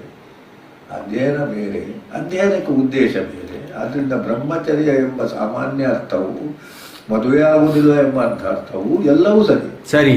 ಆದ್ರೆ ಮೂಲ ಶಬ್ದ ಏನು ಅಂತ ಹೇಳಿದ್ರೆ, ನಾವು ದೊಡ್ಡದು ಅಂತ ಯಾವುದಂತ ಹೇಳ್ತೇವೆ, ಸಣ್ಣದು ಅಂತ ಹೇಳಿ ಬಿಡುವುದು, ದೊಡ್ಡದು ವೈರಾಗ್ಯ ಇರುತ್ತೆ, ಅಭ್ಯಾಸ ಇರುತ್ತೆ. ಸಣ್ಣದು, ತಾತ್ಕಾಲಿಕವಾದ್ದು, ಕ್ಷರವಾದ್ದು, ಇಲ್ಲದೆ ಇರುವಂತಹದ್ದು, ಅದರ ಬಗ್ಗೆ ಹೆಚ್ಚು ಆಸಕ್ತಿ ಬೇಡ. ದೇಹ, ಅಂಗಿಯ ಬಗ್ಗೆ ಕಡಿಮೆ ಮಾಡು, ದೇಹದ ಬಗ್ಗೆ ನೋಡಿ. ಯಾಕಂದ್ರೆ ಇದಕ್ಕಿಂತ ಅದು ಮುಖ್ಯ ದೇಹದ ಆರೋಗ್ಯ. ಹಾಗೆ ಮನಸ್ಸು, ಬುದ್ಧಿ, ಹೀಗೆ ಅದನ್ನೇ ಬ್ರಹ್ಮಚರ್ಯ ಅಂತ ಹೇಳುದು. ಬ್ರಹ್ಮಚರ್ಯವು ವ್ಯಾಪಕ ಅರ್ಥ. ಗೃಹಸ್ಥಾಶ್ರಮವುದು ಕರ್ತವ್ಯ. ಗೃಹಸ್ಥ ಮನೆಗೆ ಬಂದವರಿಗೆ ಸತ್ಕಾರ ಮಾಡಬೇಕು, ಮಕ್ಕಳನ್ನು ಪಡಿಬೇಕು. ಅಲ್ಲಿ ಸಂಕಲ್ಪ ಒಳ್ಳೆದುಂಟದು ಮಾತ್ರ. ಮದುವೆ ಸರಿ ಹೇಳುವುದಿಲ್ಲ. ಧರ್ಮ ಪ್ರಜಾ ಸಿದ್ಧಾರ್ಥ. ಒಂದು ಪ್ರಜಾ ಅಂದ್ರೆ ನಾವು ಪ್ರಯತ್ನ ಮಾಡಿ ಸಿದ್ಧಿ ಅಂತ ಹೇಳಿ ಗೃಹಸ್ಥ. ಇದೀಗ ನಾವು ಮಾಡುವಂತ ಕೆಲಸ ಗೃಹಸ್ಥದ್ದು ಬಂತು. ಒಂದು ಪ್ರಜಾ, ಒಂದು ಒಳ್ಳೆಯದನ್ನು ತಯಾರು ಮಾಡಿಕೊಡ್ಬೇಕು. ಹೌದು, ಅದು ಗೃಹಸ್ಥಾಶ್ರಮದ ಒಂದು ಕ್ರಮದಲ್ಲಿ ಬಂತು. ಅಲ್ಲಿ ಮದುವೆ ಎಂಬ ಸೀಮಿತ ಅರ್ಥಕ್ಕಿಂತ ಇದು ನಾವು ಪ್ರಯತ್ನ ಪೂರ್ವಕವಾಗಿ ಒಂದು ಮಾಡಿ ಲೋಕಕ್ಕೆ ಕೊಡಬೇಕು. ಮದುವೆ ಆಗದೇ ಇದ್ರು ಒಳ್ಳೆ ತೋಟ ಮಾಡಿದವ ಇವನೇ ಗೃಹಸ್ಥನೇ. ಹೌದು, ಮದುವೆ ಆಗದಿದ್ರು ತೋಟ ಮಾಡಿ ಅಥವಾ ಎಂಥದನ್ನು ಮಾಡಿ ಬೆಳೆಸಿದವ ಅಥವಾ ಒಂದು ಸಂಸ್ಥೆಯನ್ನು ಬೆಳೆಸಿದವನು ಕೂಡ ಗೃಹಸ್ಥನೇ ಆಗ್ತಾನೆ. ಅದನ್ನು ಅಷ್ಟೇಗೆ ನಾವು ಬಿಟ್ಬಿಟ್ರೆ ಅದನ್ನು ಇದು ಮಾಡಿ ಬ್ರಹ್ಮಚರ್ಯ ಇತ್ಯಾದಿ ಮಾಡಿಕೊಂಡು, ಇದಕ್ಕೆ ಇನ್ನೊಂದು ಯೋಗದ ಬಗ್ಗೆ ಹೇಳ್ತಾನೆ. ಸರ್ವದಾ ದ್ವಾರಾಣಿ ಸಂಯಮ. ಹೊರಗೆ ಹೋಗುವುದನ್ನು ತಡಿಬೇಕು, ಒಳಗಿರುವುದನ್ನು ನೋಡ್ಬೇಕು. ಅದಕ್ಕೆ ಹೇಗೆ ಬೇಕೋ ಅದು ನಮ್ಗೆ ಗೊತ್ತಿಲ್ಲ. ಅದು ಪ್ರಾಣಾಯಾಮ ಮಾಡ್ಬೋದು, ಇದು ಮಾಡ್ಬೋದು, ಕೂತ್ಕೊಳ್ಬೋದು. ಒಳಗಿದ್ದದ್ದನ್ನು ನೋಡುವಾಗ ಏನು ಸಿಗ್ತದೆ ಅಂದರೆ ಒಂದು ಸುಳುಹು ಕೊಡ್ತಾರೆ. ಓಂ ಇತ್ಯೇಕಾಕ್ಷರಂ ಬ್ರಹ್ಮ. ಓಂ ಅಂದರೆ ಏನು? ಅದು ಶಬ್ದ. ಅದೇ ನಾವು ಎರಡು ಕಿವಿಗೆ ಕೈ ಹಿಡಿದಾಗ ಓಂ ಶಬ್ದ ಇರ್ತದೆ ಅಂತ ಹೇಳ್ತಾನೆ. ಅದನ್ನು ಆದೀತು. ಸಮುದ್ರದ ಬದಿಯಲ್ಲಿರುವಂತಹ ಘೋಷ ಆದೀತು. ಅಥವಾ ಈ ಯೋಗದ ಮಾರ್ಗದಲ್ಲಿ ಹೋದವನಿಗೆ ಅವನಿಗೆ ಅಂಥ ಶಬ್ದಗಳು ಕೇಳ್ತವಂತೆ, ನಾವು ಮಾಡಲಿಲ್ಲ. ಅದು ಬ್ರಹ್ಮ. ಅವನಿಗೆ ತನ್ನಷ್ಟಕ್ಕೆ ಕೇಳಲಿಕ್ಕೆ ಶುರುವಾಗುವ ಶಬ್ದವೇ ಉಂಟಲ್ಲ, ಅದು ಒಬ್ಬೊಬ್ಬನಿಗೂ ಒಂದೊಂದು ರೀತಿ ಕೇಳ್ತಾರಂತೆ. ಅದನ್ನೆಂಥವೆಲ್ಲ ಹೇಳ್ತಾರೆ. ಇದನ್ನೆಲ್ಲ ಮುಚ್ಚಿ ಸದಾನಂದ್ರ ಹೇಳ್ದು ಎಂಥದ ಒಂದು ಅಂತೇಳಿ ಒಂದು ಹೇಳಲಿಕ್ಕೆ ಕೊಡ್ತೆ, ಕಿವಿಗೆ ಕೈ ಹಿಡಿದು ಅದನ್ನೇ ಬ್ರಹ್ಮ ಅಂತ ತಿಳ್ಕೊಂಡು ಮತ್ತೆ ಸಾಧನೆ ಮಾಡುವುದು ಅಂತೇಳಿ ಅದನ್ನು ವ್ಯವಹಾರ ಅದನ್ನು ನಿತ್ಯ ಮಾಡಬೇಕು. ಸಾಯುವ ಕಾಲಕ್ಕೆ ಅದೇ ಬಂದ್ರೆ ನಾವು ಅದನ್ನು ಮುಂದುವರಿಸ್ತೇವೆ. ಸಾಯುವ ಕಾಲಕ್ಕ, ಮಲಗುವ ಕಾಲಕ್ಕ, ಯಾವ ಕಾಲಕ್ಕೂ ಆಗುವುದು. ನಾವು ಯಾವುದನ್ನು ಬಿಟ್ಟಿದ್ದೇವೋ ಅಲ್ಲಿಂದ ಮುಂದೆ ಶುರು ಮಾಡಿ ಮೊನ್ನೆ ಕಾರ್ಯಕ್ರಮ ಬಿಟ್ಟು ಅಲ್ಲಿಂದ ಮುಂದುವರಿಸುವುದು. ನಾವು ಪುನಃ ಶುರುವಿಂದ ಮಾಡುವುದಿಲ್ಲ ಅಥವಾ ಎಲ್ಲಿಂದಲೋ ಮಾಡ್ಲಿಕ್ಕೆ ಹೋಗುದು. ಅದೊಂದು ಈ ವ್ಯವಸ್ಥೆ. ಅದೇ ಅನನ್ಯ ಚೇತ ಇತ್ಯಾದಿಯನ್ನು ಪುನಃ ಅವನು ಮಾಂ ಅಂತಲೇ ಶುರು ಮಾಡಿದ. ನನ್ನನ್ನು ಅಂತ ಹೇಳಿದ. ನನ್ನನ್ನು ಅಂತ ಹೇಳಿದ್ರೆ ಆತ್ಮ ಅಂತ ಆದೀತು, ಪುರುಷ ಆದೀತು, ಬ್ರಹ್ಮ ಆದೀತು. ಅಲ್ಲಿ ಹೋಗಿ ಮುಟ್ಟಿದ್ರೆ ಹಿಂದೆ ಬರ್ಲಿಕ್ಕಿಲ್ಲ. ದುಡ್ಡಿಗೆ ಮುಟ್ಟಿದ್ರೆ ನಾನು ಪ್ರಯಾಣ ಕಾಲದಲ್ಲಿ ನಾನು ಶ್ರೀಮಂತನಾಗಬೇಕು ಅಂತ ಹೇಳಿದ್ರೆ ಹಿಂದೆ ಬರ್ತದೆ. ಹೌದು. ದುಡ್ಡು ಮಾಡ್ತಾನೆ, ಬೇಡವಾದ್ದು ಮಾಡ್ತಾನೆ, ಪುನಃ ದರಿದ್ರನಾಗ್ತಾನೆ, ಮರಣಂ ಪುನರಪಿ ಜನನಿ ಜಠರೇಶನಂ, ಅದೇ ಶ್ರೀಮಂತನಾಗ್ತಾನೆ, ಇತ್ಯಾದಿಗಳು ಬರ್ತದೆ. ಆದರೆ ಆ ಅಕ್ಷರ ಬ್ರಹ್ಮ ಅಥವಾ ನಾನು ಅಂತ ಹೇಳುವಂತಹದ್ದು, ನಾನು ಅಂತ ಯಾವುದನ್ನು ಹೇಳಿ ಅದನ್ನು ಸಿಕ್ಕಿದ್ರೆ ಮತ್ತೆ ಅದಕ್ಕೆ ಹಿಂದೆ ಬರುವುದಿಲ್ಲ, ಈ ದುಃಖಾಲಯ ಇಲ್ಲ. ಅದನ್ನೇ ಯೋಗ ಅಂತ ಹೇಳುದು. ಯುಜ್ ಯಾವುದರೊಂದಿಗೆ ನಾವು ಜೋಡಿಸಬೇಕು? ಬ್ರಹ್ಮ, ಆತ್ಮ ಅಥವಾ ನಮ್ಮ ಇಷ್ಟ ದೇವರು ಯಾವುದೋ ಅದರಲ್ಲಿ ಜೋಡಿಸಬೇಕು. ಅದರಲ್ಲಿ ಇದಿಲ್ಲ. ಹಾಗಾದ್ರೆ ಈ ಬದೇವಿ ಮಹಾತ್ಮೆಯಲ್ಲಿ ಬರ್ತದೆ, ನನಗೆ ರಾಜ್ಯ ಬೇಕು, ಇದು ಅದು ಪುನಃ ಹಿಂದೆ ಬರಬೇಕು. ರಾಜ್ಯ ಸಿಕ್ಕಿದೆ. ವೈಶ್ಯ ಏನು ಹೇಳಿದ್ರೆ ನಮಗೆ ಜ್ಞಾನ, ಅದು ಹಿಂದೆ ಬರುವುದಿಲ್ಲ. ಹೌದು. ಜ್ಞಾನವೋ ಬ್ರಹ್ಮವೋ ಆತ್ಮವೋ ಅಥವಾ ಕೃಷ್ಣನೋ ದುರ್ಗೆಯೋ ಅಲ್ಲಿಂದ ಹಿಂದೆ ಬರುವುದು ಇಲ್ಲ. ಈ ಲೋಕಕ್ಕೆ ಸಂಬಂಧಪಟ್ಟ ಯಾವುದಿದ್ರೂ ಹಿಂದೆ ಬರ್ತದೆ. ನಮ್ಮ ನಿತ್ಯದ ವ್ಯವಹಾರ ಲೋಕಕ್ಕೆ ಸಂಬಂಧಪಟ್ಟದ್ದೇ ಅಲ್ವಾ? ಹೌದು, ಕರೆಕ್ಟ್. ನಾನೀಗ ಮಲಗುವಾಗ ನಾಳೆ ಏನ್ ಮಾಡಿ ಕೆಲಸ ಮಾಡಬೇಕು ಅಂತ ಯೋಚನೆ ಮಾಡಿಯೇ ಮಲಗುದು. ಹೌದು, ಆದ್ರಿಂದ ಅದು ಬರ್ತದೆ, ನನಗೆ ಬೇಕು. ಆದ್ರೆ ಮರಣ ಕಾಲಕ್ಕೆ ಅದನ್ನೆಲ್ಲವನ್ನು ಬಿಡ್ಲಿಕ್ಕೆ ಕಲಿತು ದುಡ್ಡು ಉಂಟು, ಇದು ಉಂಟು, ಬೇಡ ನನಗೆ ಯಾವುದು ಬೇಕು ಆ ಒಂದು ಕೊನೆಯ ಕ್ಷಣಕ್ಕೆ ಬಂದರೂ ಕೂಡ ಅವನು ಮುಕ್ತನಾಗ್ತಾನೆ. ಎಂಥದು? ವೈರಾಗ್ಯ ಅಭ್ಯಾಸ. ಅಭ್ಯಾಸ ಅಂದ್ರೆ ಅದು ಮಾತ್ರ. ಅದೇ ಕೊನೆ ಕ್ಷಣಕ್ಕೆ ಬಂದ್ರು ಮುಕ್ತನಾಗ್ತಾನೆ ಅಂತಂದ್ರೆ ಕೊನೆ ಕ್ಷಣಕ್ಕೆ ಅದು ಬರ್ಬೇಕಾದ್ರೆ ಅವನಷ್ಟು ಪ್ರಯತ್ನ ಮಾಡಿರ್ಬೇಕು. ಮತ್ತೆ ಮತ್ತೆ ಒಂದು ವಿಚಿತ್ರವಾಗಿ ಹೇಳ್ತಾನೆ, ಅವನು ನಿತ್ಯದಲ್ಲಿ ಅದನ್ನು ಮರ್ತು ಬಿಟ್ಟಿದ್ರು ಕೊನೆಯ ಕ್ಷಣಕ್ಕೆ ಹಿಂದೆ ಮಾಡಿದ್ರೆ ಯಾವುದೋ ಬಲಷ್ಟವಾದ್ದು ಬರ್ತದೆ ಅಂತ. ನಮ್ಮ ಈ ಅಜಾಮಿಳದ ಕತೆ ಒಂದು ಹಾಳು ಮಾಡಿ ಹೇಳ್ತಾರೆ. ಅಜಾಮಿಳ ಅದ್ಭುತವಾದ ಬ್ರಾಹ್ಮಣ, ಒಳ್ಳೆ ಸಾಧನೆ ಮಾಡಿದ. ದಾರಿ ತಪ್ಪಿ ವೇಶ್ಯ ಯಾರ ಕೈಯಲ್ಲ ಸರಿ ಅವನು ಬೇಟೆಗಾರನಾಗಿ, ವಾಲ್ಮೀಕಿ ಹಾಗೆ ಬೇಟೆಗಾರನಾದ. ಅಜಾಮಿಳ ಬೇಟೆಗಾರನಾದ. ವಾಲ್ಮೀಕಿ ಬೇಟೆಗಾರದ ಅಲ್ಲ, ಅಜಾಮಿಳ ಒಂದು ವೇಶ್ಯ ಮನೆಯಲ್ಲಿ ಅಂತದ. ಅವನಿಗೆ ಸಾಯುವ ಕಾಲಕ್ಕೆ ಬಂದಾಗ ಯಮದೂತರನ್ನು ನೋಡುವಾಗ ಹೆದರಿಕೆ ಆಯ್ತು. ಮಗ ನಾರಗ ಅಂತ ಕರೆದ. ನಾರಗನ ನೆನಪಿನಿಂದ ಕರೀಲಿಕ್ಕೆ ಶುರು ಮಾಡಿದ. ನಾರ ಅಂತ ಹೇಳುವಾಗ ಅವನು ನಾರಾಯಣನ ಭಕ್ತಿ ಮಾಡಿದ ನೆನಪಾಯಿತು. ಮಗ ಮರ್ತು ಹೋಯ್ದ. ಯಾರು ಪ್ರತ್ಯಕ್ಷ ಆದ? ನಾರಾಯಣ. ಅದು ಎಲ್ಲಿಂದ ಪ್ರತ್ಯಕ್ಷ ಆದ? ಅವ ಹಿಂದೆ ಅಲ್ಲಿವರೆಗೆ ಮುಟ್ಟಿದ್ದ, ಜಾರಿದ್ದ. ಕರೆಕ್ಟ್. ಅದು ಜ್ಞಾನ ಮಾರ್ಗದವರು ಹೇಳುವ ಅಜಾಮಿಳದ ಕತೆ. ಅಜಾಮಿಳದಂಗೆ ನಾರಗ ಅಂತ ಹೇಳಿದ್ರೆ ನಾರ ಅಂತ ಹೇಳಿದ್ರೆ ಬರ್ತದೆ. ಇವರೆಲ್ಲ ಅದನ್ನೇ ಮಾಡುದು. ನಾರಾಯಣ ಬೇಡ ನಿನಗೆ, ನಾರ ಅಂತ ಹೇಳಿದ್ರು ನೀನು ವಿಷ್ಣು ಲೋಕಕ್ಕೆ ಹೋಗ್ತೀನಿ ಅಂತ. ಅದು ಅದೇ ದಾರಿ ತಪ್ಪಿಸಿದಾಗೆ ಆಯ್ತು. ಅದು ಪೂರ ದಾರಿ ತಪ್ಪಿಸಿದ. ನಾರಾಯಣ ಅಲ್ಲ ಅವನು. ನಾರಾಯಣ ಹೆಸರಿನಿಂದ ಅವನು ದೇವರನ್ನು ಏನ್ ಮಾಡಿದ್ದಾನೆ, ಕಂಡುಕೊಳ್ಳಿಕ್ಕೆ ಹತ್ತಿರ ಆಗಿದ್ದಾನೆ, ಜಾರಿಡ.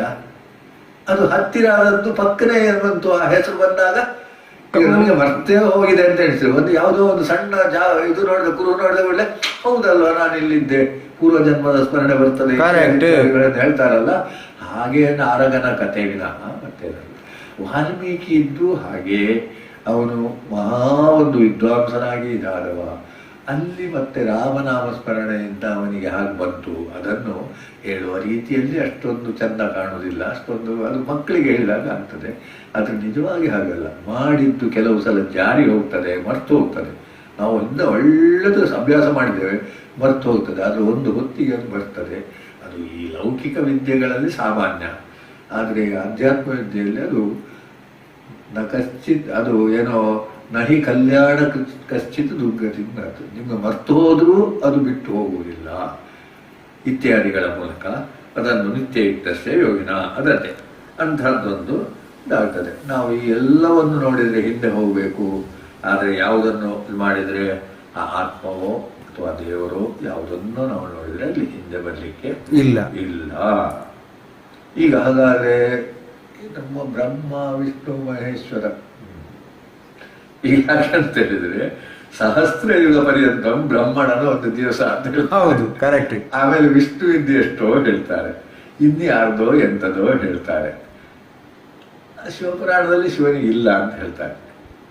ಈ ವೈಷ್ಣವ ಪುರಾಣದಲ್ಲಿ ಇವನು ವಿಷ್ಣು ಇಲ್ಲ ಅಂತ ಹೇಳ್ತಾರೆ. ಹೇಗೆ ಏನೇ ಇರಲಿ ಆ ಹಿಂದೆ ಬರುವಂತಹ ಸ್ವರೂಪ ಯಾವುದೂ ಅಲ್ಲ. ಹಾಗಾಗಿ ನಾವೀಗ ಆರಾಧನೆ ಮಾಡುವುದನ್ನು ಬಿಡುವನ? ಬೇಡ. ಅದು ಹಿಂದಿಂದನೂ ಮಾಡು. ಆದರೆ ಕೊನೆಗೆ ಯಾವುದನ್ನು ತಿಳಿ, ಯಾವುದು ಹಿಂದೆ ಬರುವುದಿಲ್ವೋ, ಯಾವುದು ಅಕ್ಷರವೋ, ಯಾವುದು ಬ್ರಹ್ಮವೋ, ಅಕ್ಷರ ಬ್ರಹ್ಮ ಎಲ್ಲ ಶಬ್ದಗಳು. ಯಾವುದು ಶಿವನೋ, ಶಿವ ಅಂದರೆ ಮಂಗಳ ಮಾತ್ರ. ಹೌದು. ವಿಷ್ಣು ಅಂದರೆ ಸರ್ವವ್ಯಾಪಕ. ವಿಷ್ಣು ನಮಗೇನು ರಗಳೆ ಇಲ್ಲ. ವಿಷ್ಣುವಿನ ಚಿತ್ರವೂ ಅಲ್ಲ, ಸಾಲಿಗ್ರಾಮವೂ ಅಲ್ಲ.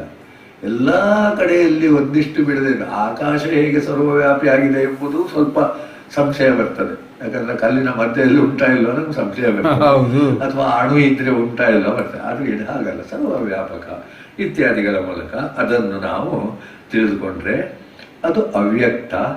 ಅದರಲ್ಲಿ ಇದೆಲ್ಲ ಬಂದಿದೆ. ಅಂಥದ್ದೆಲ್ಲ ಈ ವ್ಯಕ್ತವಾದದ್ದೆಲ್ಲವೂ ಪ್ರಳಯ ಆಗ್ತದೆ, ನಾಶ ಆಗ್ತದೆ, ಕ್ಷಣ.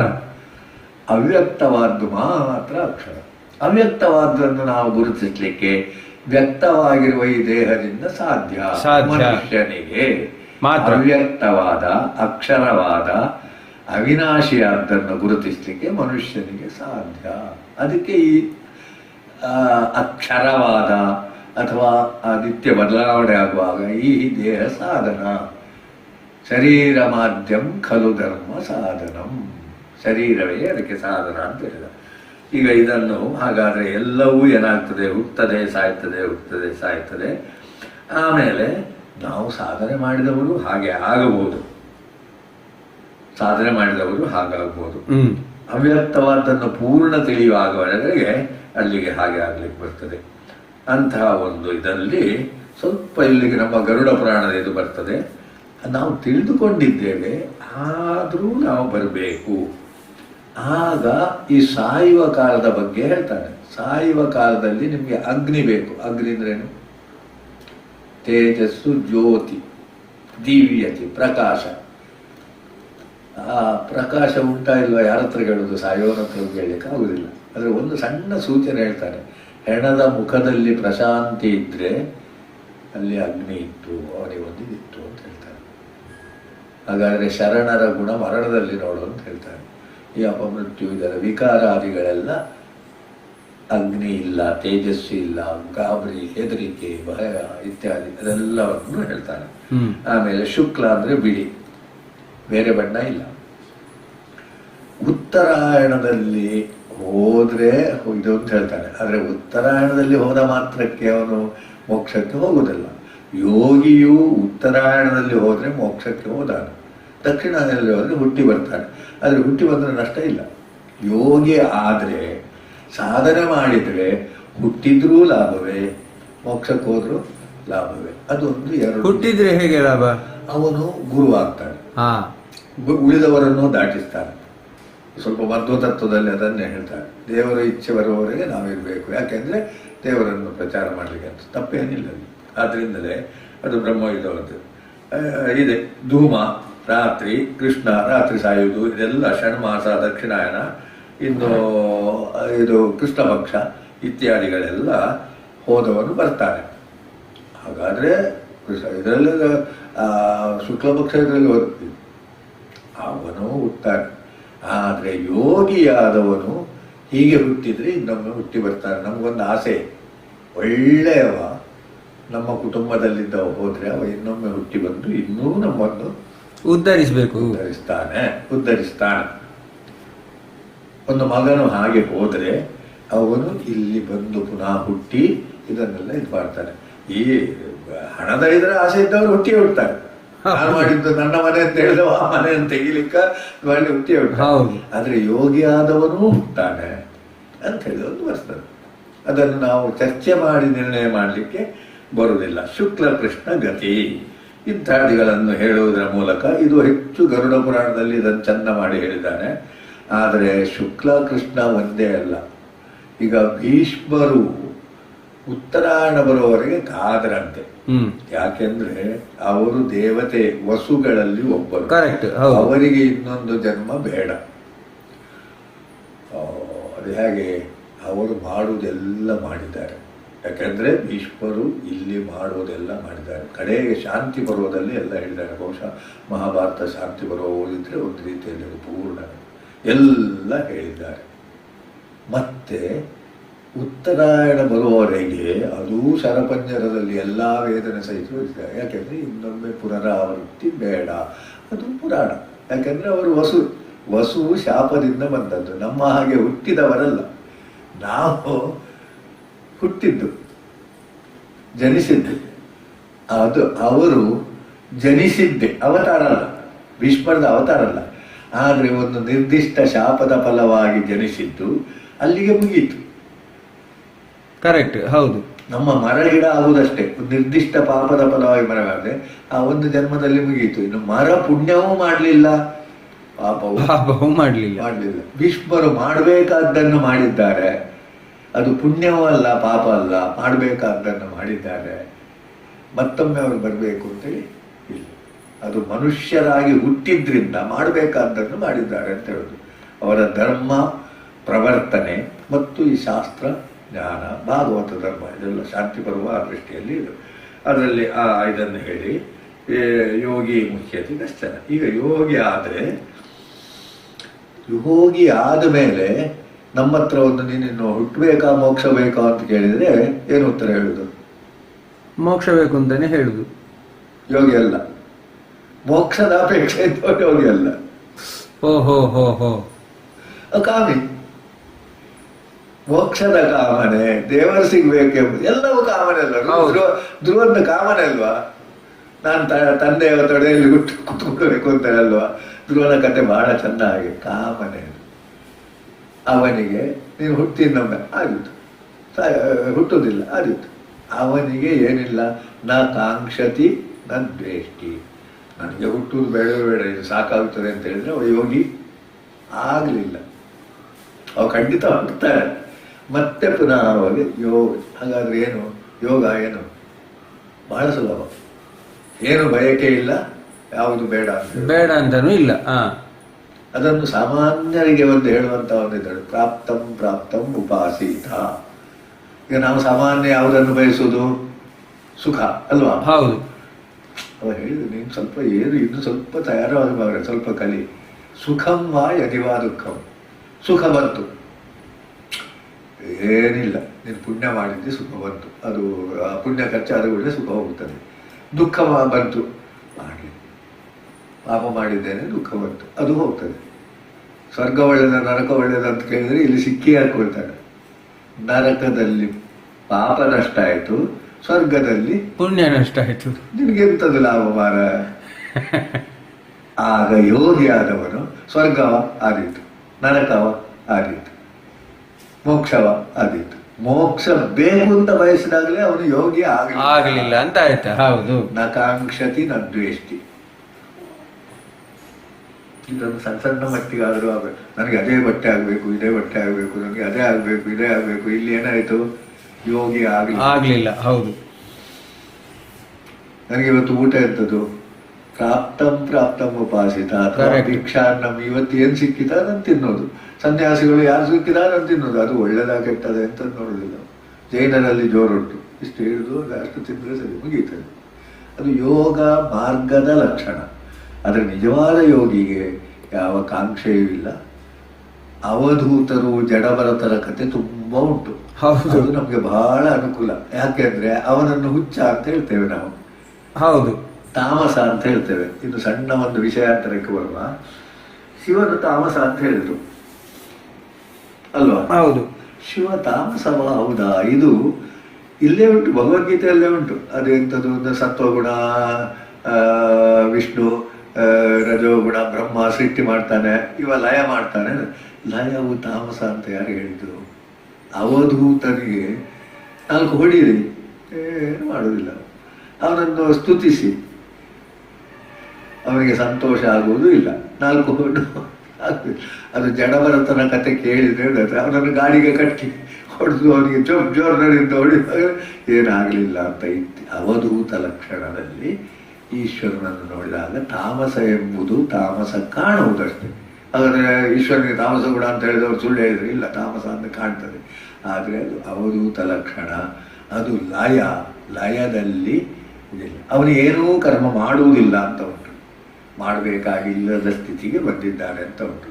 ಇದು ನಾವು ಪುರಾಣದಲ್ಲಿ ಶ್ರೀಶ್ವರನ ವಿಷ್ಣುವಿನ ಬಗ್ಗೆ ವಿಶ್ಲೇಷಣೆ ಮಾಡಲಿಕ್ಕಲ್ಲ, ಆ ಯೋಗಿ ಎಂಬ ಅರ್ಥಕ್ಕೆ ಬರುವಾಗ ಹೌದು, ಅದರ ಬಗ್ಗೆ ವಿಶ್ಲೇಷಣೆ ಇದು ಅಷ್ಟೇ. ಸತ್ವ ರಜ ತಾಮಸವು ಅಲ್ಲಿ ಗೌಣ. ಓ ಹಾಗೆ. ಸತ್ವ ರಜ ತಾಮಸವು, ಸತ್ವ ಎಂದು ಅವನು ಬಯಸುವುದಿಲ್ಲ, ರಜೋ ಎಂದು ಇದು ಮಾಡುವುದಿಲ್ಲ, ತಮಸ್ಸು ಎಂದು ಬಯಸುವುದು ಇಲ್ಲ. ಏನು ಬಂದಿದೋ ಅದನ್ನು ಮಾಡುವುದು. ಕೊಲ್ಬೇಕಾ ಕೊಲ್ವ, ಮಾಡಬೇಕಾ ಮಾಡುವ. ಅವನಲ್ಲಿ ಇದೇ ಇಲ್ಲ, ಯಾವುದಿಲ್ಲ, ಸಂಕಲ್ಪ ಇಲ್ಲ. ಸರ್ವ ಸಂಕಲ್ಪ ತ್ಯಾಗ ಇದು ಯೋಗಿಯ ಲಕ್ಷಣ. ಹೌದು, ಅವಧೂತನ ಲಕ್ಷಣ. ಯೋಗಿ ಹೇಗಿರಬೇಕು ಅಂತ ನಮಗೆ ಹೇಳಲಿಕ್ಕಿಲ್ಲ, ಆದರೆ ಅವಧೂತನಾಗಿಯೂ ಕಾಣಬಹುದು, ಹುಚ್ಚನಾಗಿಯೂ ಕಾಣಬಹುದು, ನಮಗೇನೂ ಕಾಣಬಹುದು. ಅವನ ಅಂತರಂಗ ನೋಡಬೇಕು. ಯಾವುದು? ಬಯಕೆ ಮತ್ತು ದ್ವೇಷ, ಕಾಂಕ್ಷ, ರಾಗ, ದ್ವೇಷ. ಇದನ್ನು ಇಡೀ ಭಗವದ್ಗೀತೆ ಶುರುವಿನಿಂದ ನೀವು ಸ್ವಲ್ಪ ಮಾಡಿ, ನನ್ನ ಮನೆ ಸ್ವಲ್ಪ ಕಡಿಮೆ ಮಾಡು, ರಾಗ, ಅಯೋಗ್ಯ, ಇಲ್ಲಿ ಮಾರ ಆಯ್ತು, ನೀನು ಅವನ ಸುದ್ದಿಗೆ ಹೋಗಬೇಡ, ಇಲ್ಲಿಂದ ಶುರು ಮಾಡಿ ಎಲ್ಲ ಒಂದೇ ಅಂತ ತಿಳಿಯುವ ಸ್ಥಿತಿಗೆ ಹೋಗುದೇ ಯೋಗ. ಯೋಗ ಅಕ್ಷರ ಬ್ರಹ್ಮ ಯೋಗ. ಇದು ನಮಗೆ ಒಂದು ಪೂರ್ಣವಾದಂಥ ಇದನ್ನು ಸಿಗ್ತದೆ. ಹಾಗಾದ್ರೆ ಒಂದು ಲೆಕ್ಕದಲ್ಲಿ ನಾವು ಇನ್ನೇನು ತಿಳಿಬೇಕಾಗಿಲ್ಲ, ಆದರೆ ಇನ್ನೂ ನಾವು ತಿಳಿಯುವುದು ಕೂಡ ಅಷ್ಟೇ ಇದಕ್ಕೆ ಪೂರಕ. ನಾವು ಮೊದಲು ತಿಳಿದದ್ದಕ್ಕೆ ಎಲ್ಲವೂ ಪೂರಕವನ್ನ. ಪೂರ್ಣಮದ ಪೂರ್ಣಮಿದಂ ಪೂರ್ಣಾತ್ ಪೂರ್ಣಮುದಚ್ಯತೆ. ಇದು ನಿರಂತರ ನಮ್ಮ ಜೀವನದಲ್ಲಿ ನಡಿಬೇಕು. ಯಾಕಂದ್ರೆ ಸದ್ಯಕ್ಕೆ ನಾವು ನಮ್ಮನ್ನು ಗುರುತಿಸಿದ್ದು ಜಿಜ್ಞಾಸುಗಳು ಅಂತ. ಹೌದು, ಕರೆಕ್ಟ್. ನಾವು ಜ್ಞಾನವಂತರು ಅಂತ ಗುರುತಿಸಿದ್ರೆ ಇದು ಯಾವುದು ಕಾರ್ಯಕ್ರಮ ನಮಗೆ ಬೇಡ, ಬೇಕಾಗಿರ್ಲಿಲ್ಲ. ಜ್ಞಾನ ಬಂದ್ರೆ ನಮಗೆ ಬೇಡ. ಅಜ್ಞಾನಿಯು ಅದ್ರ ಹತ್ರ ತಲೆ ಹಾಕುವುದಿಲ್ಲ. ಅಲ್ಲಿ ಬಂದ್ರೆ ಹೋಗ್ತಾನೆ, ಅವರಿಗೆ ಹುಚ್ಚು ಅಂತ ಬಿಡ್ತಾನೆ. ಅಜ್ಞಾನಿ ಜ್ಞಾನ ಅಲ್ಲ, ಜಿಜ್ಞಾಸು ಎಂಬ ಅರ್ಥದಲ್ಲಿ ಇದನ್ನು ನಾವು ತಿಳಿದುಕೊಂಡಾಗ ಇದೀಗ ಒಂದು ಲೆಕ್ಕದಲ್ಲಿ ನಮಗೆ ಪೂರ್ಣ ತಿಳಿಯಿತು. ಜ್ಞಾನ ಬರಲಿಲ್ಲ, ಆದರೆ ಅರ್ಥ ಆಗ್ತಾ ಬಂತು. ಜಿಜ್ಞಾಸುವಾಗಿ ಮಾಡಬೇಕಾದದ್ರ ಫಲ ಸಿಕ್ಕಿತು. ಭಗವದ್ಗೀತೆ ಎಷ್ಟು ನಾವು ಓದಿದ್ರು ಅದೇ ಮುಂದೆ ಅದನ್ನು ಮುಂದುವರಿಸೋಣ.